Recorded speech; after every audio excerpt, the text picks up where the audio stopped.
That's going to be an interesting chat. No shit. I was telling him we should have solved it. We as soon as it goes off there, we all pretty much went, okay, well, here's what we're really saying, and we solved it. Yeah. Got the whole issue solved. We're going to be making a call tomorrow and get this whole thing resolved. Awesome. Good, because me and Mandy were just reading some scary fucking tweets from people in that area. Like what? Just scary stuff like come join the fight. Yeah. But I can't even make my English mad enough to match these people's tweets. So. Right. And if you don't think the police are monitoring that and are going to apply appropriate response, you're silly.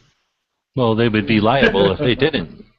And it's extremely violent, extremely anti any kind of. Right, because then something goes down, and then the regular public says, well, why weren't you there to protect us? Yeah, that's your job, is just to be aware of what the potential is of one of these things. Right. Well, we'll have them around the corner. I'll put my extra magazine around the corner in case I need it. Are we going to continue the subject, or are we going to do a new subject? You're doing. Okay. Pretty stoked As long as it's about the... Oh, it finally doesn't look like an anime character upside down. What? What? It looks like an anime hippopotamus jumping in a lake.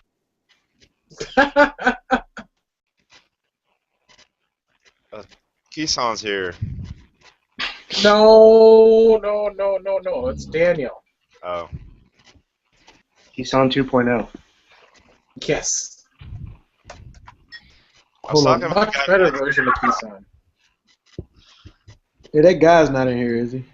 What guy? The eBay guy. No. Alright. If I'm in here, he can't get in here unless he comes in with a new name. What happened? What? Who is this guy? I don't even want to talk about it, but I It was super racist. Was that yesterday? We don't have to talk. We don't have to talk about it. Can we just get informed?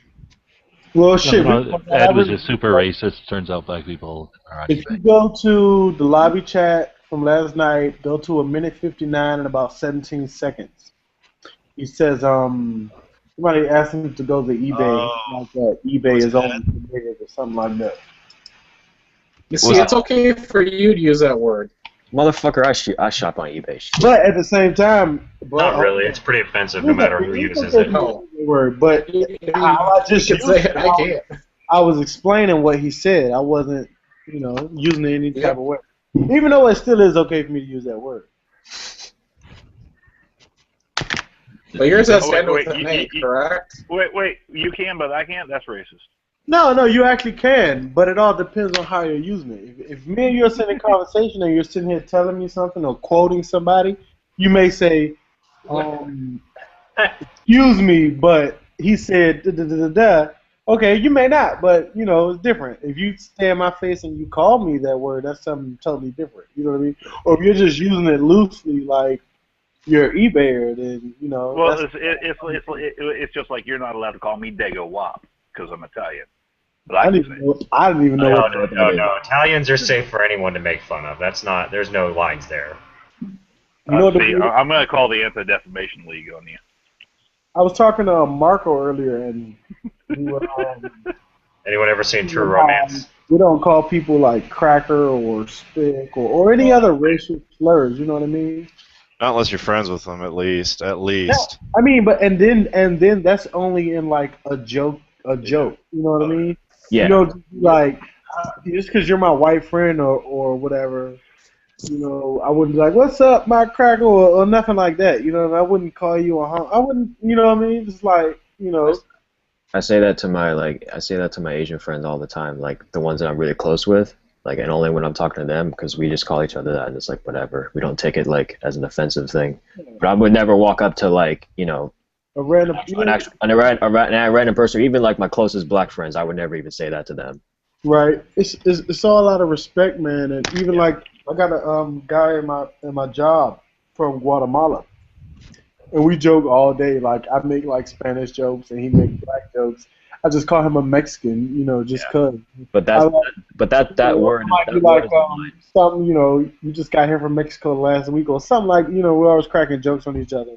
Yeah, my but that specific word, that's the line where you can't really cross without like offending pretty much any black But man. Well, I mean, even that- Most white people. It's not that. Let me tell you something about the N word. Well, and this is towards me. It's not the fact that you're just using the N word or whatever, or when you talk to me, you say the N word. I had a bunch of white friends in my life, and for the most part, all of them, you're okay to say the N word, whatever.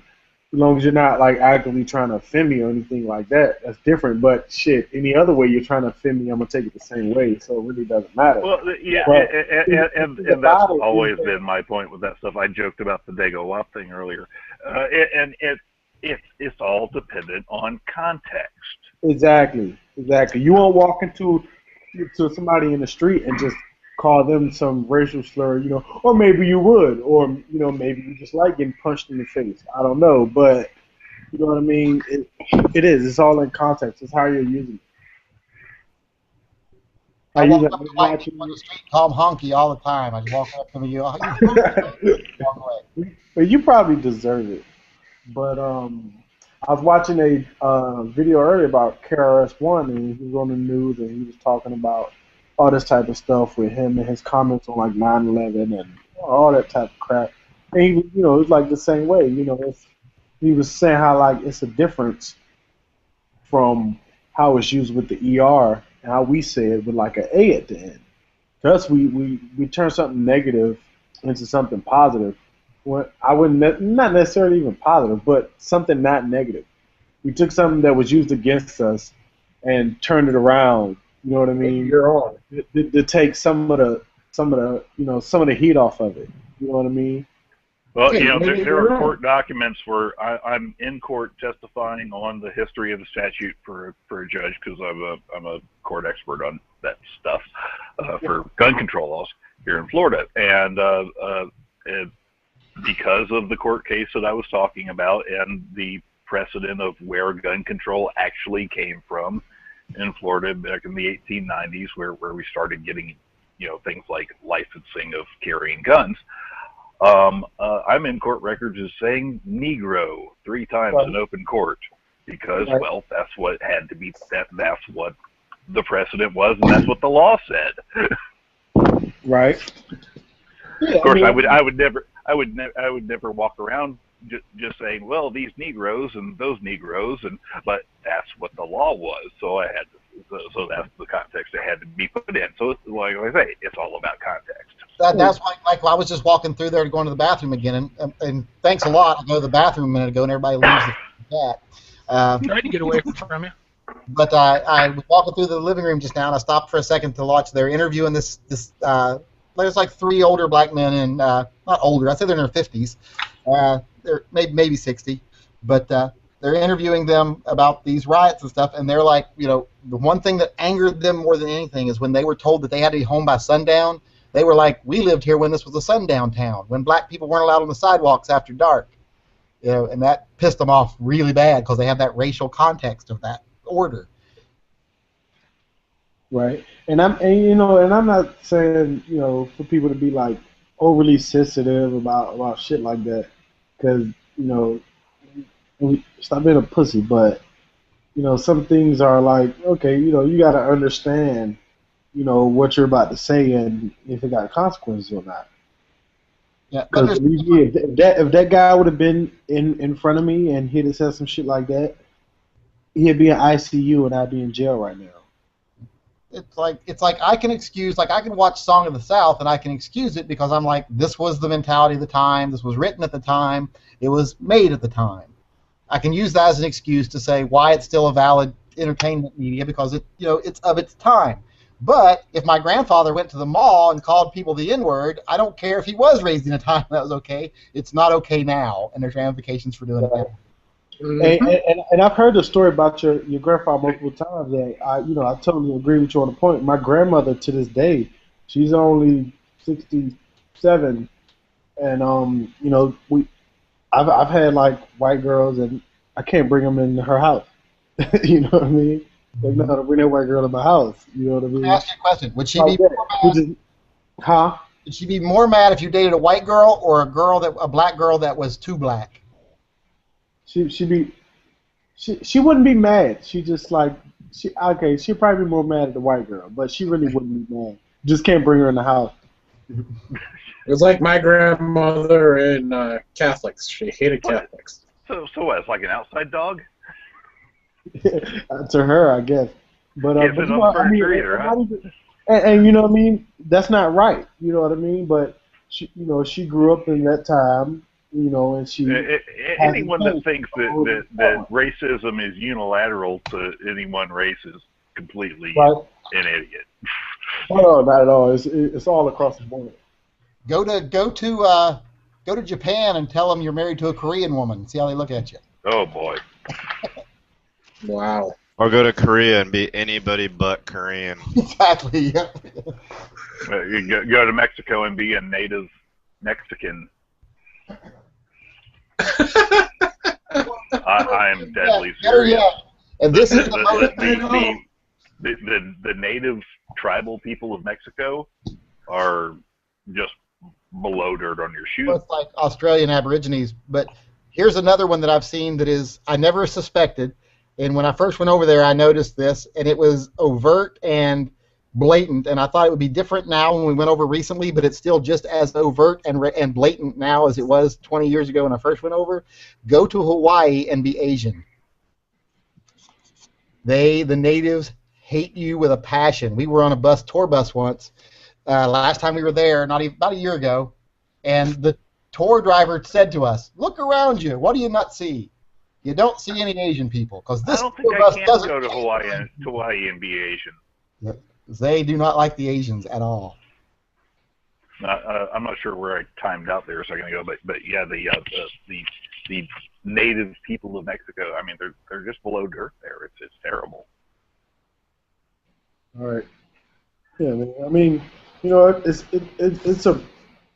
a problem that would never end. You know, you're always gonna have some type of hate towards somebody for whatever reason. You want to see a ridiculous caste system that's still in place now? Go to India. Yeah. Oh yeah, our friend Marty's high caste, even though his family's poor as dirt. He's high caste, so he gets looked down on people. Right. I mean, just think, like I was saying about my grandma. My father's white. Just think of when my mom was dating my father, how bad it was for him. You know what I mean?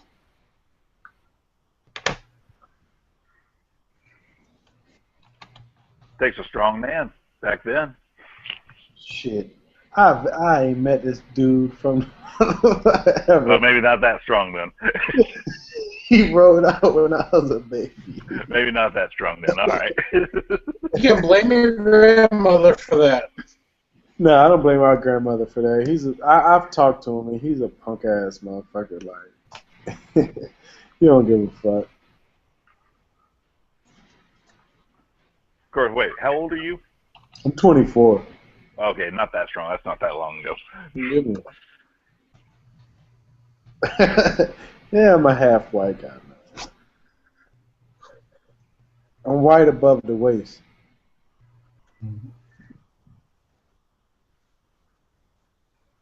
Huh.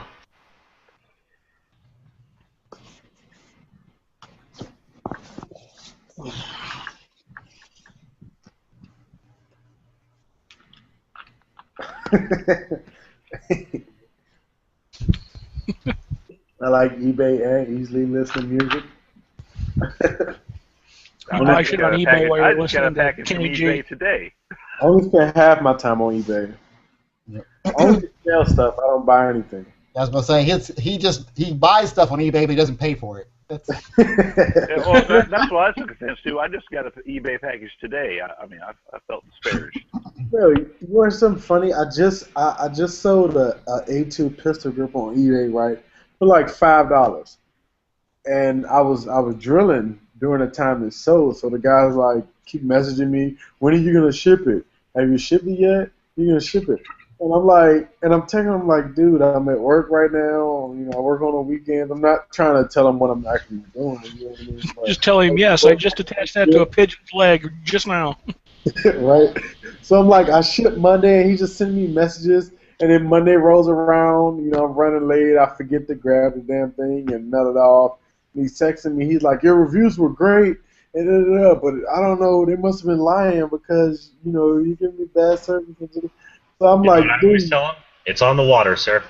I'm like, what the fuck, man? I'm like, this dude. I'm like, all of this over a $5 fucking part. Really? $5 for that's why I don't sell anything unless it's worth substantial money, because it is. I will literally take a couple $100 item and stick it on the curb for the scrappers to come get, because I don't want to deal with it. That shit is nuts. Damn. eBay takes 10% too, so you got to take that into account. I usually exactly. You're not taking your eBay privileges for granted, because I've owed eBay $2.63 since like 11 years ago, and I haven't been able to use eBay since. Oh, I've got like a $3 credit, so you know. You should pay them the $2.63 I owe them, so that they'll unban me from eBay. Yeah, I just got a bunch of random parts that I still haven't posted. I'm just trying to get rid of. And eBay don't fucking play either. Once they ban you, they ban like your whole ISP or something, because you can't even like sign in from a new account from the same computer. I tried it. It took me years to get an eBay account after I sold somebody some vacuum tubes for cheap. And the guy comes back and says, one of the vacuum tubes was bad. I said, okay, we'll just send it back, and I'll refund your money. Well, he didn't send it back. He complained, and they banned my account. Yeah, they do that. I sold a MacBook Pro like about 2 years ago, and I had went ahead and wiped everything, and then put the OS back on, because I'm like, okay, when you get a computer, you can do it, whatever, you know. And then so the guy's like asking me the specs and stuff, and I put what I thought it was. Even it was like the next lower model, I thought it was the next higher one, whatever. And I sent it off to him. He sent me all these messages like, "You said it was this, it was this." I was like, "You're tripping off of like, I think it was like a 1 point something gigahertz. It was like a 0.1 less gigahertz than what I told him." I was like, "Are you serious?" You know what I mean? I still refunded the guy like. How the fuck did this happen? I just ordered some shit off of eBay. Not eBay, Amazon. I ordered hex head screws, a holster, and some slings for a rifle. And I just ordered. I hit place order a minute ago. I realized the screws I ordered are stainless and not black, and I need the black ones for my 239. I go to cancel the item, and it's saying it's shipped already. Shipped. Yeah. You don't fuck around. I'd like to go on the record. That's I've a white been selling on company. eBay for about 15, 20 years and never had any trouble. Since they first began, they've supported pretty much my entire family and never had any issues.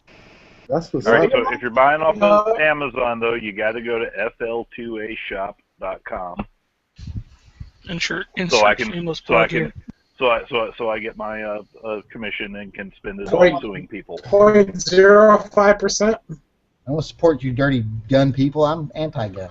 Speaking of yeah, support in Arizona, yeah. Kerry, what's the deal with the trust? That guy's going to do a trust for $100? Yeah, we get up to like 15% off of the Amazon stuff, depending. You know, it usually runs about 6%. But, you know, hey, it's a few $100 extra bucks that we can throw in the kitty and use to sue people or do lobbying. Not to try to change the subject, but this for G-Webs. I was watching. I'm trying to find a channel now on YouTube, but the guy was like showing, you know, the building process of an AK. And I mean, that's a lot of shit that goes into it. I didn't think it was like that extensive, and you really had to watch out what you were doing. I just want to know who's doing the books over at Florida Carry, because I'm not sure he's using that money to buy to sue people. I'm afraid he might be buying fancy straw hats with it, based on his picture. Buying Core Wait, 15. You don't like my hat? No, it was a Core 30. Core 30. He said it was fancy. I mean, come on. Nothing fancy. Oh, Jesus Christ. Damn. If you guys want to watch a video on how not to Cerakote something, Fucking watch that thing. Steal wool and break Watch it. that shit. My favorite part Dude, is that was the funniest thing ever. the best Spray part. paint in front of a box fan to suck it out the window. No, The he best sprayed, part. he sprayed the best- one end plate and then it blew the other one into like the dust. The best part is when he was talking about he's gonna do it careful so it looks good, and then he just proceeds to like thumb it all up. She let the locking block in. What are we talking about? What are we talking about? None I'll Fancy say had I- None Fancy posted a video of him Cerakoting his Glock, Oh, The worst. and it's the worst thing. I've been meaning to watch Yankees how to restore brushed metal video here because I only need to a do minute that for long. the trigger on my SIG. Sandpaper and oil. There you go. yeah, sandpaper and oil, basically. A straight edge. Just like what, go one direction with it? No, you listen to One Direction while you do it. Oh God. No? Hey, my son has a One Direction album. I got one around here somewhere. Okay, in that case, I'm leaving it polished. I like bead blasting. After I put the brush back on it, I went and bead blasted it. That's my favorite for besides brushed. I like Oh yeah, brushed because stains. I've totally got like bead blasting equipment in my backyard. Well, this is the part that I put the brush finish back on. That's the part I put the brush finish back on, then I just took it back out and bead blasted it. I mean, I don't have a compressor either, but I'm just saying most people have a compressor. I do have an air compressor. What can you just like hook up an air compressor to bead blast thing? You just need an air compressor. It's just a handle that hooks to the bead blaster, or the air compressor. Yeah, you don't need the cabinet like I've got. You can just go out in the backyard with a little. They make the little air guns with a jar on the bottom of them. You just go out back, hook it to your thing, and spray it. It's super good for guys that don't do a lot of it. When you're using sandpaper like for that like the prep for a Duracoat or Cerakote or whatever, I mean, how do you know what grit to use? Like, what grits should you use? You don't use sandpaper. No, Like, you don't use sandpaper. You don't use sandpaper. No. The training manual that he has in his hand never has sandpaper in it. You media blast Oh, it. okay. Then what are you supposed? So you're just supposed to leave the finish up there and just like degrease it? No, you're supposed to bead blast it off, I think. Yeah, you use some kind of media and you blast it off. I use black oxide. So what's the difference? I mean, between the sandpaper and the bead blasting? Hey, Like, I thought you were just supposed to use like Yes. pantyhose and Krylon, right? No, Yeah, it's they're not. controlled by hand. Bead blasting is a unique, I know what it consistent is. pressure the whole time. It makes a consistent finish if you're Oh, doing okay. it properly. I You can got get it down to the same level essentially. So it's all sanding. You can go heavier in one spot. You can miss corners really easily and like little gouges and stuff like that. right. Painting a room by hand versus using a sprayer. Yeah. Yeah, with a brush. Yeah, right? So it may look okay, but it's not the right way to do it. Yeah, I Right. painted my Yeah, whole like- house with a 4-inch brush one summer, and it looks great when you're up the block. Yeah, or that's- a car You when he's brush the Cerakote on your sand? no. So No, you use like a paint roller. no. We're just using it as an example. But the other thing that kills me about these guys is they only show you these pictures like right after they're done. You know, and the surface prep is what really adds to the durability of the product. So you want to see those guns after they're like a year or 2 years, and then if you were looking at one that was done by a professional, it's like worlds of difference.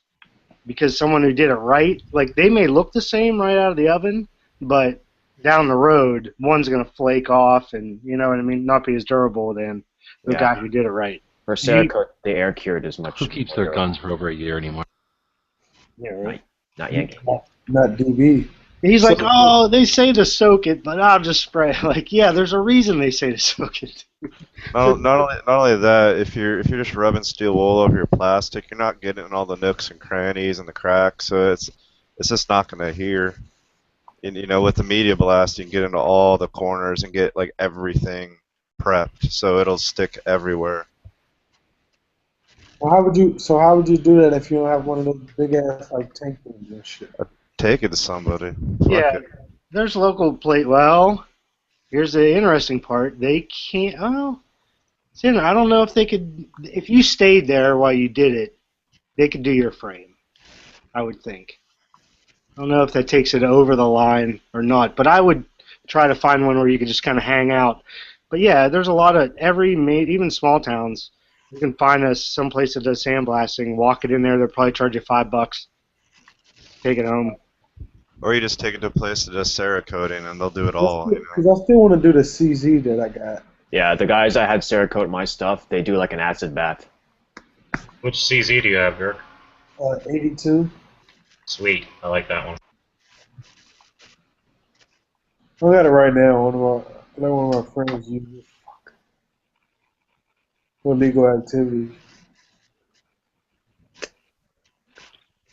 I think the next ridiculousness out of me is going to be I'm going to sell one of my ARs and build up a FNFAL. Oh, man. What kind of AR is it? It's one of the Smith & Wesson M&P Tacticals. What you do? You got. It's a good gun. It's just I have another AR that I like better, and I don't need 2.556 ARs. Oh, FFLs are horrible. If you run across one, just send it to me. I'll destroy it.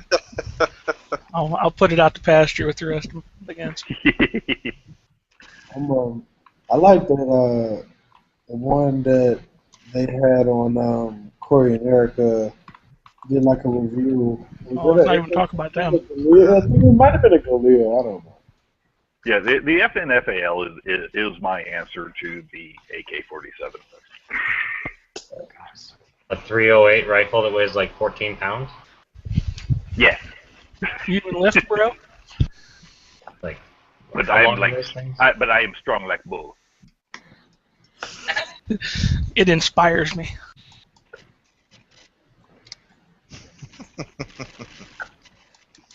Nah, man, the paratrooper setup ones, they're not very heavy. All right, good. Those little short ones. Yeah, the collapsible stocks with the 12-inch, 16-inch barrels are nice. So what about this whole Corey First Time Tactical Stolen Valor shit? So do you have a problem with people claiming military service and making money off it, or no? Not if they're my friends. Yeah, most definitely. You know what chaps my ass? You can get somebody for impersonating a police officer, but you can't get somebody for impersonating a military officer? That's Yes, bullshit. you can. You can. Definitely. As long as they're doing some kind of profit or making it public, it's definitely stolen valor. If they're being a con man, it's being a con man, right? Yep.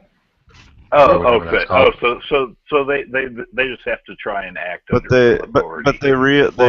I think you're right though. You can just be impersonating a cop and just be standing there and still get charged, right? Yeah. So if I just put on a police uniform, I can stand on the corner and not do anything and not get charged. Is that what you're saying?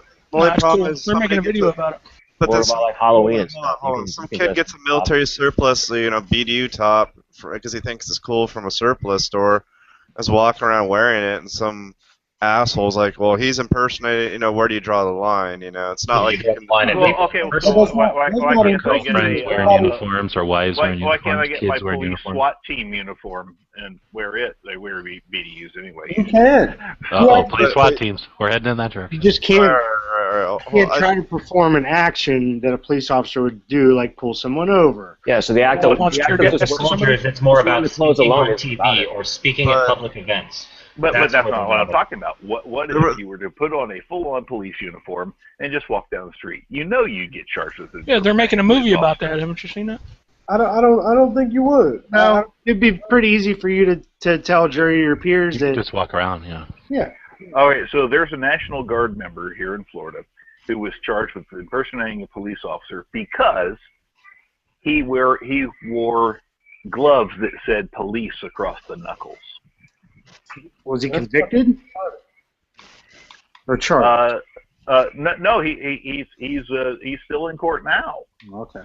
Wait, hold on. What did he do had with to those hire a gloves on? lawyer and all this other stuff because he's been charged with impersonating a police officer because wore them, or he did his little tactical gloves said crap. the word police across the front of them. But what did he do with those gloves on? Nothing. He left the range where he was shooting and went to the AT&T store to pay his bill. Okay, so hasn't it always been illegal? No, you can wear police stuff. I used to have a police shirt that I wear all the time.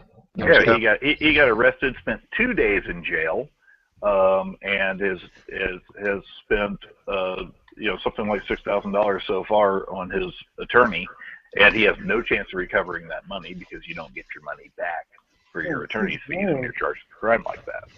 I spent less on that in my medical. And he's going to permanently have an arrest record for impersonating a police officer, even if the judge throws it all out. All right, so back to. But yeah, back to Corey, fraud, Mr. Corey. So basically, from what I gathered, is that he's never said this on the videos or anything like that. Which I'm pretty sure I've heard something about him saying something about the military in one of his videos. You're wrong. He did an interview with his girlfriend/wife, and he says, "I was in the military." He said, "You're in the military, right?" He said, "Yep." Yep. And she gets this like bullshit look on her own fucking face when he That's what I says said. that. I'm pretty sure I heard something, but this on his they said his bio, and actually I think on Haas's website he put it back up with that like backdating website shit where it said he had like an honorable discharge or whatever. No, he had a general discharge or whatever discharge. I don't care about that. I don't even care you lie what kind of discharge you got. That's not a big deal. No, he said he was a 11 Bravo. Yeah. In the comment box, somebody asked him, was he what an armor were they? He was like 11 Bravo. Then he was like habits from the sandbox. Yeah. That's fine that you were infantry and you were deployed to Afghanistan or Iraq. Dude, in his video, he said that he stayed in after a year after basic, which he calls boot, which no one outside of the Marines call it boot. Exactly. And but this is the thing. What I was reading is that he went AWOL. Yeah, he didn't even get past INDOC. Yeah.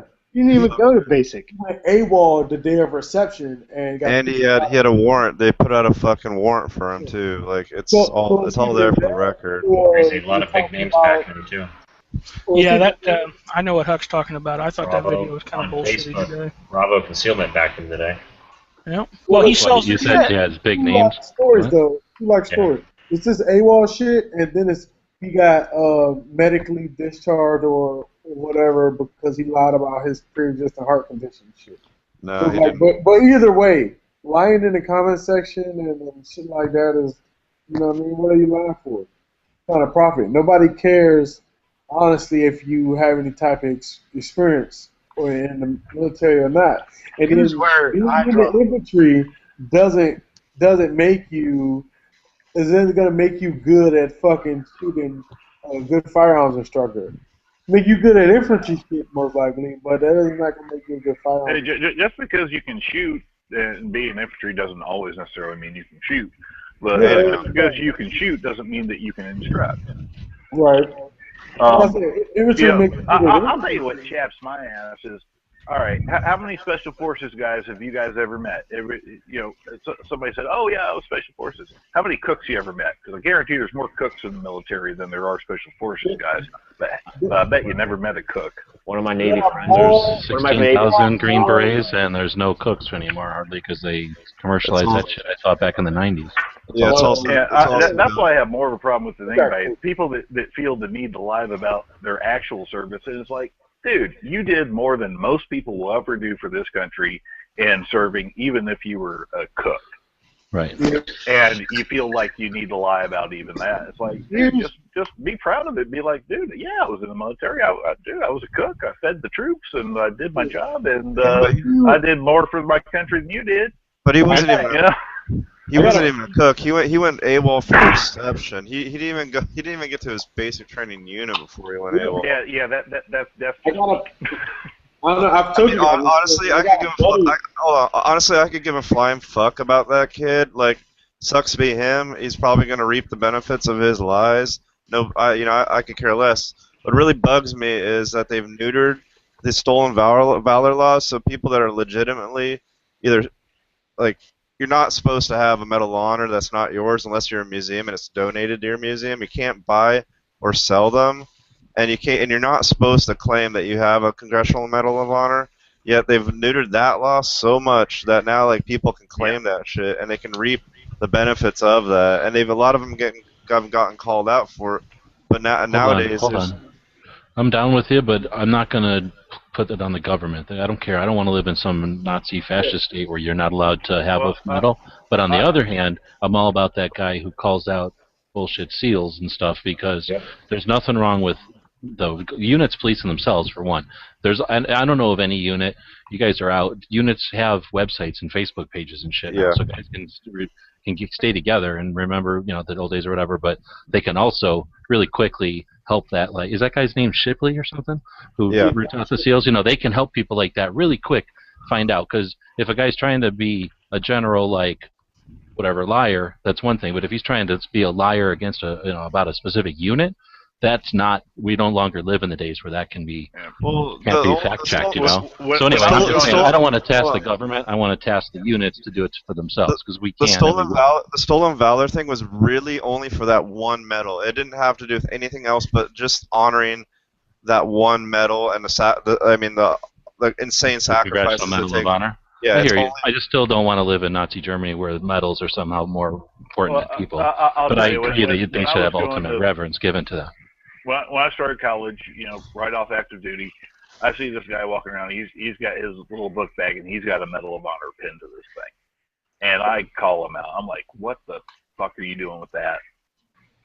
And because obviously it was just obvious to me. Like a real one, or like one of the little replica thingies of it? No, he had the real deal on there. And I'm like, "What the fuck are you doing that?" He's like, "No, dude, it's my grandfather's."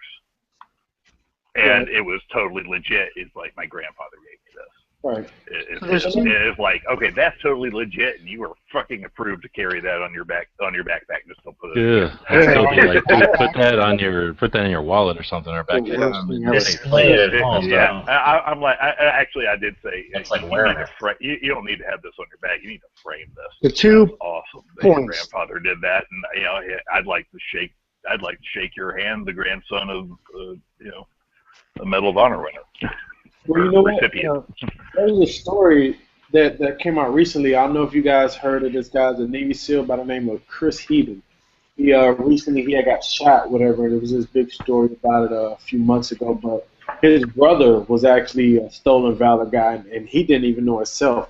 He claimed that he was special Green Beret and all this shit, and been on multiple deployments, and found out that he was a fraud. And it's fucked up when your brother's a decorated Navy SEAL and you're out here lying. You know what I mean? I don't even think he was infantry. I think that shit's bad enough. The problem, the big problem I have if you were a military postman, dude, be a military postman. There's nothing wrong with that. Don't be telling people you were freaking SF Agent Orange in Da Nang. I just like you know what? I think there's probably a delay or something. Right? See the patch, the OEM patch I got? I found this shit, and I get questions about it all the time. How many times have I lied and said I've been deployed? 0. Hey, yeah, I found it. I think it's cool. I put it in my bag. Oh, cool. Actually, I had a guy that was deployed with guys that wore that patch, and he was telling me all about the unit and shit. Because I told him I couldn't find anything online about it. You know what I mean? It's a big deal, man. I got 30-something guys that just got to Kuwait a couple weeks ago. Like, there's people out there being deployed doing their job. There's people that's out there dying for this shit, and you got motherfuckers out here lying and profiting and getting good-ass jobs, saying they were special forces and they did this shit and that. That's exactly where I draw the line, is where they start really profiting. And I honorably serve, and I can fucking barely get a fucking... What if they're getting tail from it? You know what I mean? Well, here's the difference, man. I think that if you want to say, you banged that chick or whatever last night, like, I don't give a shit. But if you want to lie, I don't even care what it's about. To make money from other people, I have a problem with that. I don't care if you're my friend. We've been best buds forever. You're my brother. It doesn't matter. I have a problem with that. And if you think that's okay, then we're going to have a problem. Now, just from being in the military, there's been too much blood shed over some of these. Dude, I'm not talking about the military. I'm talking about principles and values in life. And this is a problem that I have with the videos that are coming up in support of this dude. Okay, I care about the military. I don't care about this. So people are supporting him and saying he's a good dude. All these are haters. These are trolls. You know, all these are competitors that are trying to get that are either training competitors or Kydex competitors, and they're just out for, they're just out for to blood. try to put him down any way that they can. So, and here's the other side of this too, man. People fuck up. Like, I totally get that. But the difference is what you do after that happens. When you look at Dave Canterbury, who did this exact same thing, he lost his job, but he fessed up to it. And owned up to it and still has support from a lot of people because of that. Exactly. I hated what he did. He lied about being SF, I think, or Green Beret. Yeah. And I thought that was the worst thing ever. No, I thought he was a sniper. He said he was a sniper for the show. Was that the guy over in Illinois? That was the guy he's in Ohio. That's why Ralph was going to forgive him because he's Oh, in Ohio. I thought he worked for a company in Illinois, though. No, he was on the TV show Dual Survivor for the first 2 years. But I think it was more of like, the way he explained it is he made a resume. The show extrapolated on that or whatever, and what's he going to do when he's filming? Go, okay, I'm not going to, I have to. Oh, so that's what. Later on, when they fired Cody, the hippie guy, he put out a bunch of interviews. They didn't even ask for a resume. They didn't fact check anything. They just took it and made it even more crazy. That's what I'm saying. It was sort of like argue. And in the middle of the filming, so basically when it came to where it was, they probably wanted them to do something that was, I suspect, and I don't know, but I suspect they probably wanted them to like do pictures or something that would be definitely blatant wrong. He was like, you know what, no, I think that's when it ended up he didn't continue on, and then that's when he was like, I'm going to address this. Like you say, everybody can make mistakes. People make mistakes all the freaking time, but it's what you do to after that mistake, how you deal with it. He hasn't made a video. He hasn't brought it. It's like silence from their channel. So then you guys are watching it. Like say, I've been out of it for a couple of days now, but I'm curious just to see because it's interesting to me. And you've heard my theory that it's just up to the units, and if a unit wants to get a lot of people faking that they're in it, then that's part of their problem. It's part of their thing of being an elite unit. They need to help police that if they feel it's important. So anyhow. The people that are defending them, are they military people? Has there been any military people defending? Not that I've heard. I haven't really. The people that I've seen, because I follow him on Instagram, I follow Jaeger, I follow Willis, and I follow the guy that he was talking about, the OTG Hex guy, the Codex guy, and so I see all the shit that's been going on. He hasn't said anything about it. I haven't really seen any military people that I know of or that's known. I think maybe it's just a military thing. We care more about it because we know that there's a difference between the units, and we don't live in some country where the army is the main thing, so we owe them some allegiance or something. We do because we voluntarily did that shit. But all I'm saying is, I don't know. I don't want to put people down if they don't give a shit. But I think it just might be us getting a little butthurt because we care about this more than other people, maybe. Not excusing it. Take the military out of the thing, man. It's just like you found out that your buddy lied on his resume to get some job, and he screwed your other friend out of the job because of that lie. Yeah. Well, it really. That's fucked up. That's really fucked up situation. Yeah, right. For me, it's different because it depends on the lie. Holds way more weight than that for me. As a military person, sure. I get it. So somebody lying about, I got a degree in chemical engineering is way different from I was, 5th Group Special Forces. People died in those units. Nobody ever died getting a chemical engineering degree unless there was a bad accident in the lab. But see, dishonesty is dishonesty. It's a character trait, not a specific thing. Nobody here's ever had a good friend of theirs lie to them, and you found out later on that you just got lied to by like a good buddy of yours, and like you look at them now and you just don't even see them the same way. You just feel stabbed in the back. It depends on what kind of lie it is, because my grandfather was saying that you can either do two things. You can either tell the complete and total honest truth, or you can be an interesting person, one or the other. So if people just embellish to me to make a story more interesting, I'm fine with that. But he profited off the embellishment, did he not? If they lie about, I don't care if they profit off embellishment, as long as they're not If as long as it's not something fundamental to our friendship or something like that, I could care less if someone embellishes something. Yeah, a fish story is one thing. Yeah. That's your job is unless you're a fisher, what do they call it, like a fishing guide, and your fish stories are that I can catch all the biggest fish ever. Like that's what I said. That's why I say unless it's something that the whole relationship is based on, that's different. But if it's just lies, I don't care.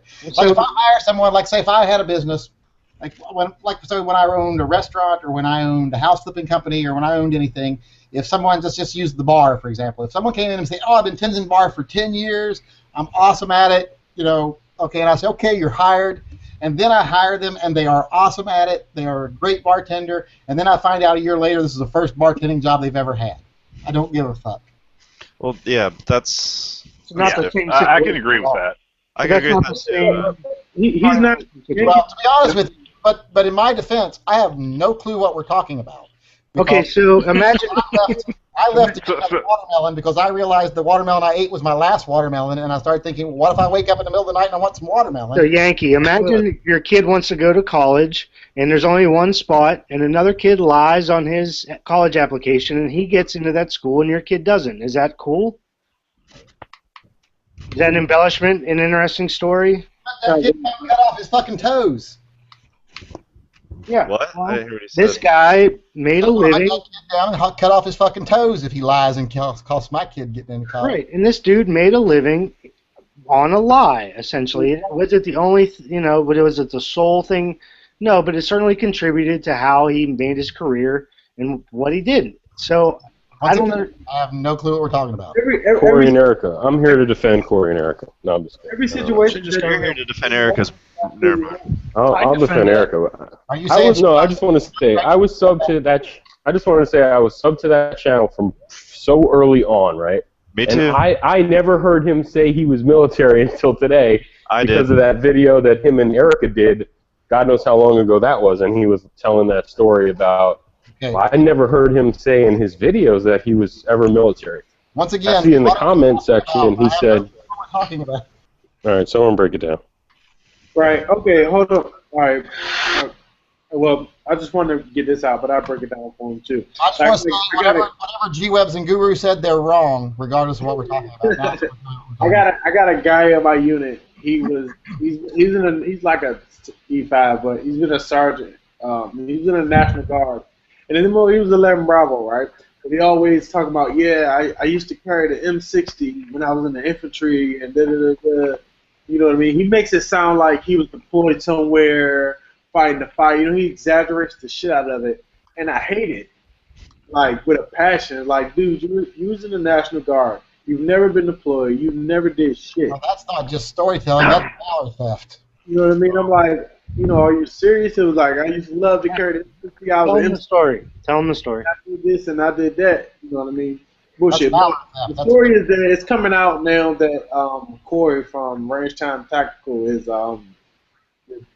stolen valor. He's lying. He's lying that he was 11 Bravo and kind of suggested that he was deployed and things like that. And then he went AWOL from 30th AG. He didn't even get to basic training. He went AWOL from reception, Yankee. Let's just say this. I have a dislike for Valor Thieves, period. That's why one of the reasons when I talk about what I did in the military, when people ask me what I did, I say absolutely nothing of merit. Because I did absolutely nothing of merit. I wasn't a fighter. I wasn't, anything brave or heroic. So I say I did absolutely nothing. You were a lieutenant. That was pretty brave. Well, it wasn't. Actually, they gave me that shit when I graduated from ROTC. I didn't really even feel like I earned that. But I don't like Valor Thieves, period. But it kind of depends. In a way, I look at it as this is almost entertainment. That's almost like getting mad when you find out that George Reeves couldn't really fly. Whoa. What was that? Yeah, but he made money. It wasn't just entertainment, right? The only Superman that could really fly was Christopher Reeves, and his was only like 3 feet to the ground. Oh. Womp, womp, womp. Yeah, but he fucking made money. He profited off it. He lied to all the students, and Well, how did this come? How did it come about that he's not military? Do we know he's not military? Yeah, somebody figured it out, and then they found like a police report that was like, what's the for somebody that goes AWOL? You know, the AWOL police report. I don't know. I know what you're talking about. It's all out there. Snipers had I grabbed the link. Hold on, and I post it. But it's supposedly a start on Snipers had, and actually some of it is like a year or two old actually. But I guess I have mixed feelings about it. Like I say, I don't like Valor Thieves, but then again, I also feel like if you tell me something on the internet, I believe it. Is that shame on me or shame on you? Okay, if you're researching some professional to take care of some of your house, a contractor, is it okay if he embellishes his resume? Yeah. Well, I'm going to check his. I'm going to actually call people he worked for and see. I'm going to throw down a bunch of money to take a class from somebody. It turns out that all they know is what they took at a bunch of fucking classes when I could have gone and spent money on, like, you know, like a class from somebody who actually is. See, I just gotta sit here and bite my tongue about instructors that claim to have qualifications. Oh, I know. There's a lot of reality. There is no school that these instructors go to become instructors. They just decide, hey, I like what I know. I'm going to teach people it. There's a ninja school. It's in the sewers underneath New York City. Yeah. And then if they're good at it, they succeed. So that's something to share with people. So well, the point is if I want to go to a class where someone's been downrange and been shot at, then I'm going to seek those instructors out. And if I find out a guy lied to me about it, I'd want my money back. Like, it's not. You're totally misrepresenting what you're selling. It's not like you're telling some bullshit story. I mean, I guess that's true if that's why you made your decision. But I don't. If I had to talk about every instructor that I went through military and police academy with that taught me how to deal with these life-threatening situations that had never faced that situation, I would have sat in a bunch of empty classrooms and stared at the chalkboard because 90% of the instructors have never faced those situations, but they get great information. But that's a great benefit that we have nowadays. I mean, it's sad to say, but we got a lot of... That's why you pay a premium to go to a military or a veteran instructor. But even that's far overrated. Look, I've gone into bad places and done good things in those places many times, but I'm a good basic instructor. But if somebody wants advanced instruction, I send them off to other people. Well, I mean, there's Masab Ayub or whatever. I can't say his name right. I'm sorry, but like, you know, he's not military. That's exactly how you say his name. You said it exactly right. Yeah, you did it right. But he's a veteran instructor. You know, you don't need to be. But he's never leveled anyone in his life. But no one's saying that it's a requirement. I'm not saying that's what I'm saying. It's not a requirement. I'm just saying when you go to I wouldn't say nobody's saying that. Here's one question I would like to ask about the Corey. Really want that. The people that watch Corey and Erica's channel, do they watch it because he's ex-military, or do they find the content enjoyable, or do they just like to look at Erica's titties? Because if it's because they find the content enjoyable, or they just like to look at Erica's titties, then they got what they paid for. If they're watching that part of the content. There has not been a good titty movie from them since she popped that kid out about 8 months ago. That's because they're hanging a little lower than they used to, probably. Care where they're hanging, as long as they're behind a plate carrier. But if the reason you watched their channel was because you thought he was ex-military, well, then you might have a beef. But then again, what do you want, your money back? We're not talking about viewers. I think we're talking about people that paid to go to their class and take instruction from them. Do they teach a class? Yep. That's their point, yeah. Their range is about to get shut down, too. And an instructor, the reason you're able to charge what you charge is based on your experience and your ability to get the information across to a student. And so if you could have the best ability to get information across to a client, but if you've never done anything, then you don't have a lot of information to give them. And if you've done a lot of things and aren't the best getting it across, there's still value there.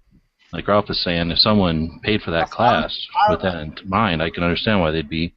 I would kind of go the opposite way. I would, if someone was the most decorated grunt that ever hit the face of the earth, but he came in class and he didn't possess the ability to teach me, I would get less from that than I would someone who only studied books and movies and then came into the class and actually taught me something.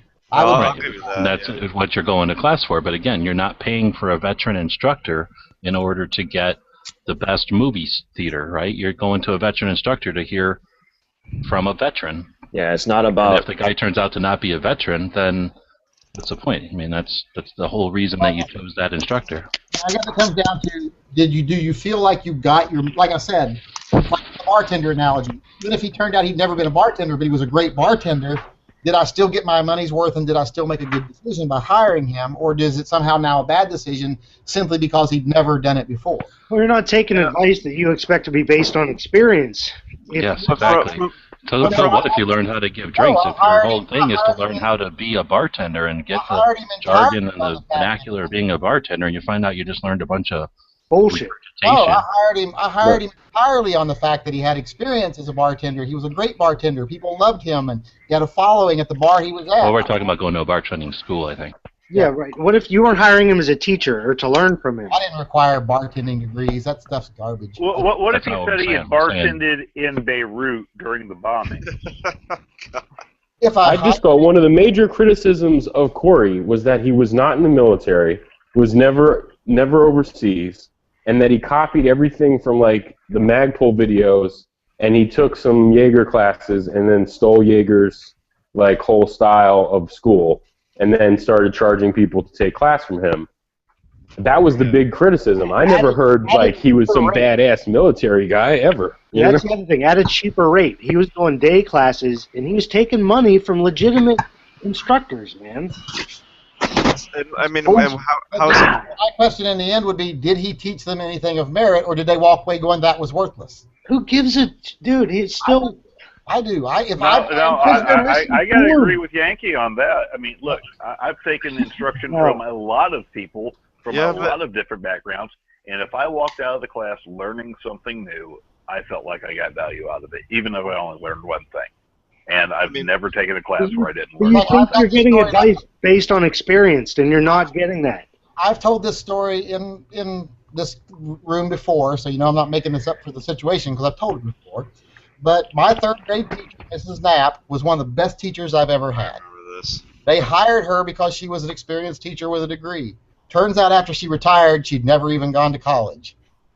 You know, she was still one of the best teachers I ever had. So I don't look back and go, well, my third grade education is useless. Well, you guys are mixing the idea of being a competent instructor and the reasons one chooses an instructor. So are we saying that it's okay? Are we saying that it's okay for somebody to lie on their resume just because they're a good instructor? No, not at all. I think it's absolute fraud when they do it. Like it doesn't matter how good of an instructor they are. So again, it doesn't matter what you come away from. The reason you paid money to the guy, and like Ralph is also saying, the reason you didn't pay money to somebody else is because you felt this was a better value to get the same insight. But if it turns out you didn't even get the insight, then you didn't get the value that you think you did. Okay, you're paying for a tutor for your kid. All right, and the one tutor doesn't know shit about the SATs, but he puts it on there that he does. And at the end, your kid walks away glad because he thinks he knows what he's doing. Neither of them do. No. The test would be, does my kid walk away and ace the ACTs? If he walks away and aces the ACTs, I'm like, fuck yeah, that was worth it. That's not what you said. You said walk away and feel like you knew that you probably had a good experience.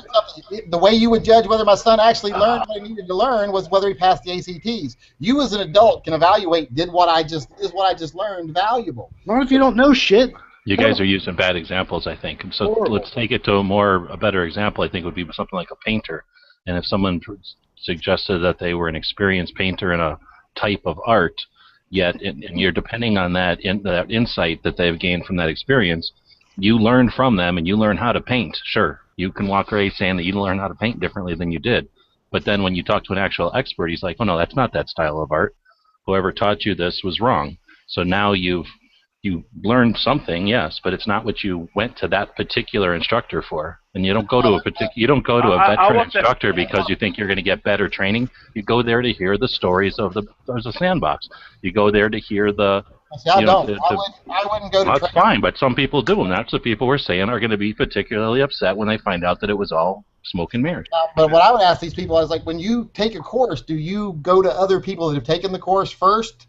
Like, look at reviews and say, did these people say this was awesome? Did they say it was awful? And did you base it just on the fact that I want to go hear war stories, or did you take it on the fact that I want to go learn something? I'm not People that defending take him at multiple all. courses Dude, go but some aspect of taking classes is meeting new people in the industry, and to just sum it up, listen to war stories. Yes.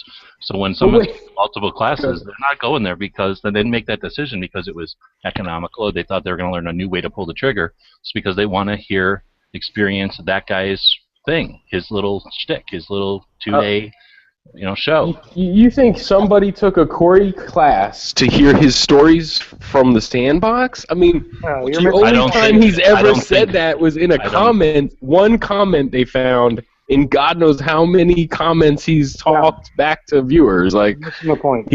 I know, I'm not defending him. The issue is just the fact is that he lied about military service. Simple as that. To me, whether he profited on it, which makes it even worse. Whether he profited or not, he lied about his military service. Well, let me just ask you this. I agree on principle that lying about military service is bad. You read his bio and you seen that. It was like, it gives you one more extra thing that says, oh, this guy's legit. You know what I mean? Well, back when I was in the NOM, that's exactly right. If you know a guy that's an excellent mechanic, and he worked for GM for 20 years, and he's an excellent mechanic, and then you find out that he got his job through GM through dubious means. He didn't really have the training he said he had. He said he had a high school education, and he didn't. And he didn't, but then he's still a great mechanic. Would you still trust him to fix your car? Enough. Mechanic isn't a soldier. There's two totally different things to me. Enough fucking examples. The thing is, people are going to those classes to learn something and hopefully get some wisdom imparted on them by their instructor, some wisdom that you won't get from just a normal class. And you're going to that class, you're hoping to hear something like the mindset about, like, not just the how to shoot a gun, but the mindset. Right. And you're not getting that. You're not getting a fake, and a fake that could cost you. Let's just say, like, what if, like, he taught people a bad habit and it ended up costing somebody something in their life? Well, no, forget about that. One at a time. Holy shit. But is he teaching people bad habits? That's a valid question. All right. Well, okay. Well, let's go beyond that. Let's reframe this a little bit. I thought I was going to go take a class from Special Forces Guru, Special Forces Instructor, and instead I got a guy that flunked out of 30th AG and didn't even go to basic. Still makes me laugh. And while I got some instruction from the person who flunked out of 30th AG and didn't even go to basic, would I have gotten better instruction from actual SF instructor guru eat snakes in his underwear for breakfast? That's the question, and I guarantee. If I would have gotten better instruction from the other person. Get away from this idea of better. Hire someone to do a job. Hire someone to do a job based on their credentials. But but if those credentials are a lie, whether they do the job or not. I judge more by, if I hire someone to paint my house based on their credentials and their credentials turn out to be false, I judge them on how good a paint job they did, not whether they lied about their credentials. Well, then you're just flipping. Yankee, you are wrong about this already. Quit using stupid examples that have nothing to do with what we're talking about. We're talking about learning. We're talking about going to someone to learn how to be a chef, learn how to be a magician, learn how to be a bartender, not hiring a bartender, not hiring a painter. Is there something wrong with his curriculum? That's what I'm trying to ask. Is there? There's something wrong because his credentials. The problem isn't his curriculum. The way he can be the fucking greatest firearm instructor in the world, teaching you the most advanced tactics and techniques ever to mankind, and you can fucking come out of his class being fucking Rambo. It's not the point. The point is that he lied about his curriculum. Listen. My point. My point would be the fact that I came out of his class being fucking Rambo. I wouldn't. No. That's the problem, though, is that you'll come out of your class thinking you're Rambo, and you'll have a fatal flaw in the system that will get you out. Martial arts all the time. What is the flaw in his system? Where is the flaw in his system? You're not. I don't have to point to it. I don't have to point to it. I'm not pointing to it. I'm talking about any teacher of any martial art that people use to defend their lives and defend their personal bodies. You would be able to say, this person taught me these forms incorrectly. This person taught me this incorrectly. So what I'm getting at is the problem with the principal that he said this, or is there an actual problem with his curriculum? I'm less concerned with I think there was both, dude. There was a problem with his curriculum because he stole it, He stole it from Magpul DVDs, and he stole it from James Yeager, and that was the first criticism. And then after that, they were like, well, he took a class from us, so he paid for it. So it's not like he stole it from us. That's what Yeager said. Any person who instructs has stolen from every instructor that ever instructed them. All right. That is the norm. All the examples Yankee gave didn't make much, except for one, the mechanic. And that, like, all your things are after the fact. After the fact, well, if it looked good, the house looked good, then it must be all right.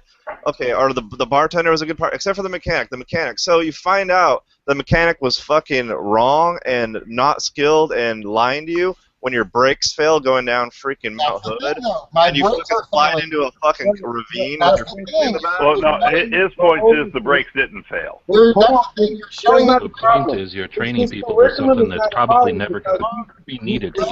Wait a minute. Can I get in here real quick?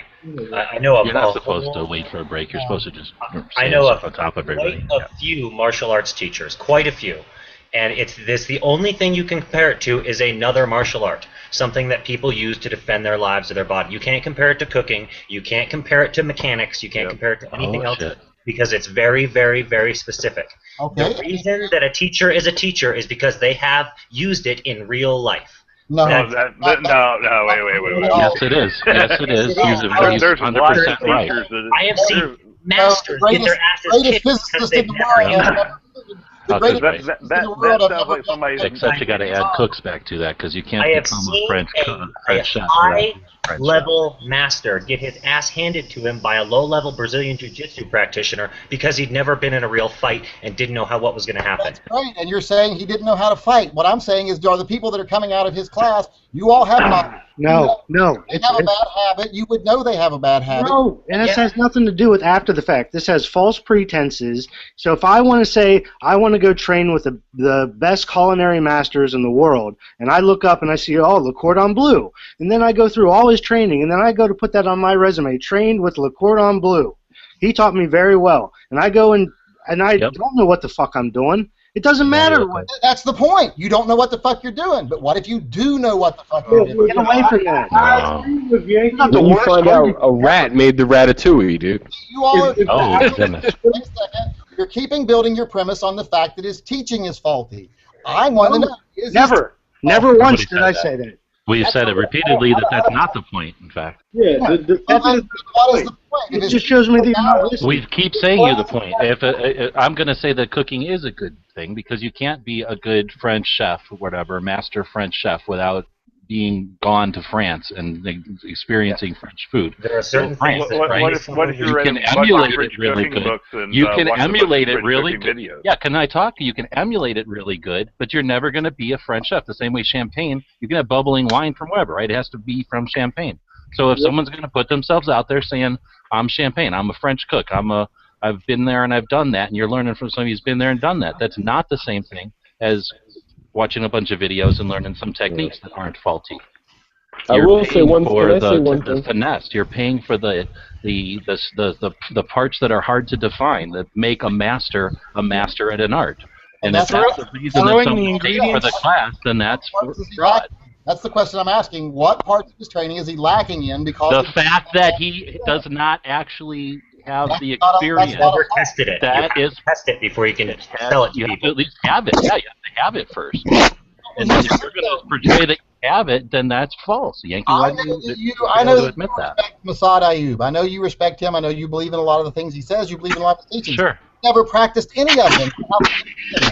He was an honorary law enforcement officer, dude. Or I don't know, he was on patrol or some shit. He's not honorary. He is. Massad Ayoob has never said that he was anything that he isn't. He is still a law enforcement officer. So what if I trust his principal? He's a master. He's a master shot too. Like watch him shoot. I'll watch him shoot and be like, holy shit, this guy's awesome. So it could be faulty if he's never put it into practice. He doesn't have the experience behind it, and I may be tainted a little bit because I don't agree with Huck that you have to have experienced everything, but you do have to have experience with something. Well, no, it's not necessarily that.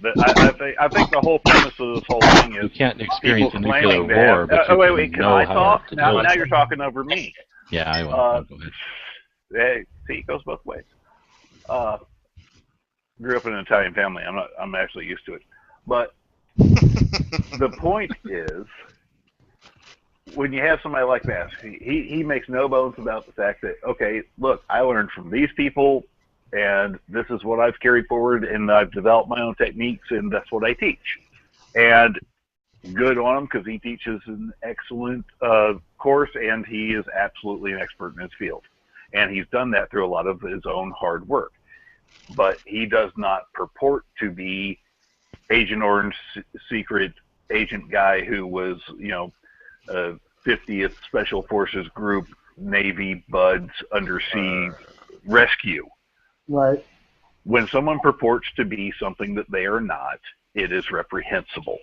Yeah, and he's also been doing it for 40 or 30 or something. I don't. Maybe G-Webs can say, but he's been doing it for a long time, and even without having to use it or be a part of it, he's earned being an instructor. He's earned that. Matt is a great guy, and I'm planning to go take one of his classes. Yeah, I would completely disagree that just because someone's done something, they've earned the right to be considered good at teaching it, because that's just not the case 99% of the time. No, yeah, I'm living proof of that. I'm a decent instructor. I will take you through the intermediate levels of running a long gun.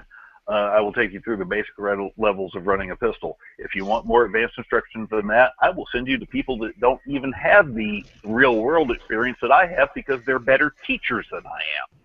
I've been through basic training. I've been through AIT. I've been through Police Academy. I would be the last person in the world you'd want to learn any of this stuff from, because I'm lazy and I'm careless. We need to separate. None of us are saying that his curriculum is invalid because of his claims. Sorry, go ahead. I said we need to separate whether or not you're a good teacher to whether or not you're like I'm paying for somebody's class because they are experienced, they've been over there, right? Yeah. I don't it doesn't matter. It does not matter whether or not they are a good instructor or not. It does not matter whether I actually learned something or I walked away feeling like I learned something or feeling like I learned something that I learned was wrong later on, right? It doesn't matter. It's the fact that they lied, that they were a Navy SEAL or DevGru or whatever, that I took their class. Part of the premise of some people taking classes is that these guys have been over there, right, and actually been in combat and stuff. It's you're confusing two different arguments. Somehow makes me more valid on some point simply because Yankee, no, we're talking about gunfighters. We're trying to shake you by the shoulders and stop you from this already. It has nothing to do with the curriculum. It's the fact that if someone wants to give their money to a veteran compared to give their money to someone who's not a veteran, that might have been a decision someone made. It didn't have anything to do with what's coming out of it. I'm okay with saying that, but I'm not okay with saying that people that took the class now... We're not saying that they took his class because he has better techniques than everybody else on the planet because he was a soldier. We're saying that when someone is going to make a deciding, when they make the decision to take a class, and the soldier, being a soldier as compared to being not being a soldier, is part of the decision making, and that turns out to be a fraud, I don't understand why you're not accepting that as fraudulent advertisement. If I choose one guy's class over someone else's class because they're a veteran, I won't not be a veteran. I won't support him being a valor thief, but I won't condemn his curriculum based on the fact that he's a valor thief. None of us are, though. We're not talking about the curriculum. We don't care at all about the curriculum. We're talking he's taking training. I don't have a problem with what he's teaching. From this person, problem with what he's teaching at all. If he's out there teaching good shit and people are squared away when they leave, good. But if those people went there, like G-Web said, they made their final decision on the fact that, he served his 11 Bravo, then there's something wrong with that. Exactly. It's not about the curriculum. We need to stop. We need to get away from the curriculum. The end does not justify the means that he lied about being in the military. Oh, there you go. Perfect.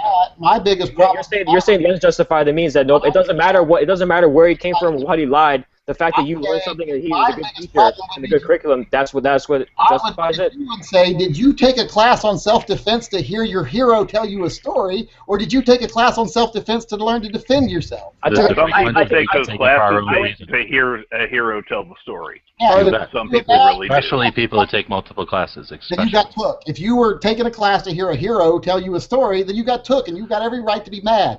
If you took a class to defend yourself, and then you learned to defend yourself, you don't have as much right to be mad. Perfect. You just summed it up perfectly, and that's what we're having this discussion for, because I'm curious to see whether there's more people that don't give a crap, that they got scooped in, they learned what they wanted to, and that's all they cared about, or if there's people that care where their money's going and are offended at the fact that someone was unscrupulous to divert their money from where they wanted to spend it. Let's forget that. Let's forget about that last admission. G-Web sat down with me and taught me how to code for like 5 years, and then I go to somewhere else and I'm teaching other people how to code, and I tell them, yeah, I went to school for this and I worked at Microsoft for 20 years, and I didn't. I learned it from G-Webs, and they chose me because I said I worked at Microsoft or whatever.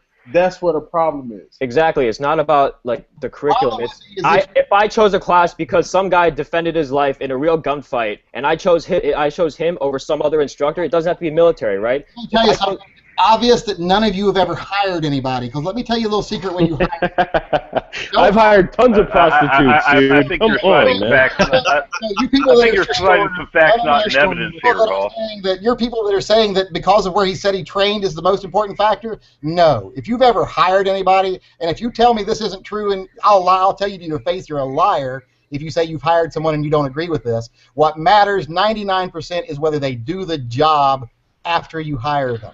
Okay, that's fine, Yankee, but what if part of the job is listening to that story? We understand that you don't find that interesting, but that is what some people make a decision to do, multiple training classes, to experience the different instructors, to hear their story, and to get that insight from those different, roots. If I took a defensive... was done well, I still have a problem with that person because I hired them on false pretenses. Exactly.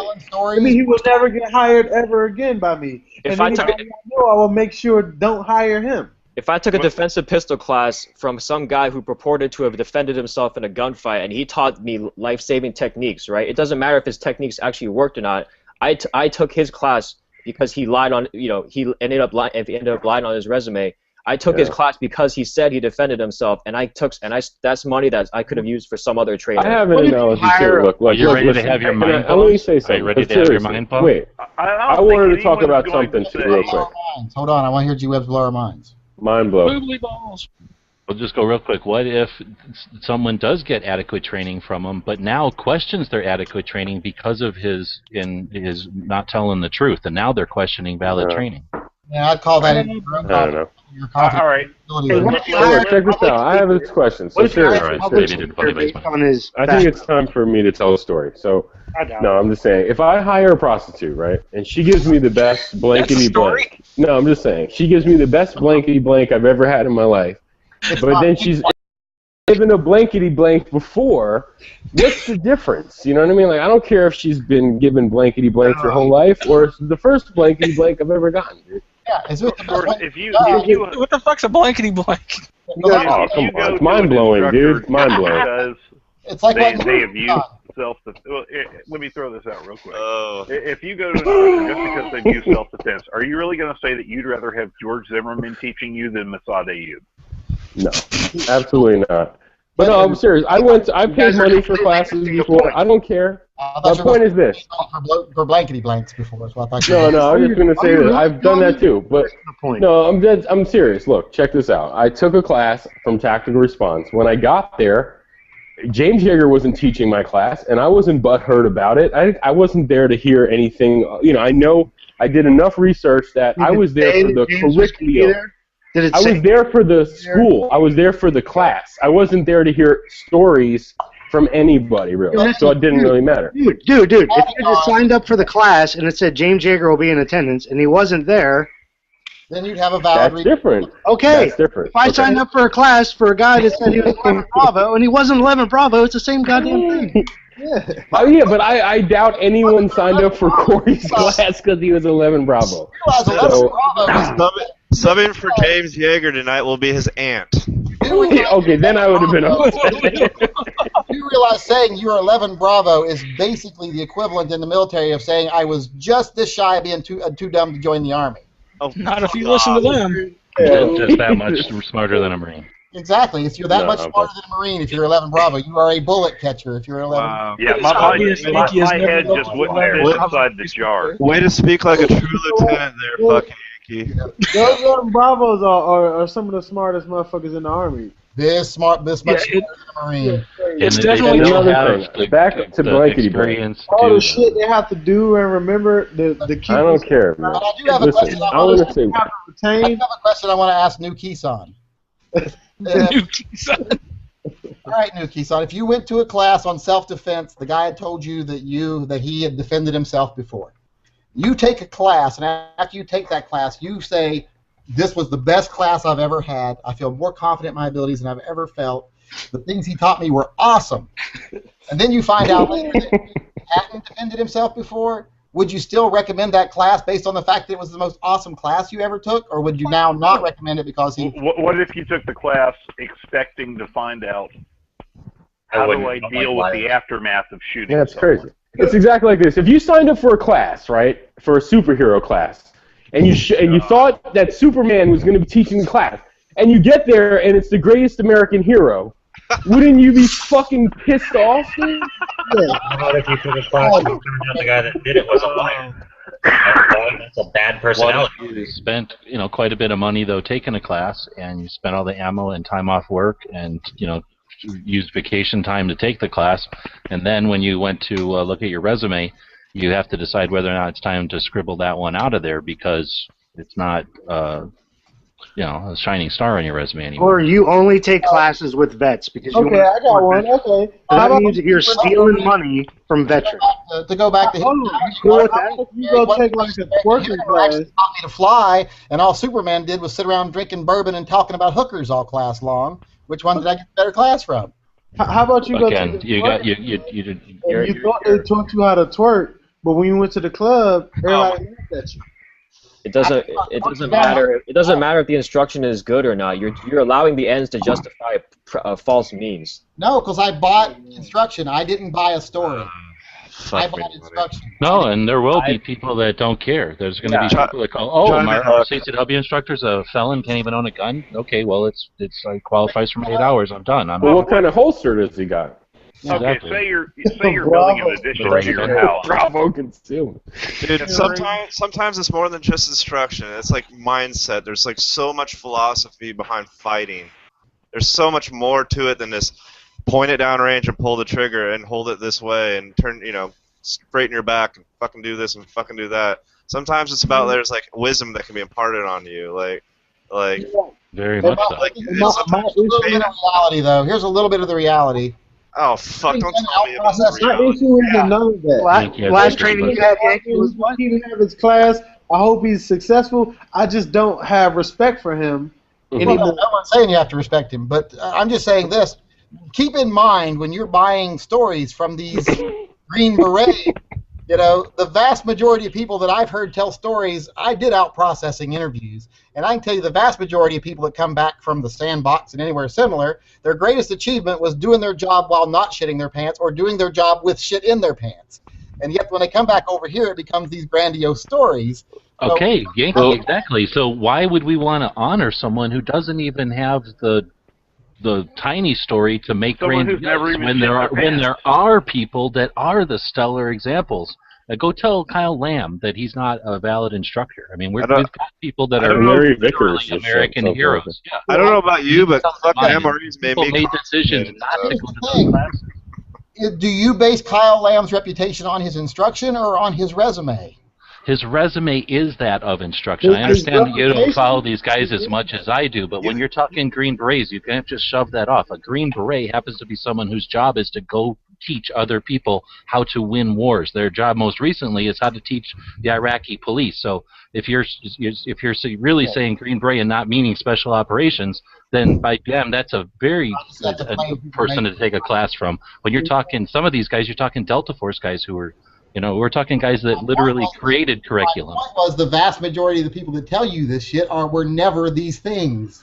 I know, so why are we going to write off one guy who's one of the vast majority as, like Daniel keeps saying, the ends justify the means? That's why it's such a thorn, I guess. I'm saying when I buy a class, I buy the class. I buy the learning. I buy the instruction. I don't buy the teacher. I buy the. You don't. I know. If you buy you could go buy the DVD. That's cool. Everybody's not like that though. I wouldn't buy that class because wait a minute. he's a fucking liar about his service. So you're telling me that for the same money and the same time outlay, you would rather take the MAG 80 class from a designated instructor rather than, or would be just as happy taking it from a designated instructor instead of Massad Ayoob? Are you asking? Who are you asking? As I've done. I'd both. rather take that course from Massad Ayoob if I could. Yeah, me too. I hear you, but I would also tell you that that's and I just happen to have insight on it, being through MAG 40 and 80, that most of the class is done on video, and his instructors have taken his class enough times to be able to basically give it to you almost pretty much verbatim. I'm sure they give excellent instruction. Yeah, so decent If instruction. given the choice between taking it that way or taking it directly from MAG, Now, if you listen to, if you're asking Yankee, he's going to say it shouldn't matter because you're taking the curriculum, you're taking what you bring out. That's what I'm asking. In real life, Yankee, we're saying based on that last answer he gave. The opposite of what I would say. I would say I want to take it from Massad Ayoob because even though he doesn't have the experience, he has the proven teaching ability. So I would want it from Massad Ayoob because I'm buying his teaching ability and I'm buying what I'm going to learn. I'm not buying his resume. Right. It's always the person who invented the curriculum. You are buying his resume. His resume is He invented it, dude. Like, I'd take it from the inventor. It's like a chef, like you were talking before. Some chefs, celebrity chefs, they open up a restaurant. They are the chef for like the first few months, and after that, they hand it over to another chef who cooks those recipes and stuff. But wouldn't you rather have that that chef who came up with the menu, who invented the fucking recipes? Like, he knows what he's doing. I mean, I don't know. With Massad, it's different because I was going to pay for a classroom-only class, and it's well, no, it's in the future, so I might. But I didn't know who was teaching it, and I asked, and they said it was Massad Ayoob was going to teach it, and that would be like, okay, now I want to take the class, because if they were like, oh, he's not going to teach it, it was just going to be like, I don't know. That's just me, because I'd rather hear it from him and say, hey, I took the class and then he taught it. It's called MAG 20, not Larry Flintstone. You know what I mean? I don't know. It's not the Larry Flintstone show 20 or whatever. Well, I'll use myself as the resident 11 Bravo here. Hey, wait. Fight to the death for it. We've already established that 11 Bravos ain't nothing. Yeah, we're this much.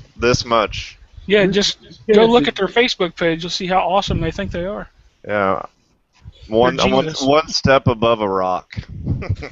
I wouldn't go that far, but they think they're the hot shit. You're like a non-infantry Marine. Non-infantry Marine. All right, where did I drop out? I don't know. You said you were the only 11B here and got booted. While you were killing commies and Grenada.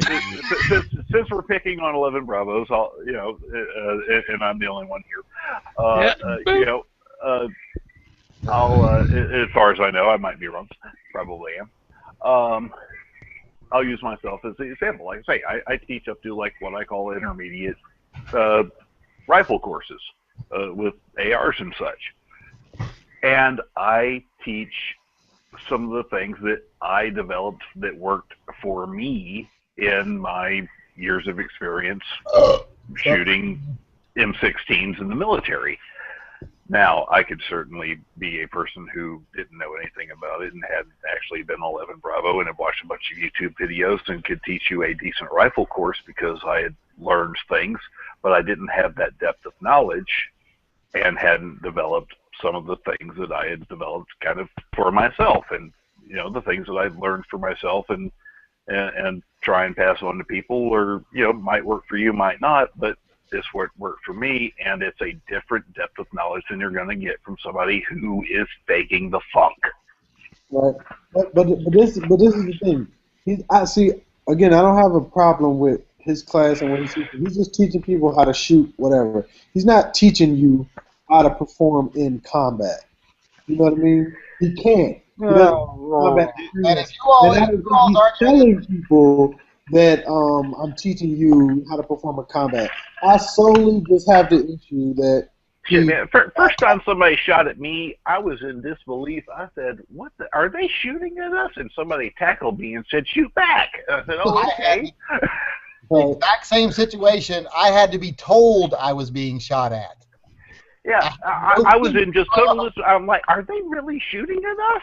I heard. I'm sitting on the back of an earth mover with a Corps of Engineer group, and I hear ping, ping, ping, ping, and the guy, the sergeant, is like, "What the fuck is wrong with you? Get down, we're being shot at." And I'm like, well, that doesn't happen in my job. That can't be true.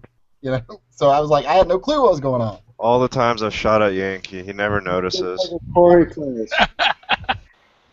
That's the only time I've ever really drawn fire in my military career, and I had no clue what was happening. I was completely in disbelief. So like, are you kidding me? Are they shooting at us?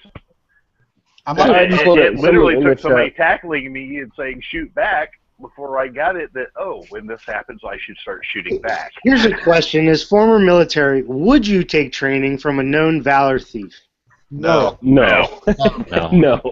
So right now, would I? Probably would you not. take, I wouldn't take his as class. a former military officer, would you take training from a Valor thief if you knew he was the best instructor there is? Exactly. No. That's Yankee's point. Yeah, it doesn't matter if he lied. That I'm not sure about. If I thought that his instruction was going to give me a definite advantage in protecting my life and my child's life, then yes, I probably would take instruction from him. I would probably wait till Larry Vickers came to town and take the Larry Vickers AK class instead. See, for some people, it's about the principle of the fact, right? You're arguing a results-based. You're pushing a results-based argument.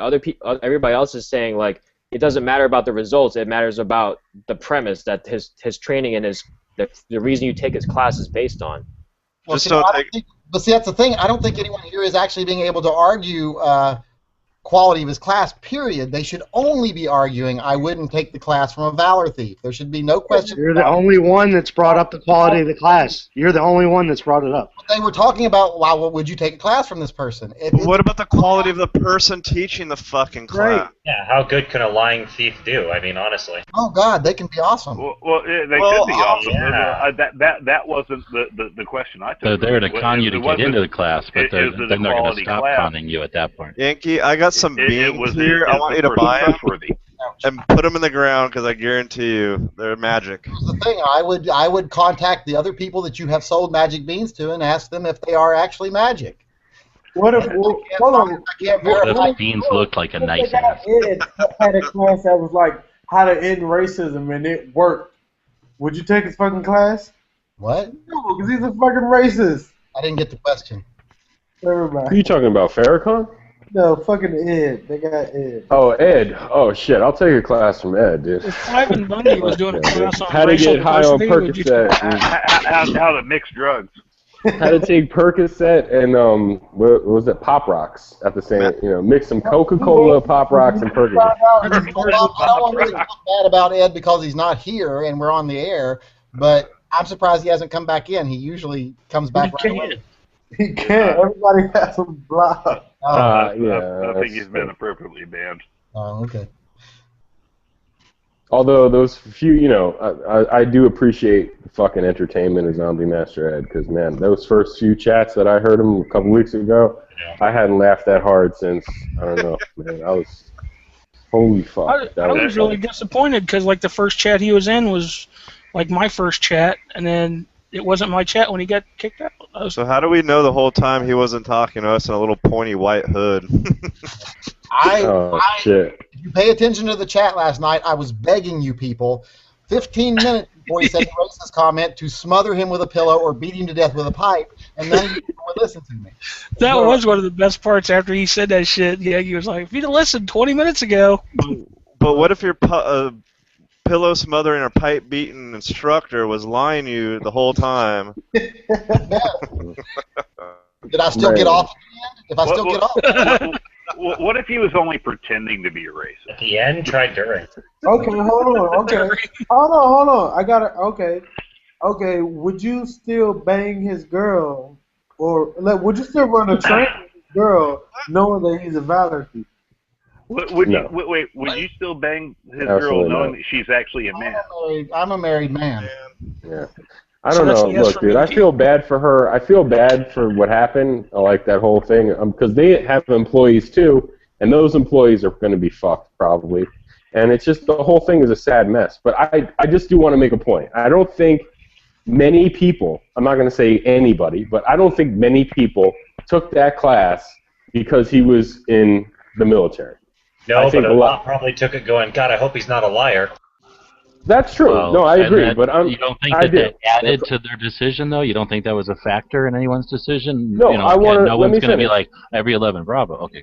No, I think that what happened was the main criticism of Range Time when he started teaching classes, because believe me, he was a YouTube channel for most of the time. Then he started teaching classes. He went from criticism classes in no time. Like it was amazing how fast that went. When he started, the main criticism was this guy has no experience to teach classes, and that's probably what made him start bending the truth or lying, straight up lying. I don't know, whatever it was, he was straight up lying. And I think that he never really went out on the ledge like on most of his videos. Like when they busted this guy today, or what was it, yesterday or whatever, when they had to dig back to like comments that he said to somebody in a comment, one person in a comment, he said 11B.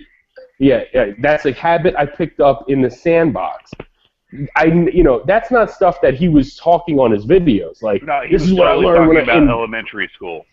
Yeah, no, I'm not saying he wasn't lying. That was fucked up, but I just feel like every conversation he was like, it wasn't like every conversation he was bringing up his service or anything. It's just that when it wasn't like Paul Ho or fucking it wasn't like Paul Ho and Larry Vickers like there's tons of trainers out there that they don't constantly talk about it either, but you see it all the time. Like, okay, this is their resume. I'm pretty sure on Paul Howe's, all he'll say is he was in special ops because fuck you, you won't know his resume. I'm pretty sure it's him. But the point, so I'm pretty sure he had a lot of pressure on him, Corey, to defend himself constantly from you're not experienced, you have no military experience. I mean, I've seen him say he had no military experience.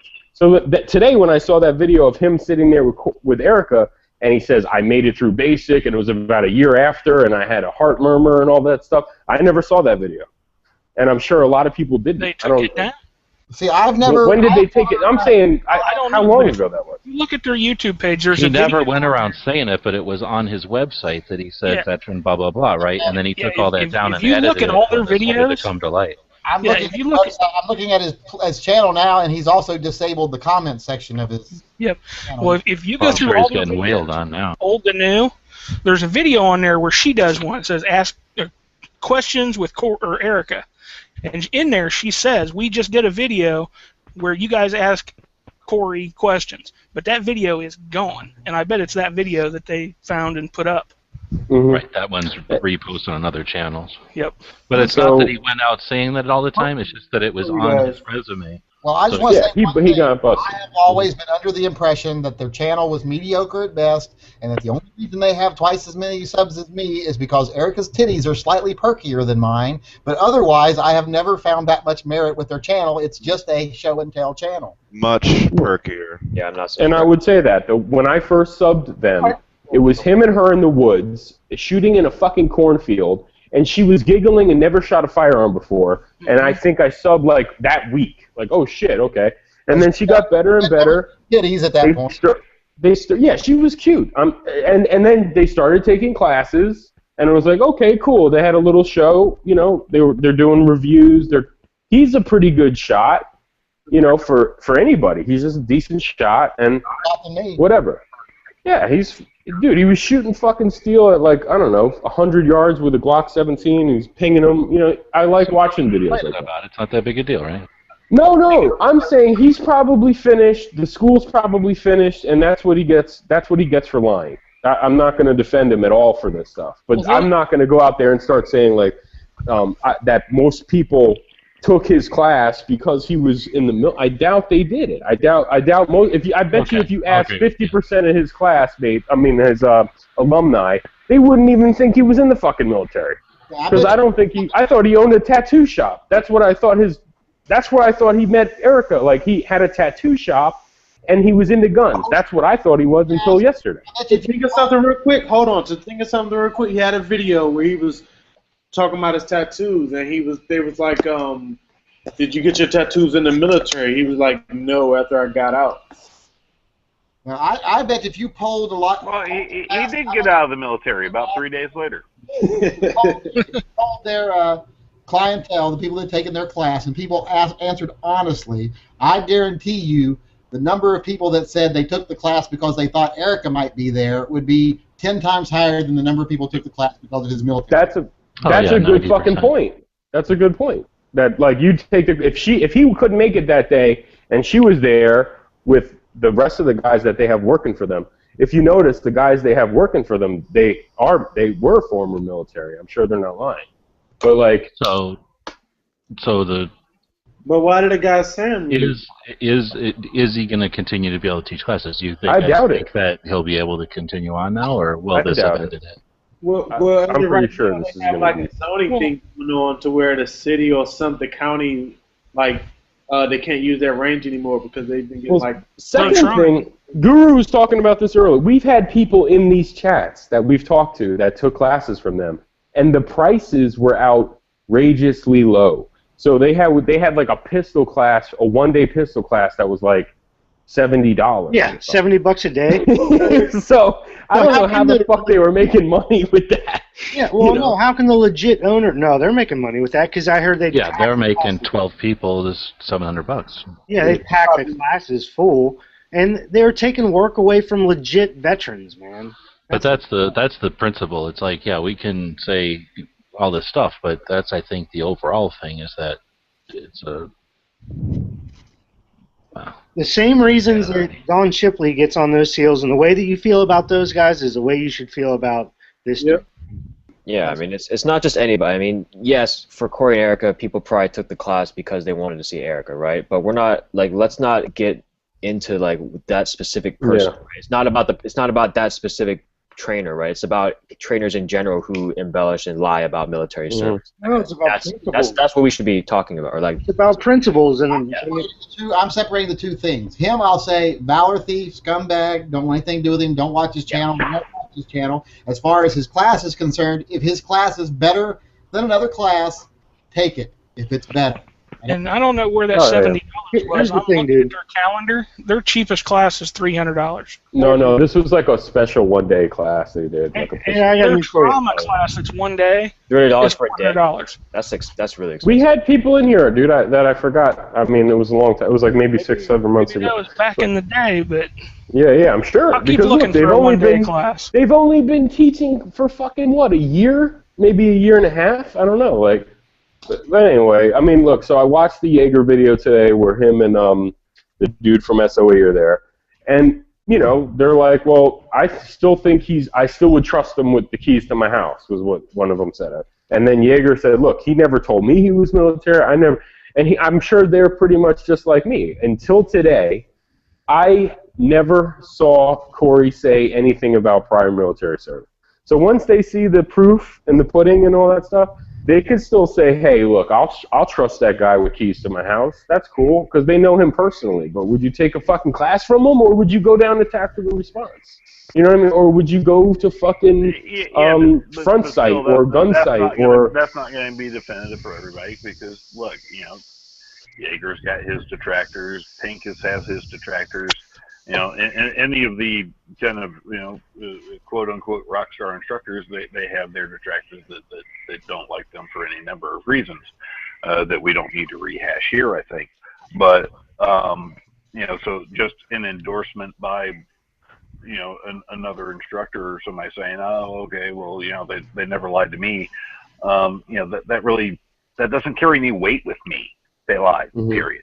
No, yeah, I got you. I'm just saying, you know, it's probably a rap for him and his school. It just goes to integrity, and I choose not to do business with people who have no integrity. It does carry me to a degree. If someone comes to me and they've never lied to me, and someone else goes, they're a liar, I'm not going to be like, well, yeah, okay, they're a liar because you say they are. They've never lied. Right, but they lied. They lied to the public. which means they lied to you.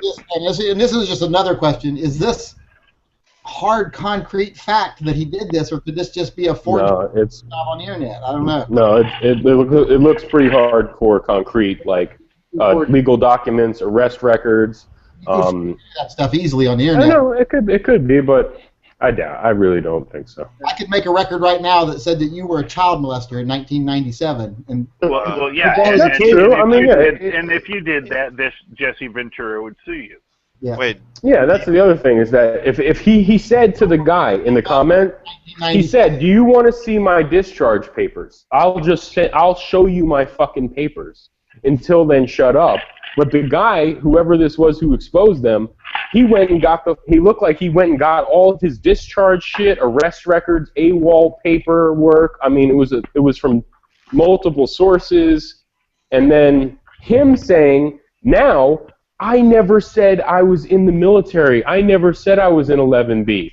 I never said it." And now they're showing him saying it, and then that's like, so even if there were forged documents, the fact that he says, "I never said I was in 11 Bravo," and then they got video of him saying it, that's fucked up. It's just that it doesn't look good, that's all. Not even smart. I remember when I was in my 20s, I had actually gotten out of active duty, and I was actually just out of the National Guard after, since I went from active to National Guard and then got out. Anyway, guy I worked with, he was actually a supervisor. I said something about military. He called bullshit on me and said, "Bring in your DD-214. I think you're full of shit." I walked in the next morning, came in, slapped down my DD-214 on his desk. He said, "I don't even need to look at it. I'm sorry." He never even looked at it at that point because he knew he was wrong. So I got a question. There are times where people call bullshit on people's military service where they're absolutely wrong. I've been the butt of one of those. So DB wasn't a pervert? But when that happens, there is a way to respond. You prove it, and it's easy to do. Yeah, 1997, I was 21, knee-deep in Chocha. So, no, I wasn't doing nothing crazy. Yeah, I thought so. But I'm not a rapist. Knee-deep in Chocha? Was he actually arrested? I don't know. What does that even mean? I don't know. I just read that online. Was he actually arrested and court-martialed, or was he just Mexican soup before he even began anything? It says he was arrested for being AWOL, and then it says like charges dismissed or something. Yeah, what they generally do if somebody goes AWOL at that point But the thing is, it's before you get in process. When they're at the call that? replacement, when they're at the AG battalion, when they're in the replacement units, they basically take you back in. They take you back in handcuffs, sit you down, out-process you with a general discharge, which you then convert to a general under honorable conditions after like 3 years, I think. Wait, what is this? Sorry, I missed. They come back. What happens when somebody washes out, and people wash out by deserting during a basic. It happens, and they give them just a general discharge, failure to adapt to military life, and they convert it to a general under honorable conditions. Oh, okay. That's what happened to Corey, I guess you guys are saying? That's generally what happens. I don't know that that's what happened with him, but that's usually what happens in his It said he had a general discharge. Oh, so it's like not dishonorable. He had a general discharge before actually becoming like going into when you go into the army, you have to actually go in, right? So you literally get on you go to you go to a recruiter, and then you get on a bus, and you go to a place called MEPS, and then you go to wherever you're going to be for basic. So I think in that process he left instead of going where he's supposed to go. So before he even got into basic, and unless you're infantry, basic don't mean shit anyway. Basic is just your first school. So that's not like you know anybody from basic ever again. You just go to school there. So you get processed into the army then, but you're not in a unit or anything at that point. No, you have a basic training unit for if you're not infantry, it's 8 weeks. I don't know, but I'm just saying it's at that point you're just Army recruit so and so number. You're not this is your unit and you know who your commanding officers and shit are. You're just in training at that point. You don't even know that in infantry basic until you graduate, and then they give assignments. Me, I was a little bit different.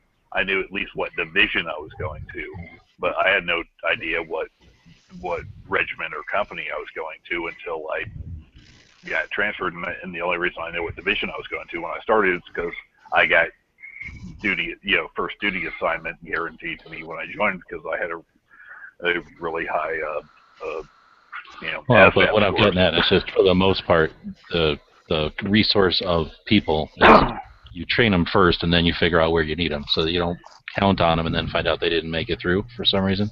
So they don't really count us as soldiers until you're done. So I'm just saying, you didn't even get into the part of being a soldier because you never even started the part that's a prerequisite. You can get a general discharge at any time in your military career. I mean, they can discharge you. You can smoke pot and get a general discharge.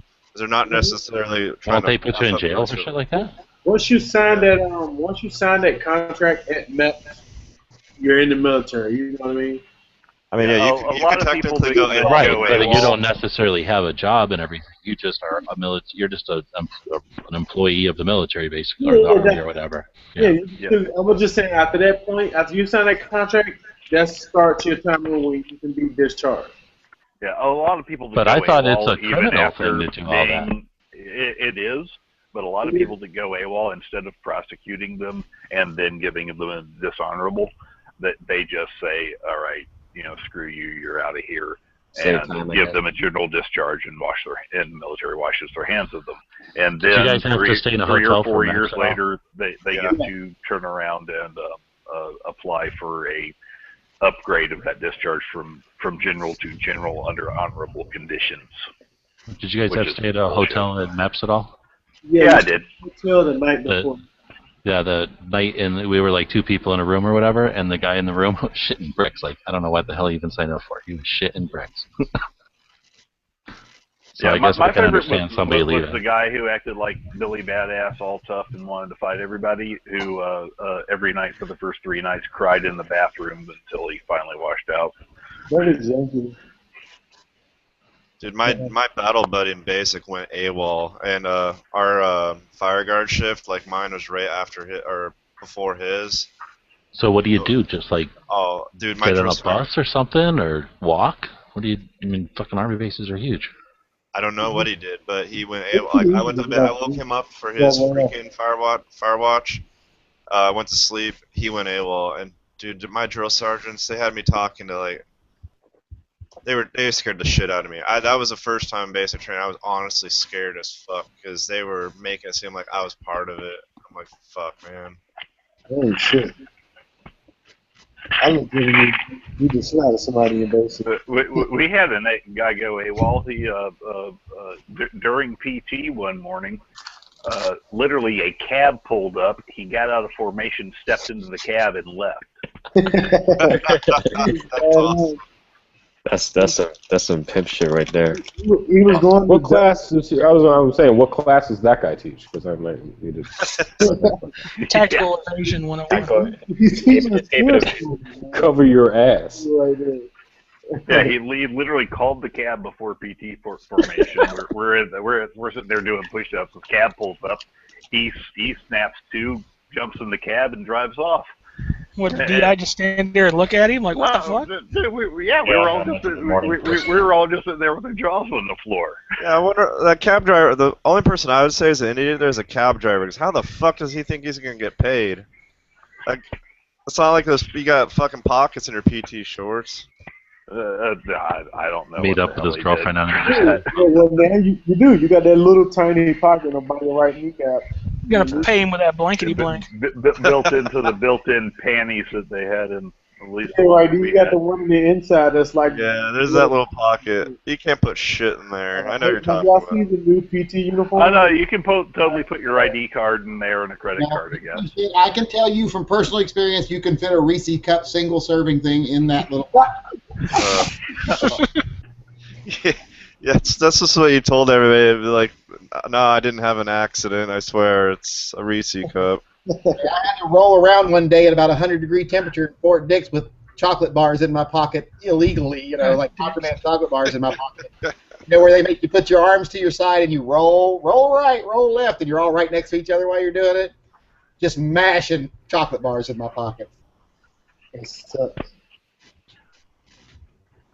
What sucks about these classes is that if you lived in Indiana, I mean, it must have been fucking crazy convenient. Like, if you're like 10 minutes away, What sucks about these classes is a lot of them travel, but they never make it to your part of town, So you got to travel, and it gets expensive. So that's why I'm thinking Jaeger class, Ohio, next year. Hey man, oh yeah. I went all the way down to Florida to K&M Precision just to take the precision rifle class. I know about travel. That's awesome. Yeah. Wow. You got the money and the time, it's worth it. Yeah, it was definitely worth it. I've heard like Just Dano. He took a class in where he lives, and I forgot but the cost of his class was right up there with the best of them. You know what I mean? Like, they're not any cheaper. You take a class from just some guy that has no reputation, or a little bit of a reputation, or versus somebody who has a huge reputation, has been doing it for 20 years, and the price is not much different. That's what sucks. It's all about the location. We got Thunder Ranch here in Oregon, and that fucking place is so expensive. Well, plus I heard they have like a year. They're like booked for like years. Yeah, I'm glad to hear that. Like, Daniel just posted something in the side chat about a place that's much better priced and it's not too far away. So that's good to hear. I would love to go, take a vacation to go to Thunder Ranch and do the things that they do there. I think it'd be awesome. Yeah, oh yeah, I would. You know about the guys that do like a check on Opcom? I couldn't really hear you. I couldn't hear you. So something about a guy with an octagon? No, they do a check. They call it Opcom. It's like Musty Getty's Tactical, his group of guys. Yeah. No, I haven't heard that one. Oh, really? They do a really good stuff. Fucking funny as hell. You should definitely. Wyatt Earp? You don't remember Wyatt Earp? Yeah, Wyatt Earp. And then, you should definitely post their shit on fucking. I've seen Derp talk about something on Instagram, so it must be that. Yeah. Doing a live show. Is it on Sunday? I think we're all going to go take an instructor's grow class. They actually just did one yesterday. I think it's Wednesdays? No, I wonder. I don't see it if it's on everybody's. Like, whenever is David able to do anything, and 100 chats on Wednesday. I just want to, is there a way to just take, I don't want to take the class, I'm just here for the stories. Like, is there a special rate? The war story rate. And what I want to know is if a guy tells you he's gay, and then you find out he fucked your brother 7 times, are you still going to be mad at him? Wait. I missed half of it because I'm laughing too hard. I just basically want to know this because I want to know if DB's going to be mad at me or not. So wait, if somebody tells you you're gay and then what? And then they sleep with your mother several times. Oh, shit. Mad at them. I would be mad because I'd be like, what are you trying to say? My mom looks like a dude? You fucker? What's wrong with you, man? I was going to say this earlier, but I self-censored, but I'll just go ahead and throw it out. What if you meet a girl and she just absolutely rocks your world, and then later you find out that she's actually a dude? Are you still going to ask for your money back? Oh, dude, you're definitely not gay. I know that. You're not gay. You were a victim. Being gay and being a victim is different. So you're a victim of someone who misrepresented. Dude, if you get raped, it's like, dude, if you get raped by a fucking bear, it doesn't mean you're into fucking bestiality. You know what I mean? You got fucking raped by a bear. So let's go back to the instructor that presented themselves as something that they were not. Did you walk around in front of the bear? Because if you did, there is a question about whether you're into bestiality or not. This is what DB tells himself over and over. Eating a whole other watermelon? Yes, he is. So I'm just saying, having someone say that they were military and then give you a gun class that turns out to have not been military is just like sleeping with a dude. Dude, if you took a Larry Vickers class and Dom DeLuise showed up and you didn't know the difference, dude, you want your money back at the end? Who fucking cares, man? If you watched FPS Russia's channel for years and then you found out he wasn't Russian, did you feel cheated? Wait, what? Oh, if I'd watched his channel for years and Dude, thought he I would was love if he started teaching classes. Holy shit, he could have made $1 trillion. Dude. Wait. Did you just say that FPS Russia isn't really Russian? No. He's from Georgia, but not that Georgia. Did you know Hickok is a robot? He's not even a human being. Did you know Hickok's only 5'2"? It's all done with camera trick. Can you imagine Hickok teaching a class? It would only have to be like only in his yard. Like that's the only place he's probably good at shooting. He used to be a history teacher. He can probably teach. Hickok would never teach you a class, but you are not worthy of holding a gun. That's right. I'm not worthy? Why not? Because I'm not an English teacher? He won't link other gun channels on his channel because he's afraid his students might see gun channels. And I'm like... Oh my god, dude. He's retired. He's making so much YouTube money. I don't believe that at all. I don't believe that. Didn't he tell us? He said everybody knows. Students knew he shot guns. Yeah, I don't believe that. I think he's retired. I think he's done. He's done. He's done teaching. But I think he's just lying about like being worried about people at school seeing. Who the fuck is eating fucking Jiffy Pop? Who's Cerakoting their gun the nut and fancy way, dude? Somebody's making Jiffy Pop. Mute yourself. No, somebody's making Jiffy Pop. Don't tell me it's me, man. It's not me, man. Me. Don's making Jiffy Pop. It's like that scene from fucking Fight Club with fucking what's his face on the phone. There's only one thing you say about Stolen Valor. You never talk about Stolen Valor.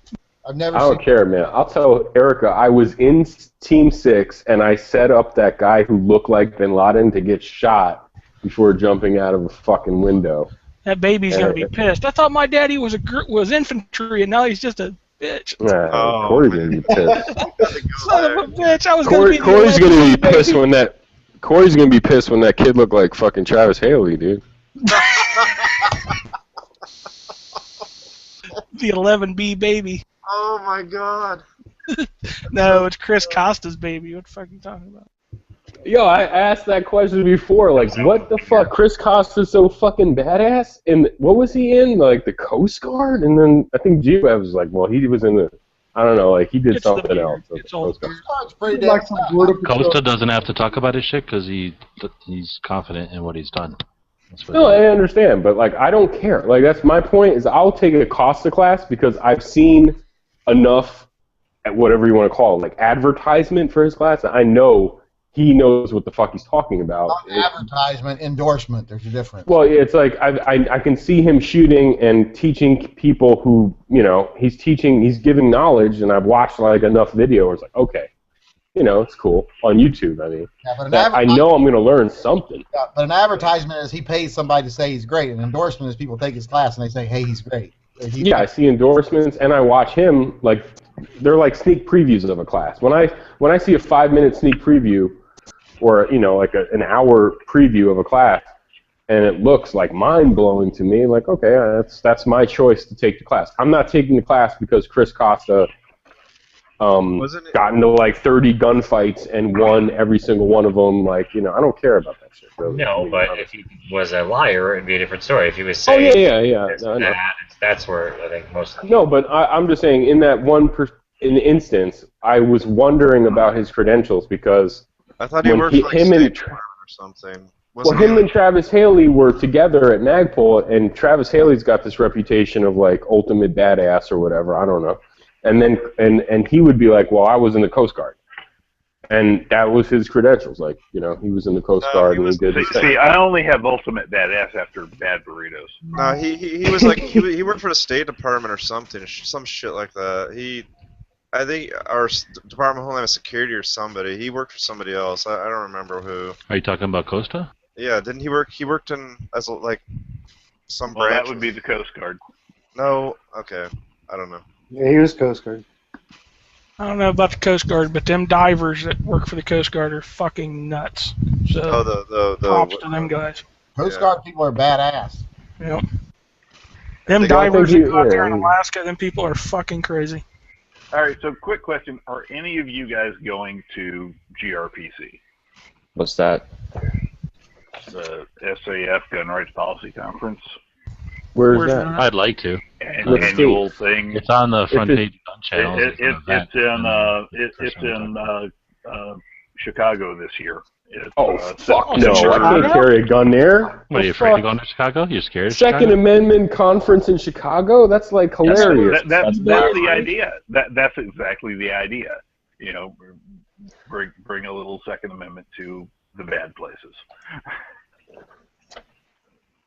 No, that's like before last was Orlando. Last year was Houston. This year is Chicago. So you're getting together.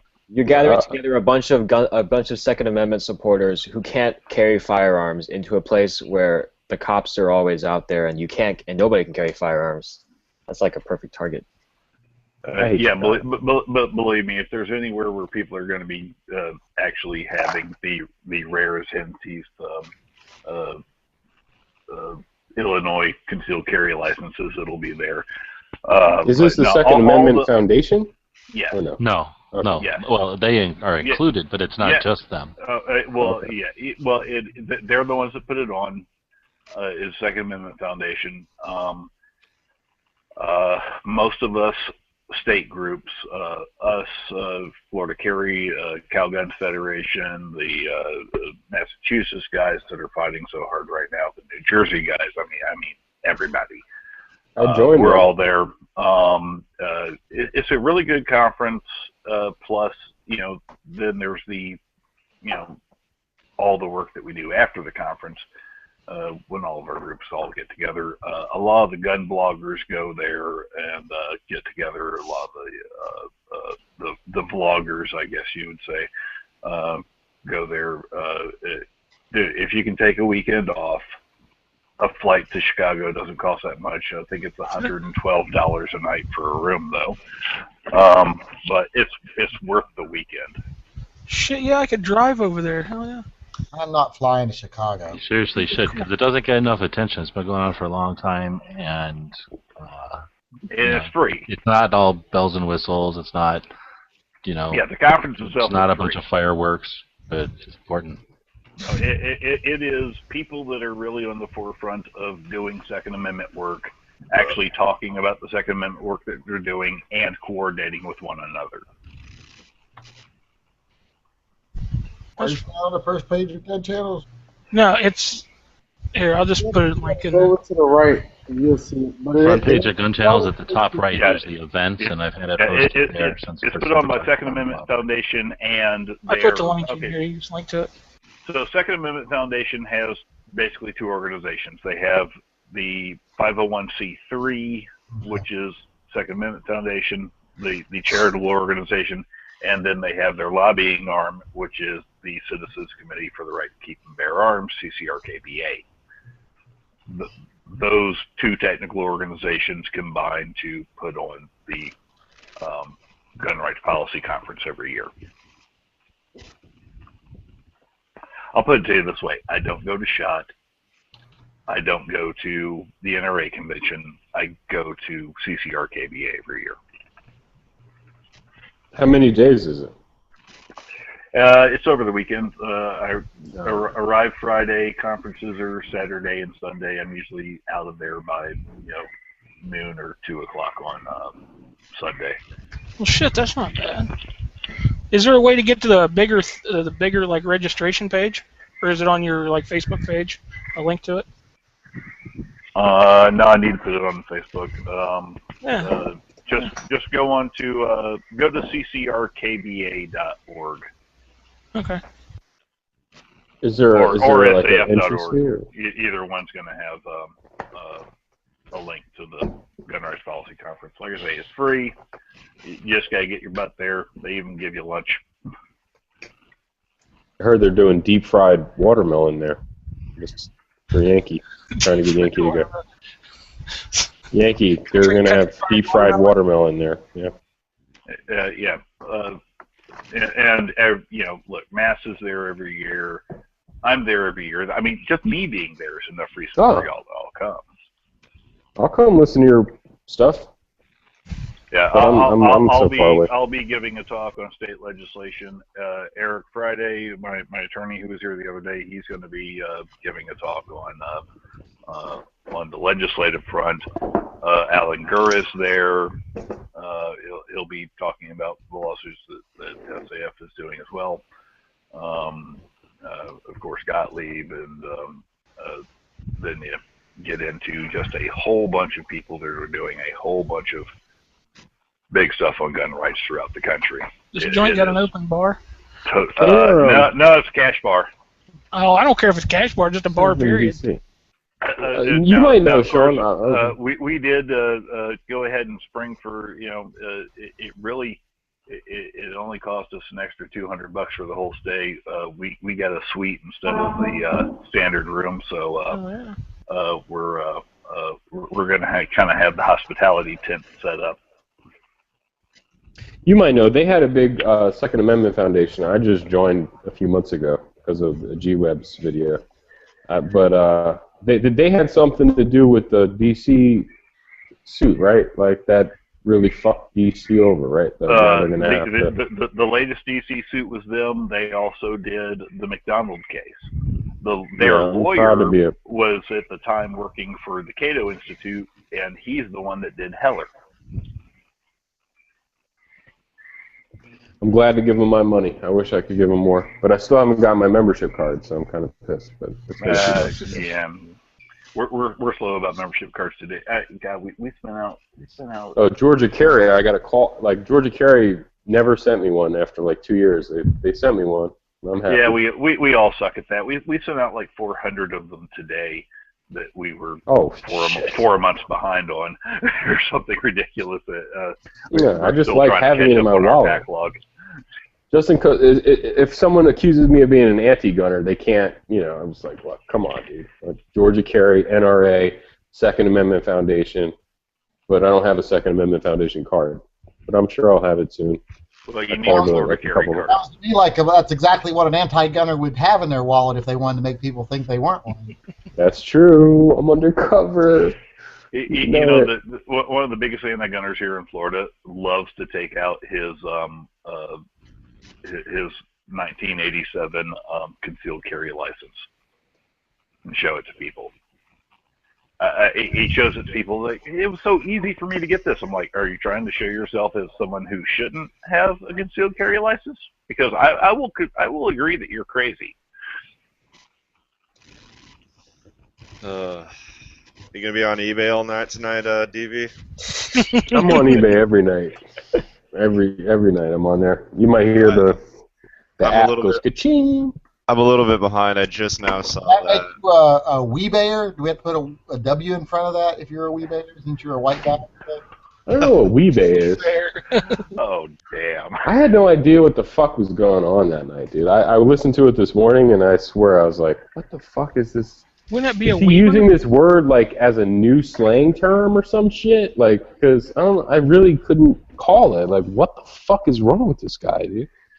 Anyway, what bothered me about it, that bothered me more than anything, wasn't the use of a bad word. I mean, it did bother me. That was just the straw that broke the camel's back. It did bother me that he doubled down on it when he got called on it. But what really bothered me about the whole thing is that it was just this arbitrary, off-base racial thing that didn't make sense. It made no fucking sense. But it'd been like if he said tapioca pudding is for gooks.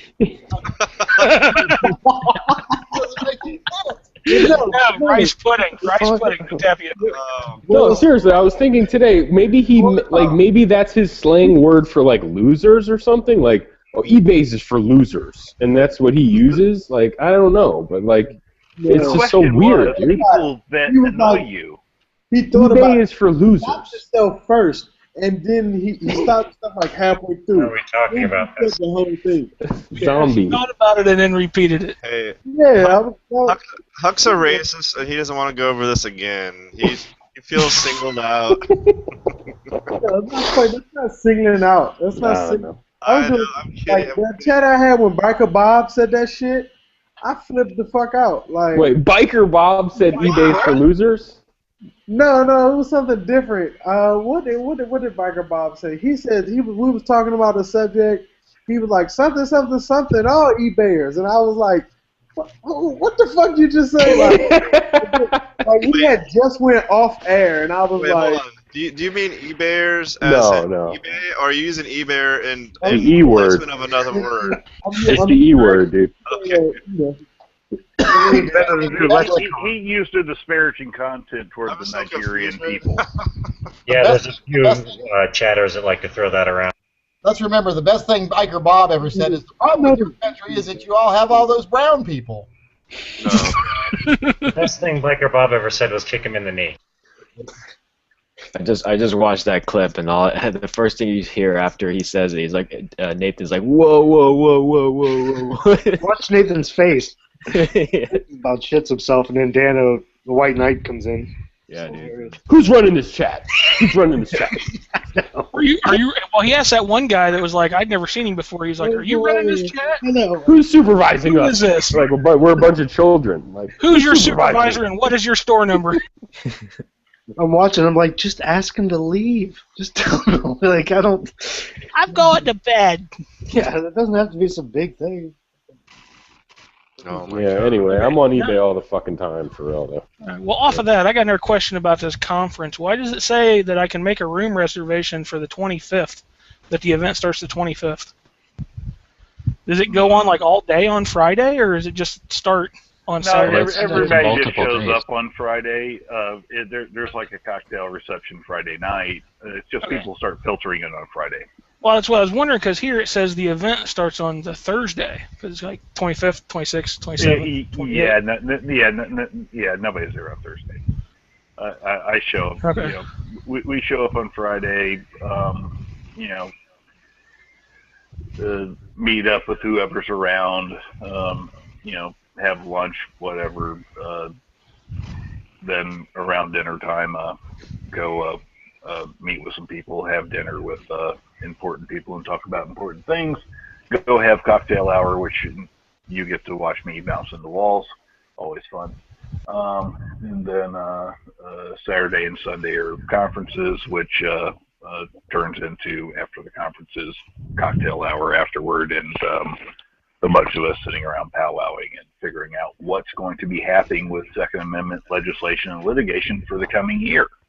If Florida Open Carry pays my ticket and my hotel, I'll go in honor of Florida Open Carry.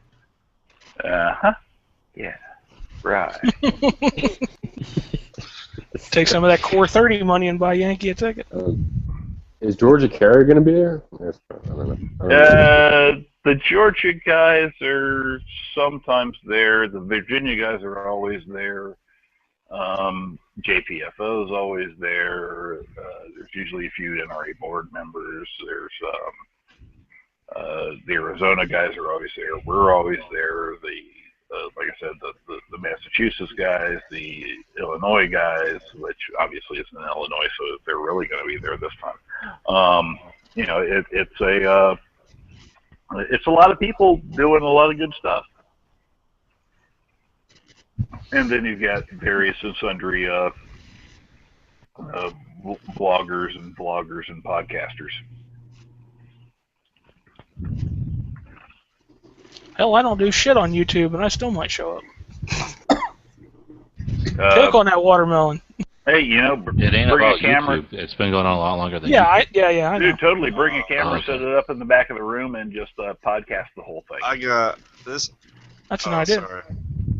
I got something so off topic, but since we bring were my talking shit about and cops live stream it. earlier, this is so off topic. We were talking about police, and I know a few of you will find this hilarious, and a few of you will probably hate this, but I found this gem today of this stupid kid doing an amazing. Yes, I saw that. I know what you're talking about. This is, What am I, some pot? Yeah, it's amazing. Yeah, I saw that too. Okay, I thought of you actually, DB, when I thought of this. Yeah, someone was like, Speaking of selling so fake stupid. drugs, DB, I thought of you. See, too bad you can't make a hooker disappear like that. I don't do that shit. Yeah, no, that reminded me of the guy who like ran up on people like trying to snatch their fucking iPhone and shit, and he was getting punched and choked in the face. No, Hey, officer, how about some blankety blank? Sucker. That's completely different, dude. Those guys deserve fake. I just made my own That cop gets 17L today. It's pretty cool. What I did was I spot welded Oh god. extra barrel. Yeah, it's All pretty right, cool. what is a 17L? You got an L? When'd you get this? They still make L's? What's an L? Yeah, well, dude, I wasn't gonna get it, but GSSF, my GSSF dealer, had one in the GSSF like showcase for $480, and I was like, "This is crazy, man." What generation is it? Third? It's brand new. Gen 3. Wait, Well, no, I thought those it's were- Gen 3. Though. I thought those were like the 34s or 35s Are they- or something. No, I just watched that video you linked, and I thought that was cute. I did want to say one thing. I actually liked the way the cop conducted himself, because when he realized he didn't have anything, he didn't try to make a thing out of it. He just said, "You know what? I don't got time for your bullshit. Get the fuck away from me." The cop didn't try to make a thing out of it because he wasn't wearing a battle vest and 12 magazines and didn't have a smoke grenade launcher. That's funny. And it was also. So, wait, hold on. The L. So are they producing the L again? Yeah. Yeah, they've been making them since like June. Are they gonna Is it make made the, USA? Let's see where it's made.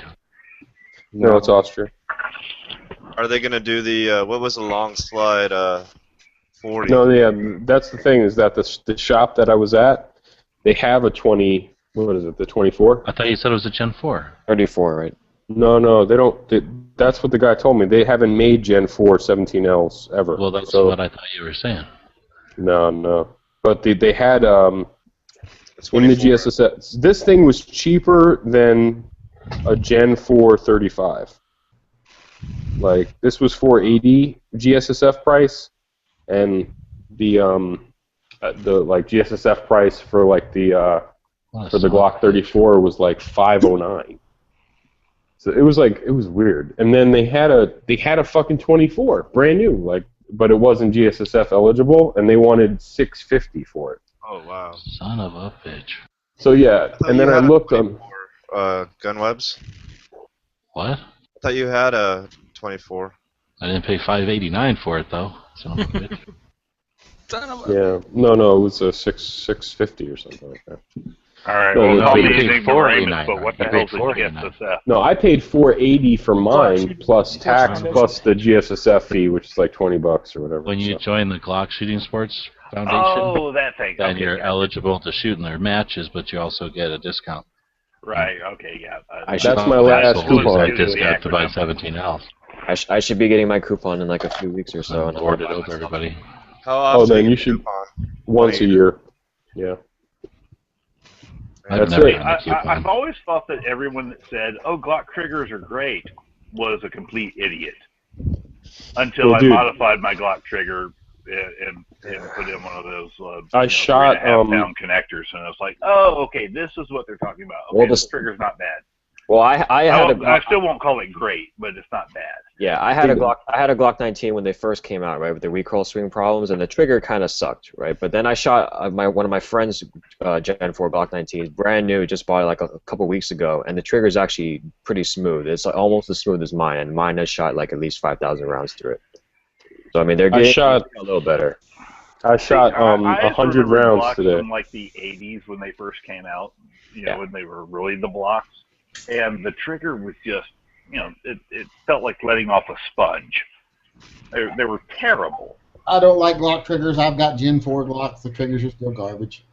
Yeah, They're even worse, actually. Yeah, Gen 4's worse. Maybe I just got used to shooting Glock triggers. putting the 3.5-pound connector in it, okay, that helped a lot. I mean, I'm not going to discount it. It helped a lot. But it's still, I don't get this whole, Glock triggers are great. Something about a trigger that when it breaks, you feel this slow motion kalunk. Yeah, I will just say don't this. get it. I had 2 boxes of Winchester 124 grain NATO, 9mm NATO, and I shot. That shit is kicking out of this thing, dude. I mean, it felt like I was shooting like 40 or something.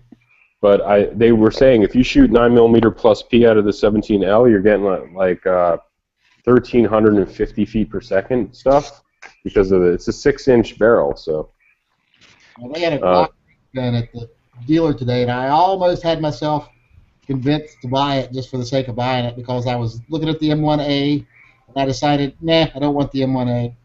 So I started looking at the Glock, and then the guy went, "Hey, would you like a Squad Scout? We got a Squad Scout M1A in the back, hasn't been checked in yet." And I ended up buying that instead of the Glock. Nice. Yeah, that's good. Well, I have decided if we win the open carry case that we have here in Florida, getting that re-legalized, if we win that case, I'm getting myself a barbecue gun. I'm getting a Colt Python, totally tricked out. So I have my just cool drool on this gun, open carry gun. Actually, I've got to go to an open carry barbecue. What's today's date? I guess actually tomorrow, Saturday. I've got to go to an open carry barbecue. They're sponsoring one of the sheriff's candidates is sponsoring a barbecue for the local gun community and the Vancouver Police Department, and it's an open carry event. So I got to go to that Saturday. So I got to decide: do I want to just carry the gun I always carry and do that, or do I want to carry something fancy, pretty? No, you got to be fancy pretty for a barbecue. That's why they invented the barbecue gun. Could carry my Python. I do have a holster for it. You have a Python? Yeah, I got a Python right here. Oh God! Quick! You didn't know? Wait a minute! Put down the watermelon. No? Excuse me while I whip this out. Right there, Python. I've also got an Anaconda, a Magnum carry, and a Detective Spectre stainless. I want the Magnum carry. Magnum carry is my favorite one. You can have it. He's probably even got a Delta Elite in there too. I have a Delta Elite. Jesus Christ. But it's a new Delta Elite, it's not an old one. Oh, it's not an old one. Well, I don't count that. So if I were to buy a Glock for like backcountry woods and possibly bears and stuff, would a Glock 20 suffice? Oh yeah. 4570, man. I like the Glock 29 better. Well, I'm getting a Glock coupon, right? So I want to use it on something. I like the 29 better than the 20 myself. It balances better, it shoots better, in my opinion. Yeah, but you don't. What's the 29? You don't always get whatever. They only have certain guns that are GSSF, and it's up to the dealer as to whatever they have in stock. And as far as GSSF guns, you can tell them you want something, but you can't just go in there and apply your discount to anything they have in stock. Just so you know. He's talking about bears. I'm thinking 4570 Marlin or 500 Smith & Wesson. If you have to go with a pistol. We only have black bear up here. Yeah, it's only black bears. Bears. I think. That sounds horribly racist. Yeah, no, 4570. On eBay. eBay bears? So, same as if they're polar bears. 44 Magnum out of one of these will take care of a bear. You want capacity and 10mm. I ain't going to get more than 2 shots on a bear. Quick follow-up shots. Yeah. You know your ammo too, so one like situation, and you'll definitely only ever get a certain amount of shots. I just want a pistol. I just want a pistol because it carry. 10mm is not all the same, so loading and stuff. So as long as you get like that good 10mm, that Buffalo Bore or whatever the fuck it is, like that hot 10mm shit, that's gonna be like. That's what you want. You don't want to go buy some weak 10mm because that's might as well get 40. Like 40, right? I mean, I can make my own 10 build up. I can build up a load for 10 too as well. And kills of Browns in Alaska are public record. You can look them up. And like the last time we were up there, the last 2 kills for brown bear were one was with a 45 ACP 1911 and one was with a 38 special long barrel rifle. When do you look up all this shit? You can go up there. You can go look on the registries up there. They record it for public record in Alaska because they record any time a brown bear is killed by a. Yeah, you gotta remember he's in Oregon. He could like canoe to Alaska. I don't canoe up. We take a boat. There's a difference. All he needs is a magnifying glass, and he can see Russia. I have been to Sarah Palin's house though. How was it? I drove by it. It's a nice house. Are you that kid's real daddy? They don't like her there. They don't like her at all. especially the They used to. the Native Alaskan. No, they never did. Just the upper white, really right. Just all the people that elected her, right? The non-eBayers. They didn't. If you heard how she got elected, you'd realize they didn't even like her when they elected her. They basically got tricked into electing her because she basically turned on the person that she was, the governor that she worked under, and pulled a bunch of shit that people fell for and got elected. She did sleep with Glenn Rice, the famous basketball player. That's pretty cool. Then they go, well, Sarah Palin got us a huge settlement with the oil companies, until they found out that Sarah Palin suckered you into taking a settlement that was 1/10 of what it should have been, because she was working for the oil companies.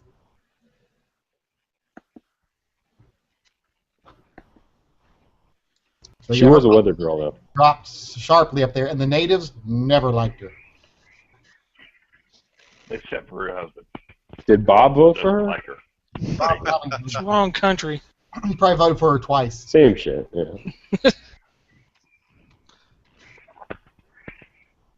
I don't think Bob's allowed to vote in human elections.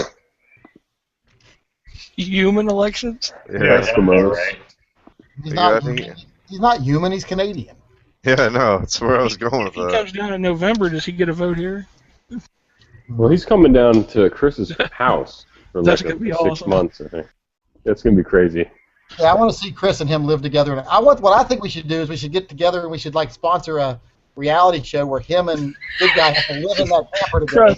Cross between Big Brother and the Odd Couple. I can't wait to see both of them. I can't wait to see both of them in chats together. It's gonna be awesome. They'll be like strangling each other. You can tell, like, Chris is not going to want to do it, but once the money gets involved, like, I'm sure he's going to be like, well, how much is it again? Okay.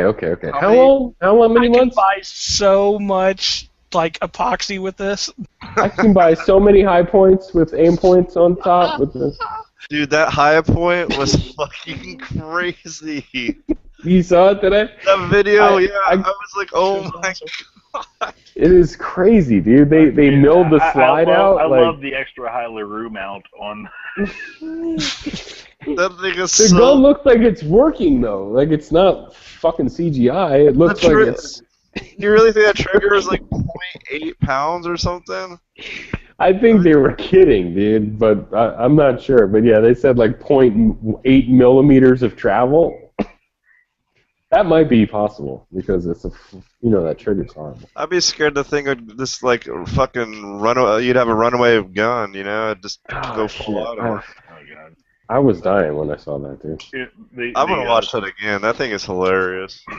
The trigger I first put in my RIM 700 before I adjusted it to a reasonable 15 ounces. This thing broke at 4 ounces. I mean, you couldn't breathe on it without it going off. It's like when you're shooting single action. That's like those. I've shot a lot of single action. I've never shot one that broke at 4 ounces. And you're cocking with your left hand, and you cock, and you're still you're cocking while you're still upright, and you fire on the downward because your trigger's so light. Oh, because you're still on the trigger. Yeah. It's like those bench-rest rifles. I've done that before. I've done the bang bang. Oops, just shot the wall or shot the ceiling. No, I have a question for gun people who know what the fuck they're talking about. So I got this Glock 17L, right? I shot everyone here. So I shot plus P out of it today, right? 100 rounds of it out of the 17L. So it's got. You better just send it to me. It's bad now. So basically, I'm like, wow, this recoil is pretty shocking to me. So the added velocity does that add to recoil because it felt pretty harsh. What were you shooting? I had a Glock 17L. It's a 6-inch barrel on a Glock. Added velocity will always change recoil because for every action there's an equal and opposite reaction. So when you're shoving more matter faster out the end of the barrel, you're getting more kick back the other direction. You said you're shooting. The thing is, generally in a longer gun like that, you have a stiffer and longer spring that soaks up a lot of that. So no, this has the regular. This thing has the regular 17 spring in it. I think you're just a recoil-sensitive bitch. You're probably right. You're probably right. I was thinking, well, barrel longer. I was thinking this gun should probably be heavier, but I think they milled it out enough where it's probably not very. Yeah, I've never fired a 9mm that felt like anything more than a mouse part on my hand. Yeah, DB, this thing was kicking, dude. DB, are you comparing the recoil to factory regular ammo in the Glock 17L, or are you comparing it to like a different Glock? Because the barrel length changes it as well as the powder, right? Your plus P powder is your plus P ammo is going to have more powder, and so it's going to have more. You know, to it. He doesn't well, have technically, powder. He it wasn't like plus C4 P. granules in the round. Yeah, technically it wasn't plus P, but it was 124 grain NATO, whatever, and I think they say that's like plus P. It's pretty much plus P. Yeah, 124 grain. I mean, it's a heavier bullet, so you got more of Newton's third law as well. Yeah, you got more mass, and it's faster. Yeah, it's a It's standard more bullet. energy. I mean, 147's a little heavier, but 124 that's a standard 9. It was cranking, dude. It was cranking. I was hitting bullseyes, hitting some nice bullseyes at 21 feet like a loser, so I'm happy. I'm ready to teach a class, so check it out. I was in Voltron Force, 1987 through 1980. Which line were you? You were the Black Lion, dude. What the fuck? I'm gonna lie about it and be like, I was Yellow Lion. Shit, I'm the 101st Chairborne Commando. I don't know if my favorite part about this video is that he randomly like hits it with a hammer and a punch, and then the whole thing, and then the next shot is it all coming apart, or that they use navel jelly to take the finish off the fucking gun. And they spray painted it like chrome, the barrel. They're like, we coated it in unobtainium or whatever. Yeah. So yeah, that's definitely spray paint. Okay. Such That gun After is about cool. a month in the field, I think I had some navel jelly, but I just washed it out. It was fine. What? Ew. And that was a yeast infection, dude. Yeah. Don't ask, don't tell. Alright, I got another question. Don't ask, don't Joe. I just sent in that pre-register thing. Will I get something in the mail, or do they just keep that till I get there? Pre-register for. If I did that pre-register for that conference. Oh no, dude, just register online and. Yeah, I did that. But will I get anything in the mail, or do they just? They'll usually send you an email confirming it, and just book your hotel room, man. Yeah, I want to go. Sounds cool. Yeah, and now I got to get a video camera. Shoot me an email to remind me, and I'll give you the room number for the Florida Carry Hospitality Tent. Oh, you don't want me to know that.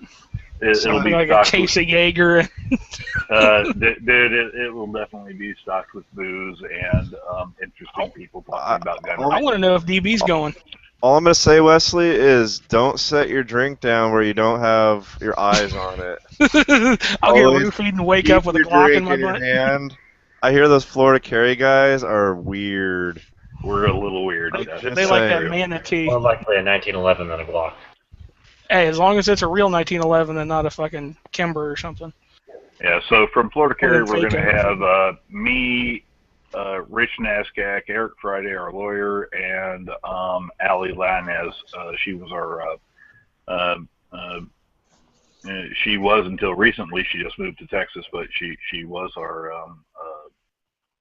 membership director. She's also the plaintiff in our case against the University of North Florida that we won. There's a video from her from this last Washington, D.C. conference for the Students for Concealed Carry. During the case against the University of North Florida, where they were denying her right to keep her gun in her car, which we won. But during that case, she was a victim of a sexual assault while she was waiting to get her right back to carry while going to and from campus. Absolutely just one of the strongest young women I've ever known in my life. Just sweet girl, good to be all around. Is there a list on here? Is there a list on here of who all's going to be like all the speakers? I don't think they've published all that yet. Okay. You know if there's going to be But anybody from you Ohio? can look at the previous years, and there's obviously a lot of repeat ones. Is this show just speakers, or is it products also? No, no. It's more boring talk stuff. There's a few. That's why it never gets any love, and nobody ever shows up and covers it. Yeah, it's not like the NRA convention where it's just all a bunch of buy our holster shit. This is the hardcore gun rights. Okay, This is what's going on through the country. I've Less listened- interesting from a commercial market, but if you're into what's really going on with gun rights, it is the conference to go to. Hey, I'd listened to an 8-hour chat once about like tampons or something like that, so I can listen to that. Cheese. I think it was cheese too. Cheese, yes, cheese. Well, I was watching. I don't know if you guys ever watched The Five on Fox News today, but I didn't they watch said, it today. But... yeah, they said I I was don't just kind have of time watching for that, so I watched the 3. the 3. If you want to talk about how to properly polish a revolver, this is not the conference for you. If you want to talk about the right to bear arms, this is. Okay. Well, So it's like being sub the Yankees, what you're saying. so today on The Five, they said there's a lot of hype going around that if Obama gets to nominate a Supreme Court judge, that he might nominate Eric Holder. Oh, that would be awesome. Oh, no. Oh God. There's Yeah. no way. There's no way. That dude, I just heard him say it on The Five. I wish I could get it loud enough to like play Bob it over my Beckel. headphones, but It's never funny. got The to only it. reason I watched the Fox is for The Five and the liberal on The Five. That guy Bob Beckel Bob is so Beckel is the fucking shit. funny, dude. Hey, He's cursed on air like 8 times a year. dude. correct me if I'm wrong, but I thought you had to be a judge in order to become a Supreme Court judge. No, Don't no, you think do so. not. No, you do not. You don't even have to be a lawyer. I don't think you have to even be a lawyer, exactly. Oh, wow, I had no idea. They just happen to be because, obviously. Well, Yeah, I'm going to it's send a hard to letter to confirm if Obama you're not. telling him I look great in a black robe, so... So I nominate Ed. Yeah, the only qualifications for being a Supreme Court judge is you get nominated by the president and confirmed by the Senate. That's it.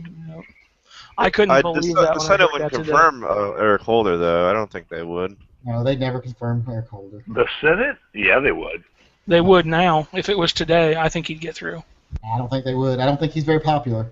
He's probably They can't- well- probably going to take over the Congress, though, right? So they'll be able to do it as soon as the elections are over. Oh no, they're going to lose seats in Congress. You're, hopefully, I hopefully really the don't Democrats think take there's over enough. all the Congress. It looks don't like think Senator there's Reid enough might to be flip. done. No, I think the Democrats are going to lose seats this election. They I always- think the Democrats are going to lose seats. I don't think there's enough to flip the Senate, though. Don't they only have to lose like 4? Yeah, there's just I really, and I might be eating crow later, but I don't think there's enough to flip the Senate. Yeah, but I think there might be because You don't hear that enough. That's a good thing. Democrats do not vote in midterm elections. They just don't do it for some reason. And that's why we're going to gain seats for Republicans and conservative candidates. But Conservatives vote in midterm elections. They actually turn out in higher numbers in midterm elections by far than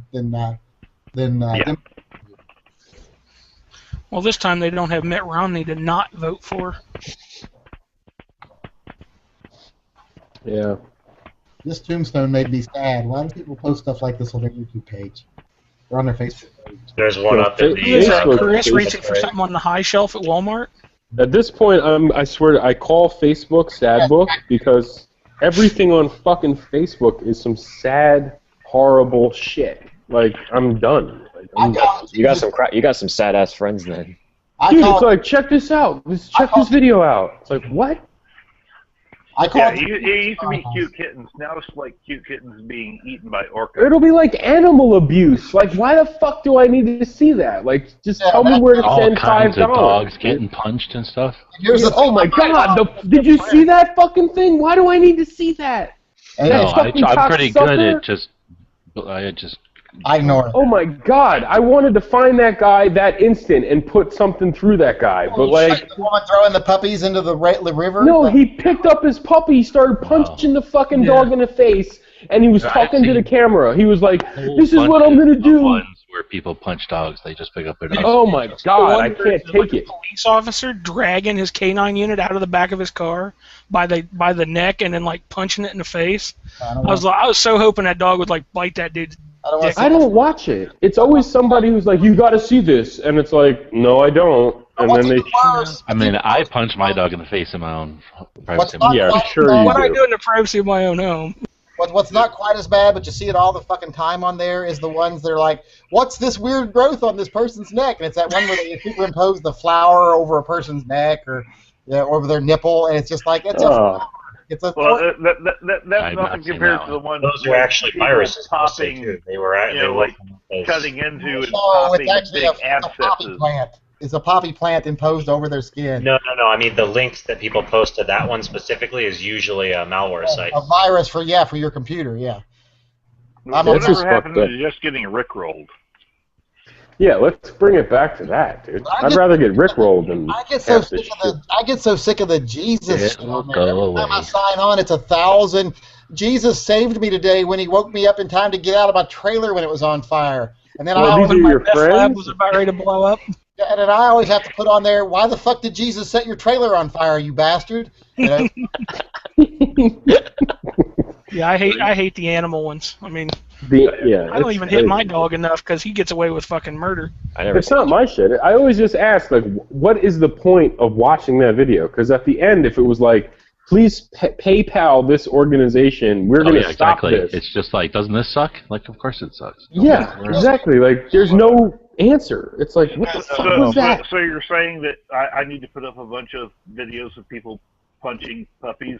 So Oh that my I can God, get dude! More money There for was, it? dude, you don't. I don't. If you haven't seen it, don't ever. But there's the No, dude. I would All right. I would lose it. I mean, look, I can't take have it. 2 dogs. Those dogs Gets me they're so my mad. I want to children. punch a dog in the face.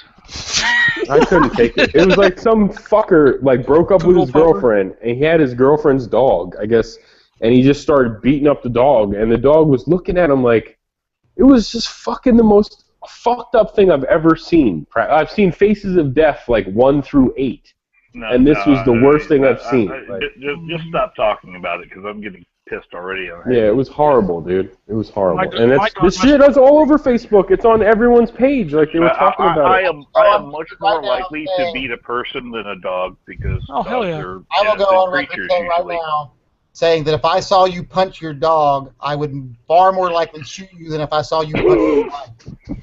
Yep. Oh yeah. I agree. Would you train with someone who punched a dog in the face if it was the best training you've ever? Best training ever. And they didn't punch a dog in front of me. I would take training from someone who shot someone who was punching his fucking puppy in the face. For sure, dude. For sure. What if My the dog must have hurt you guys because he's over here like, I didn't do nothing. The fuck you talking about hitting me for? What if the dog? But hey guys, what if the dog punched you first? I don't care, dude. That's like a girl, dude. I'm gonna throw something in the side chat there that might take it off subject, but I don't know if we want to go off on a tangent. It's something that I just saw on Facebook. Somebody had sent to me on Facebook. Hey, at least the iPad's working again, but I still can't see side chat. What is it? What did they send you? I don't see anything. I sent it in a link in the side chat. I just threw it. Oh, it didn't open. Well, I see the Facebook page, but I don't see what you're talking about. Yeah. Let me see if I can grab just the URL. See if just this URL. It just went to your page.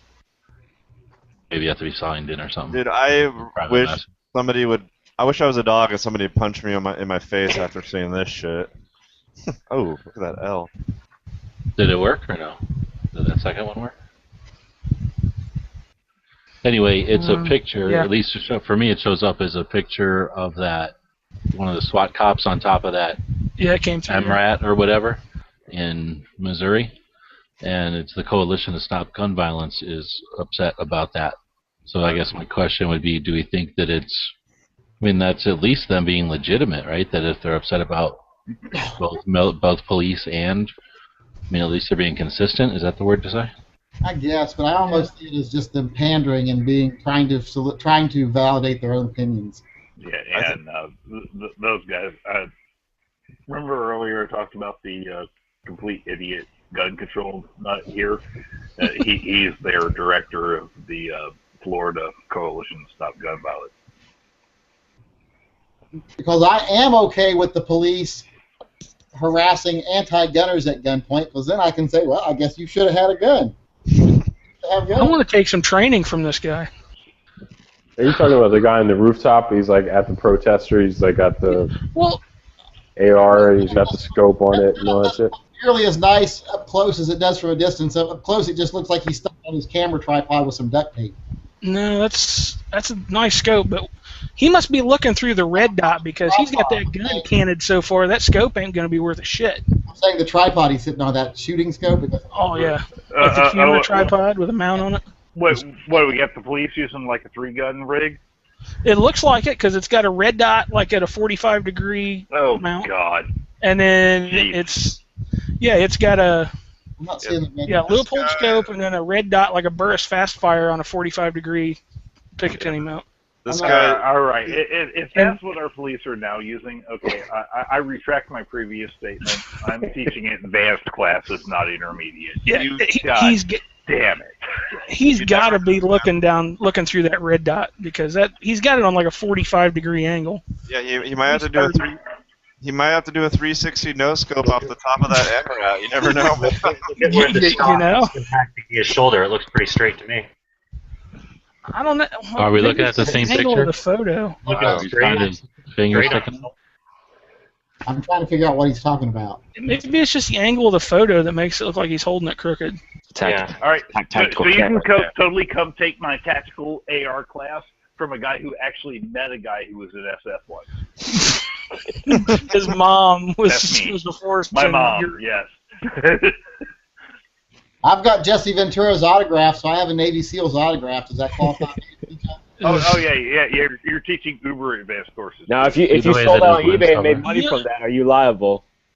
Jesse Ventura lens covers flipped up. Alien notification. I would be able to say I made out with a Navy SEAL, but he wouldn't go for it. See the way the lens cover is flipped up? That would be blocking the little optic. This is a live chat, and you just said this is Jesse Ventura. You might just look at how he's aligned with it. It's aligned with his body. It's straight. It's just the weird downward angle that they're shooting from. I think that's just the cattail back there. Because if it was the optic like you're saying, it would be, well, right in the way of his zoom ring. But also look at the way the front. If I'm sitting there protesting and a cop lens starts cover pointing would a be gun at me, the front of that scope doesn't turn. That gun at me. I know the front of it doesn't turn. That's what I'm saying. So when his lens cover comes up, it's right between those turrets at like the what do you want to call that? Yeah, but 11 o'clock. That red dot sets at a 40. Sets like right above the ejection port, not the turret on the scope. I won't see the red dot. The red dot's right in front. I know of where you're saying the red dots would normally be, but they're usually up there on a 45 from the top, not a 45 from the 90. Here's another picture. I don't know how he's got it mounted, but he's got it on a 45. I think that's just a rat tail on the zoom ring. There you go. There's another photo of it. You can see it better No, here. I think that's a red dot right in front of the lens cap on the front of that scope. But I don't know. It might not be. Look at the photo I just posted. You'll see it. He's got a red dot all the way out there for some fucking reason. There's a yeah.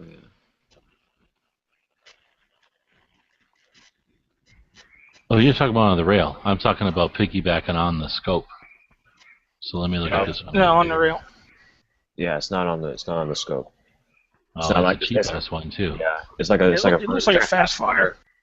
It's not like those aim. There's not like those aim points that go on like the side of ACOGs or whatever. It's not There like you go. There it is. On the front of the gun. I see it now.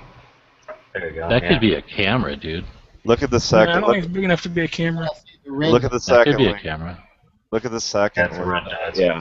That's another link. And he does have it canned. It looks a lot better from this picture. Oh no, that's definitely a optic. Yeah, because I've got an AR with a big ass scope on and a heavy barrel, and I do have a red dot on it. But that's only because I'm tactical as fuck. But no shit, because I have my scope on that gun set at 200 yards. I got my red dot set at 50. But do you have a red dot scope? Yes, I got a burst fast fire. It looks just like that on my AR. But what do you do if they're standing within 50 feet? Just start blasting. I'll hit something. At 50 feet, if you need sights, with the rifle. What you say is if they're within 50 feet, they're already dead.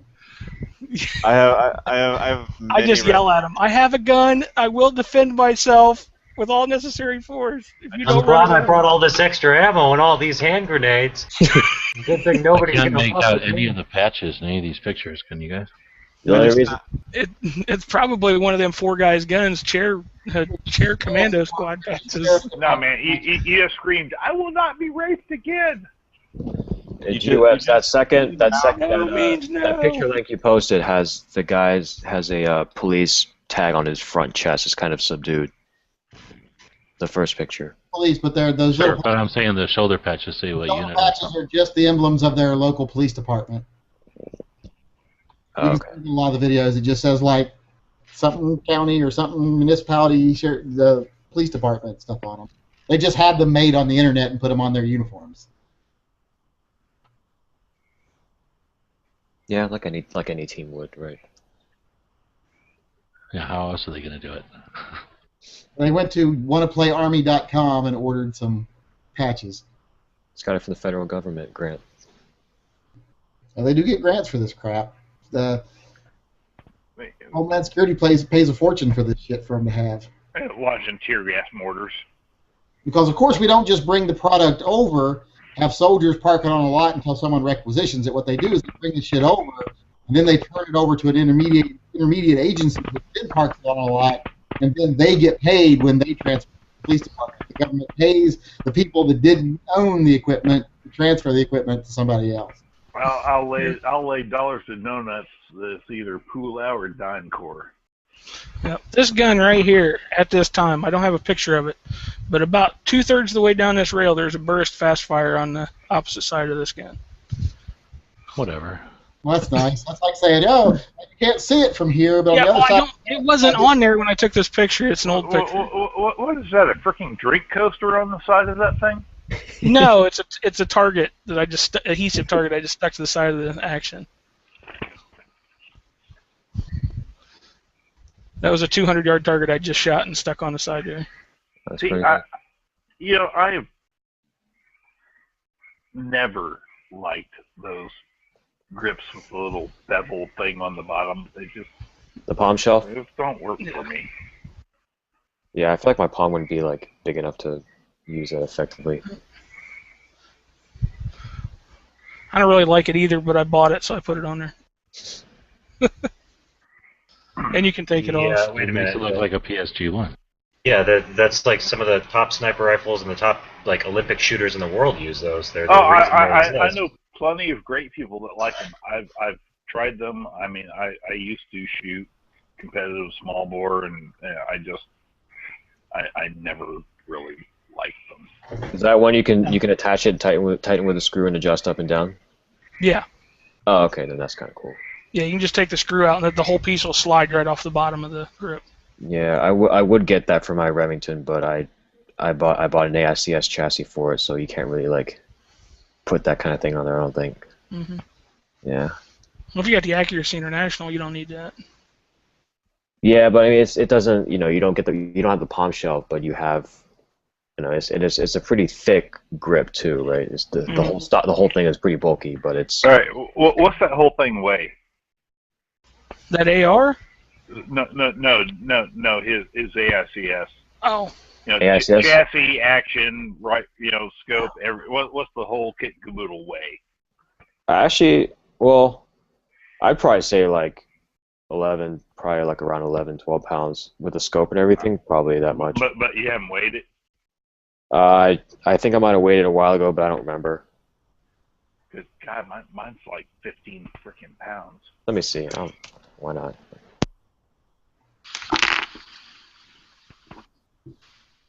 But I've got the 26-inch barrel. So.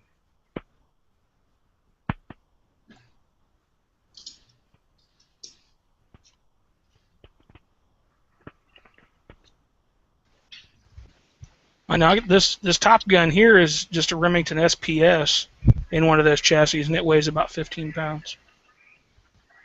But then this bottom one in the same exact chassis weighs almost 26.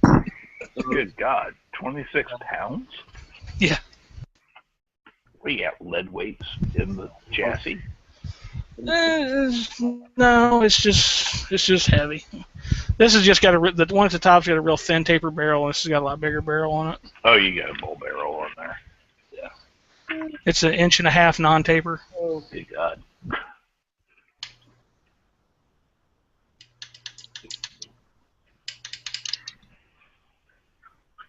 Yeah, I've got just the heavy contour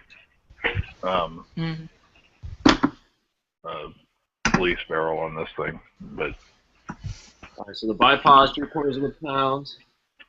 We're going to have to weigh this in pieces because I don't think the scale can take the whole thing. No, what you do is you get on the bathroom scale holding it, and then you get off the bathroom. Yeah, like weighing a dog. You just put it down. Yeah, exactly. And while you're doing that, yell, "This is my rifle. This is my gun." 7.62 millimeters. Full metal jacket. About 13 pounds. Okay. That's really not that bad considering the chassis. What kind of scope is that? The Vortex Viper PST 4016 by 50. Okay. Shit, that's what I got on my AR. Those are actually lighter than optic on mine. I don't know why I took my bipod up this. Was that 24-inch barrel? 20. Oh, well, okay. That's where all the weight went. Yeah, that's another thing. That one heavy one of mine, that's a 26-inch barrel. Another reason it's so heavy. Yeah, it's the 700 AAC SD with a threaded barrel, so I put a AAC breakout on it. Yeah, Saturday I'm gonna get out to the range and try one more time with Sitting this. outside in a swamp. What? You talking about my frogs? I said, who's sitting outside in a swamp? Well, that would probably be the Oh, guy from crickets? Florida. Oh, fuck, why's my bolt locked up? But Did you send Yeah, that back and Saturday get I'm the gonna- trigger fixed, or does that have a different trigger in it? I put a Timney in it, so I didn't need to. Timony? which Timony? The flat bow one.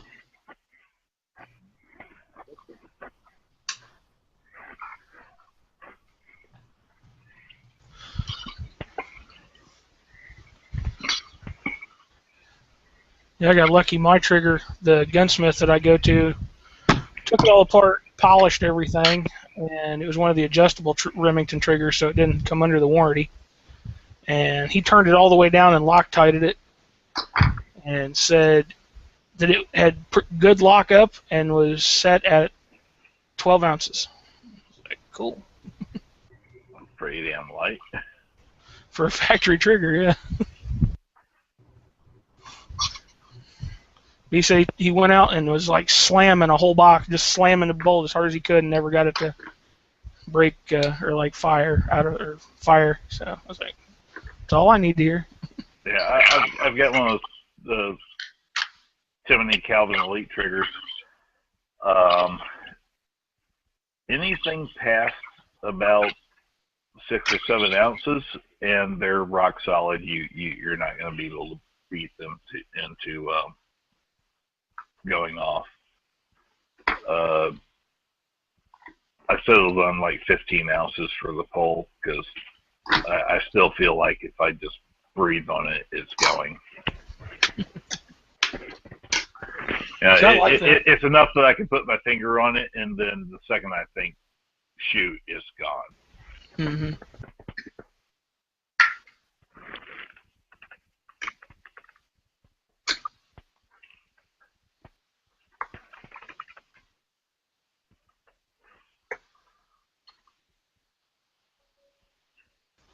I've always liked a nice light trigger.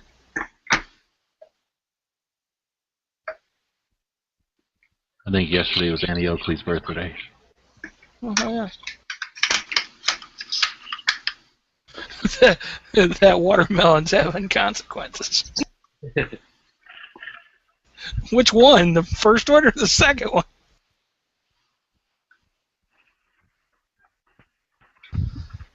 No, I used to have one that had a double set trigger that, when you hit the second trigger, that thing had to be freaking. I mean, as soon as you felt the trigger, that was it. I would not want to have to carry this thing around.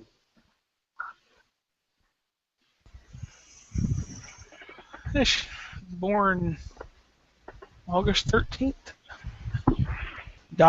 Born and died in Ohio.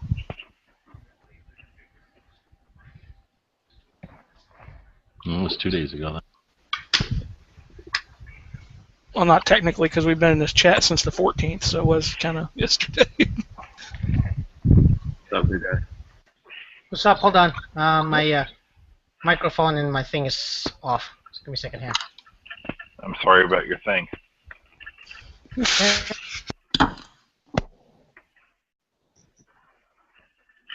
Where the hell this Patterson Township is? There you go. Much better. Oh, so this Saturday I'm picking up a 8-pound jug of military surplus powder, so I can actually, and I have military data for M193 ball, so I can load like military spec M193 now. Oh, nice. Yeah. Oh, speaking of which, I'm thinking about dabbling into some reloading soon here.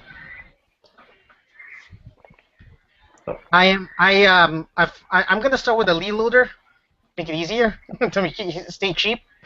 So I have. Huh? Go ahead. I have a lot of 38 special shells that I still have to, I have to clean them up and de-primer them, but I have a lot of them, and so I'm gonna start seeing if I can, I can just save my 38 specials and not have, not have to spend a lot, because that's like the only round that I have, to go far to find, and it is still fairly expensive, even for 100 rounds. Uh-huh. 50 bucks. So how much what money is do you a have? good de-priming tool? Wait, what? What is a good de-priming tool? I will show you. I have that little hand one. I have a purpose-built de-priming tool. I'll get. I have this little deal that just looks kind of like a handle. You can just sit there listening to the radio or watching a chat or something and just do it. Isn't that Lee that makes I need to get one. I've got like. I don't know. I bought all my stuff as a kit one time, but they also make ones that work in the presses that people say are better. Yeah. Well, I think I've got like 2 years that of Lee's brass got- sitting around, and I'm planning on getting like one of the Hornady lock and load things here later. But in the meantime, I've got the brass, I've got the tumbler. I need to de-prime it and clean it up, and just get ready to, put the reloader on the Christmas list. So this is the Harvey de-primer, right? It's about $50 including shipping, right? It's a purpose-built de-primer specifically for de-priming. So what you do is it's universal. So what you do is you take your case, right? This one already has the primer punched out. It's been cleaned and everything. Set it on here. This pin will basically index into the flash hole, and then you push it into the tool, and then you squeeze the lid, and it ejects out the primer. Huh. The advantage of this and not doing any of your press is that you keep all that crap out of your press. So yeah, who makes that? It's some small. I don't even know. Let me look at the link. The only reason I know about it is because some coworkers were using it. And here it is.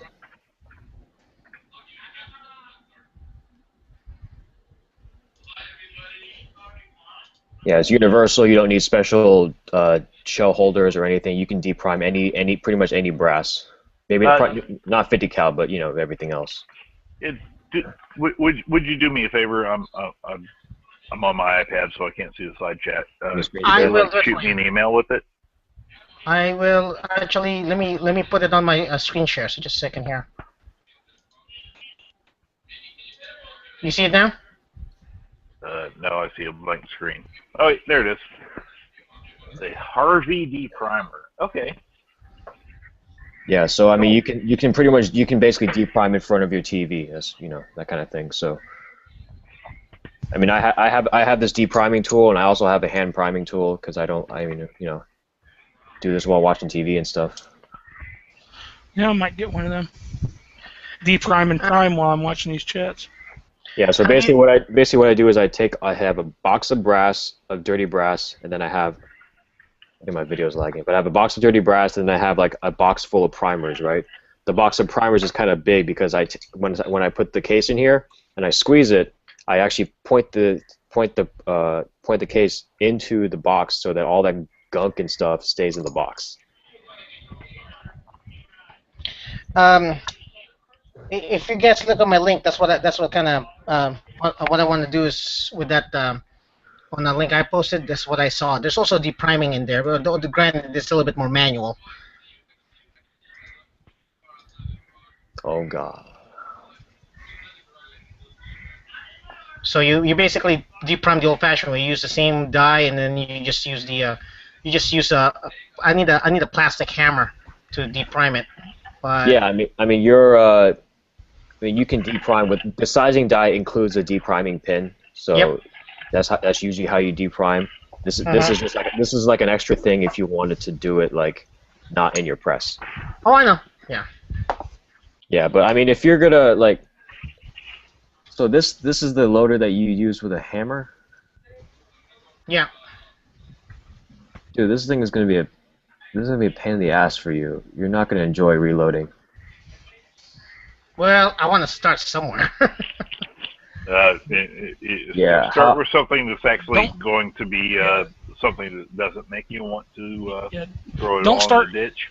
Yeah, don't start in a way you're going to pull your fucking hair out after about 10 minutes. Yeah, this is like, trust me, get the, here, let me find it. Yeah, get that little Lee single stage, that's a good way to start. Dude, works. What are you guys doing? Yeah, it works. $30, yeah, and all you need to do 38. We're talking 38. It's like the easiest thing. I mean, maybe 44 is easier, but seriously, all he's got to do is deprime them, right? And does this thing deprime for you, Chris? Yes, it does. Yeah, because it has a. I actually saw a whole tutorial video on it. You just put it in on a die, and then you put that rod right there.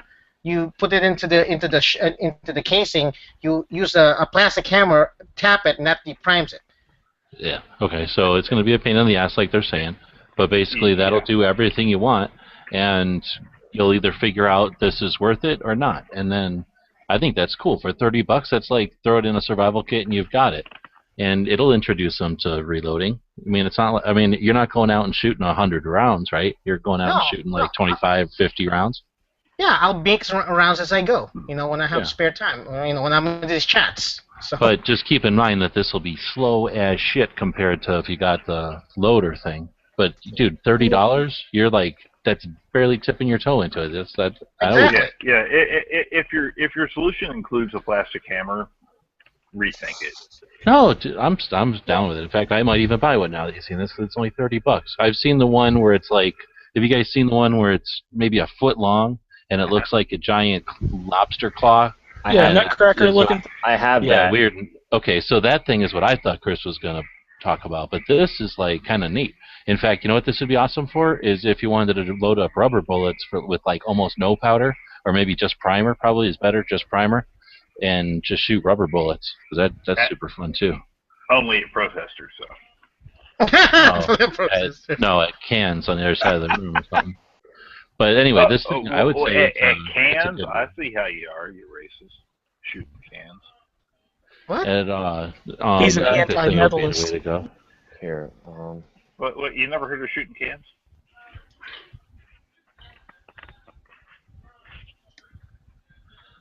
It says it's not recommended for semi-pump and lever action guns because if you loaded a chamber, a cylinder of these things, they're going to just fall apart on you because you're not crimping them, you're not doing it you're not doing it with any pressure, so and it's going to be really inconsistent. But you're shooting them out of your revolver, right? Yeah. So I wouldn't carry these or nothing because you aren't going to end up, you're going to end up with a little crafted bullet, not a loading. I want to start with this and as a thing, but I can get like say hold on. So a Lee. Hey Chris, I put the links on the side. The first link is to the Lee single stage press that I recommend you should get, and the second one is to calipers that I have and recommend. Right? The most important thing you need is calipers. What was that? How much did it cost? I want to see how much it cost. $106. The calipers I recommended are $25. You need those. 106 you freak out about, or 306? 100. Okay, hold on. So the Lee press is $106 on Amazon, right? The calipers I told them about is $25. Now you have to get the calipers in addition to getting the Lee loader, because you have to know how far you're pushing that bullet in, because otherwise you're going to have pressure problems. You can get a wad cutter though, and then he just has to seat them to the case.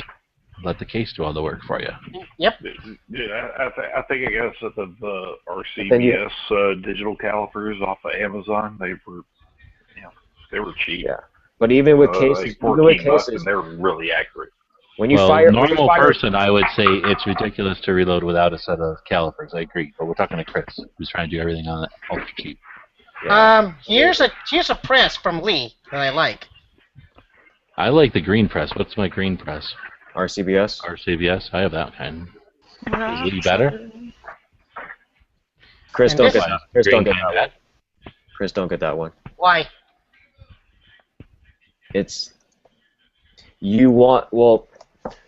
The reason for the classic cast single stage is that it's an O shape, right? The entire thing is cast iron, big O, so the entire thing is rigid. It's always going to be concentric. It's this one. I don't know. It looks like it's made of metal or something. It is metal. Yeah, it's the same kind of metal. It just doesn't have a front on it. I used to have one of them little ones before I got a Lee Progressive. Yeah, but I mean, okay, buy the $27 Lee loader for the 38 special, right? And if you enjoy reloading, then buy an actual quality press. Yeah, go past this $26 press. Do not buy this $26 crappy Lee press. You know what this $26 press is for? If you're doing some major operation and you just need an extra press to do like one little piece. Yeah. Or if you have a kid or something, you're going to set them aside to do something like D prime. But don't use this as your only press. You'd be giving yourself headaches. I agree.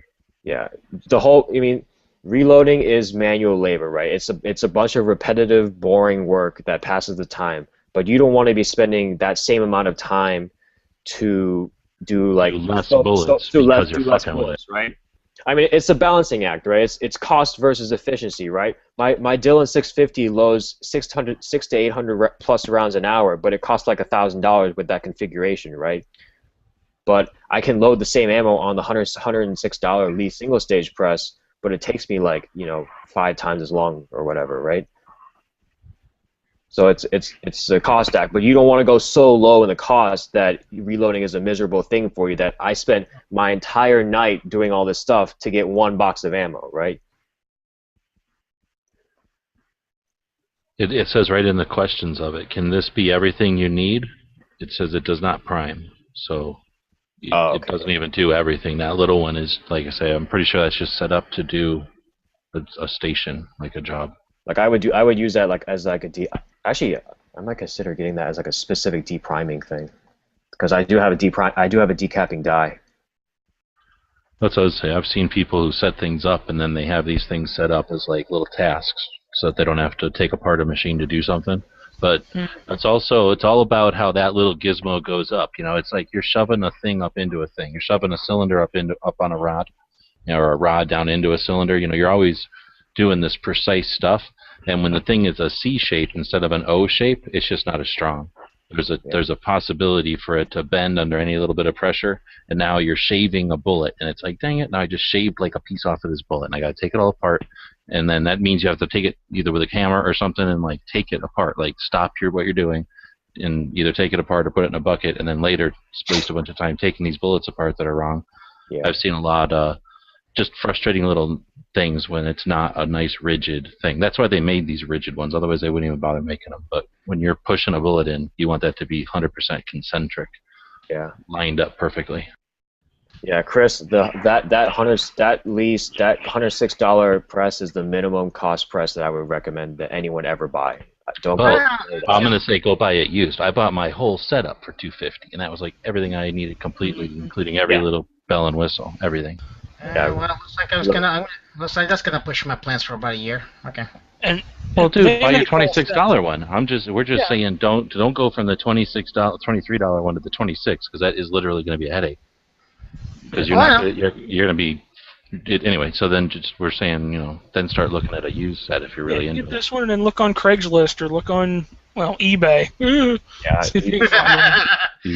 could probably find that press on forums for like $40 maybe. It's a very cheap press, and people have old ones all the time. After they upgrade to like a progressive, like a Dillon, they'll sell off the Lee. So I've got 2 Lee turret presses out in the barn. Don't even use them.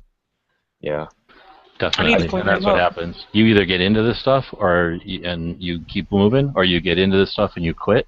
Either way, you're selling your shit. Yeah. Chris, I posted a link on the side. There's also to be a bullet puller too. So if you ever make a mistake, you just it's basically like a hammer, right? Kinetic, and you just put the case in, you smack it on the table, and then it. Oh yeah. I'm planning on getting one of these anyway. So. Yeah. Those are cool. You can so freak people out. Just be like, God damn it, throw a bullet in there and go smashing it on shit. They're like, what the fuck are you doing? Why blows up? I buy those whenever I get them for $5. I've got like 3 already. It blows the primer up for $5. No, it just pulls the energy of it hitting the table will like pull the bullet out. Yeah, I know. G-Rose, what do you reload? I don't really reload anything. He has bought all the employees stuff to do it. and dabbled with it, and then I bought all the shotgun stuff, and it's just my shit hits the fan prepping type of thing. I've got I've got it all if I need it, but I don't do it. That's why I kept all my shit. You've done it, you know how to do it and that kind of thing. You just don't want to. I grew up doing it. Yeah, I hated it. For me, it was like if I wanted to go shooting that weekend, I had to reload. So I learned how to reload a long time ago, and I don't like it. It's it's freaking a task.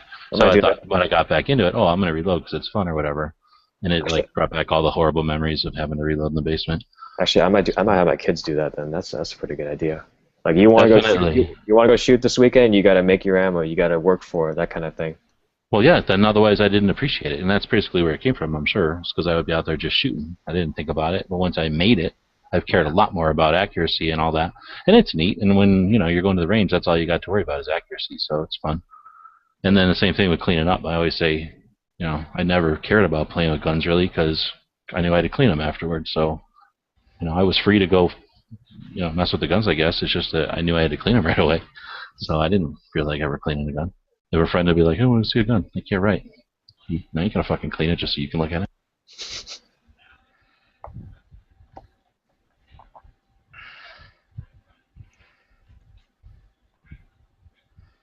Shit, now I'm thinking I need to go get those Lees and bring them inside and clean them up. Yeah, I still use my turret press for 45. What's the right term, deprimer or decapper? What things, I think. Yeah, the same thing. No, deprime and decapping are interchangeable terms. Because I'm looking for an easy decapper, other than the one you showed. So. There's the RCBS one. I know I have agreement. Decapping is basically done in the sizing die, so you don't need to buy a separate specific decapper. This is just a convenience tool, right? Okay. So pretty much, I'm just the thing will come with the Lee will be fine. Okay. Let me look at that thing again, make sure.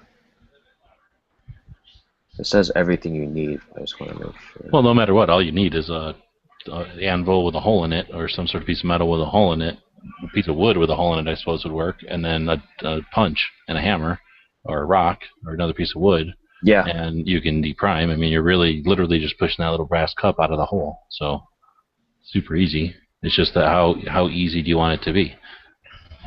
How much time do you want to spend fiddling with it, as opposed to just getting through the task? Yep. Yeah. You also need a scale too.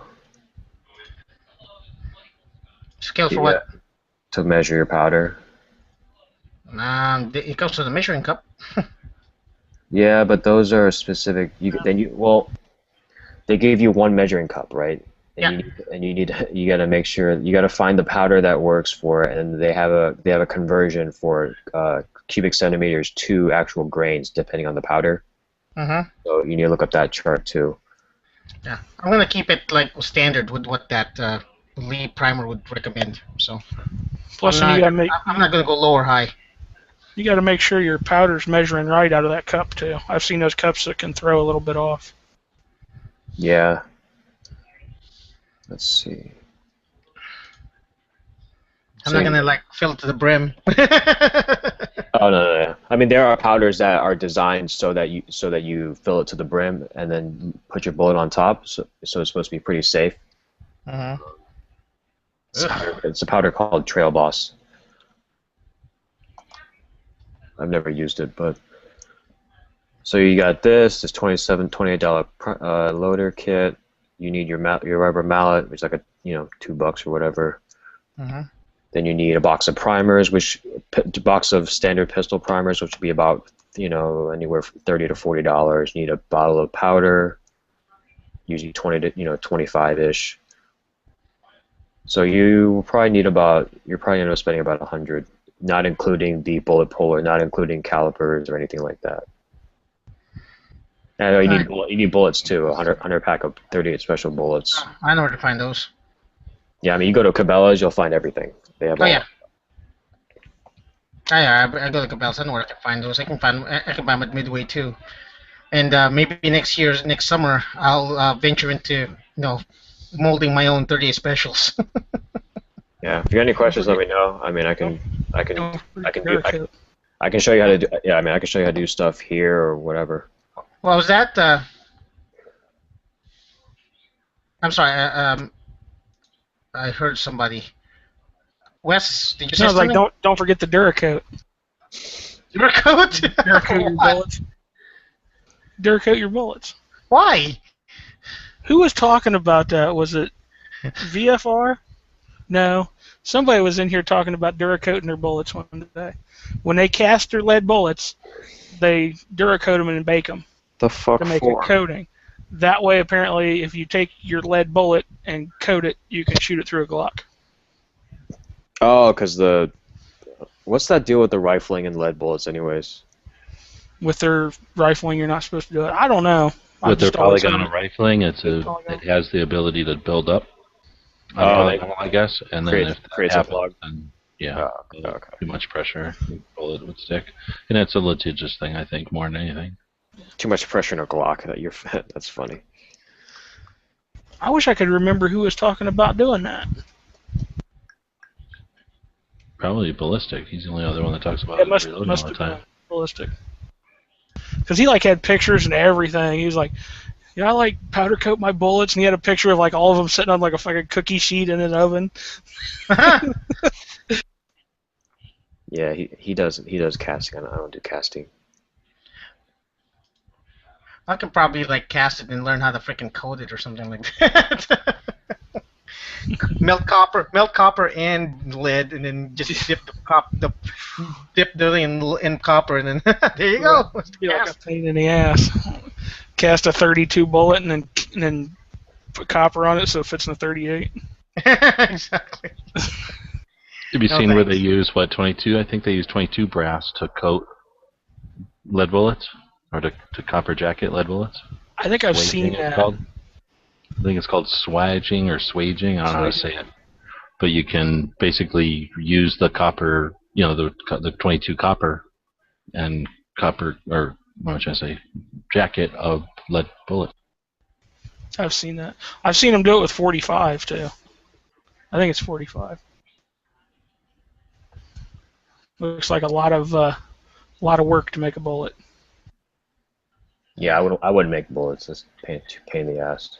Especially it's a hobby though, or what do you want to call it's almost a prep. You never know. You might need to make bullets someday. I'll keep it simple. I'm probably just gonna, that's not gonna be till next year. I'm gonna start with basic stuff. I'm gonna start just, buying the bullets up. And, give it the KISS treatment. The what? Give it the KISS treatment. Keep it simple, stupid. Yeah, keep it simple, stupid. Yep. I'm also I might put some. Is it unlawful to like cut into the bullet to make it spread? Okay. Wait. You mean a cut shoe? Like making a hollow point? Yeah, well, putting a cross on the top. Been watching vampire movies again? I wouldn't shoot somebody with it. It'll split. it'll probably like split this way, like 4 ways. I knew a guy that used to take 45 shells and drill them out and fill the cavity up with fulminated mercury and a little bit of wax. That shit was pretty cool. That's fancy. Yeah. He also made another round where he drilled it out, filled it up with fulminated mercury, then put a 12-gauge primer on top of that, and then sealed it up with wax. And when it hit, the primer would explode. And it just those were. Yeah, that's a bad effect on the human being. Yeah, he was a gunsmith though. He made all kinds of weird shit. Yeah, put another link in the side. If you can get this book too, this book is what I use to learn. It's a very good book. It basically walks you through every step of reloading any pistol, rifle, cartridge. I mean, I would recommend buying a reloading manual from the specific manufacturer of the bullet that you buy as well, because they have load data tailored specifically for their bullets. Yeah, but Lee. Yeah, but they're well, the Lee manual. Yeah, the Lee manuals you would be. I think you'd be fine. I think I flipped through it a little bit. They do teach you a little bit about reloading and stuff. This ABC's book has like bunches of pictures and all that walkthrough and everything. Oh, by the way, Wes, it's a powder coat, not Duracoat. Powder coat. Okay. All right. Hey, you know what though? I mean, look at the Blazer. What do you call this? TNJs, total nylon jackets. Mm-hmm. It's like that. You can just coat the bullet in the tip of the bullet in nylon. That's one of their. I've shot those. The only thing that thing didn't like, it didn't want to feed those is my 1911 because of the not so steep. What do you call this? Feed ramp. Mm-hmm. But yeah, tell us it's a good book. They got a Mech Junior on the front page. I think that's a Junior. Good little press.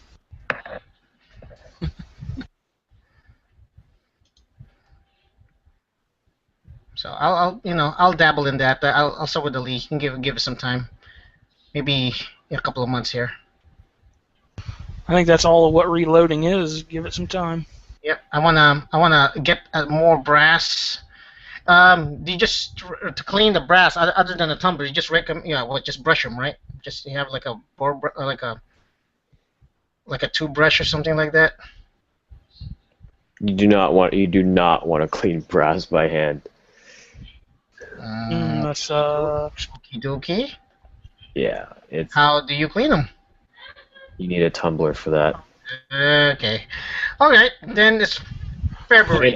Yeah, I mean, it's really like you really for like minimum bar you really need like $200 maybe $300 to get started because there are certain things that you need that you can't really like skimp on.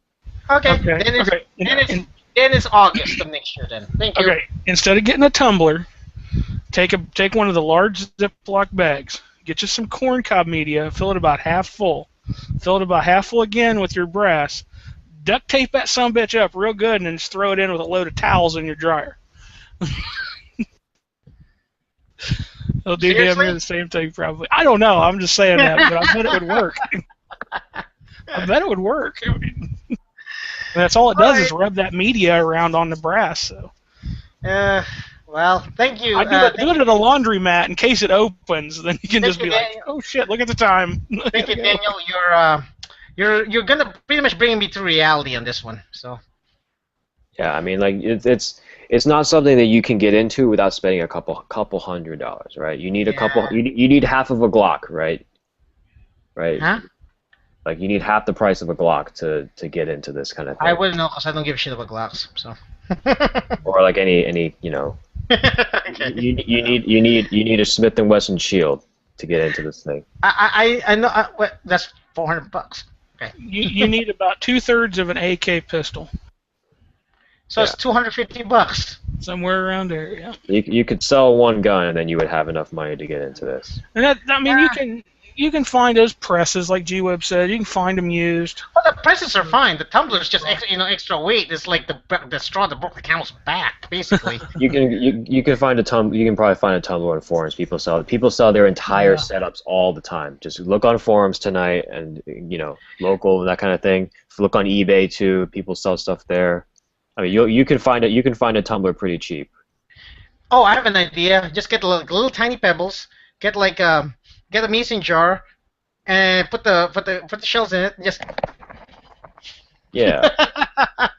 I mean, you could even go as far as to take a toothbrush and brush them off, but I mean, it's going to be a miserable process, and you're going to hate reloading for that reason, right? You're not going to have like the min bar equipment for it to have like a decent experience, and the whole point is that you don't want to be miserable while reloading, because otherwise you're going to hate it.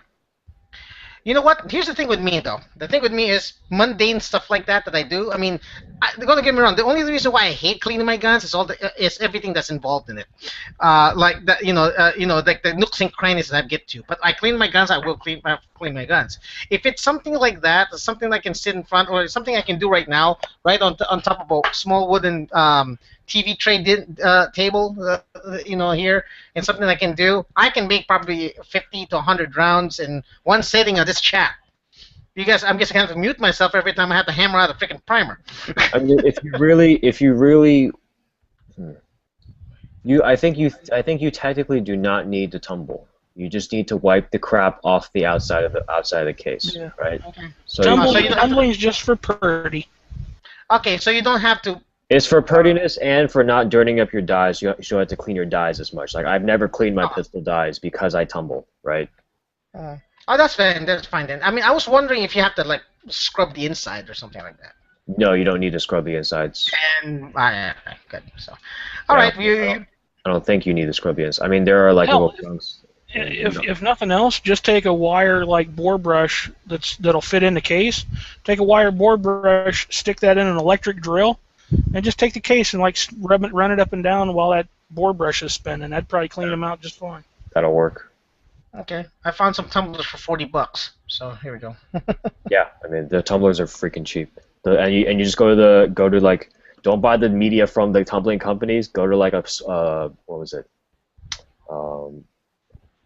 Harbor Freight. I bought a freaking 25-pound box of walnut media from Harbor Freight for like $25 or something, right? Or you can go to like a pet store and buy corn cob media. So you want corn cob or walnut? Either one will work fine.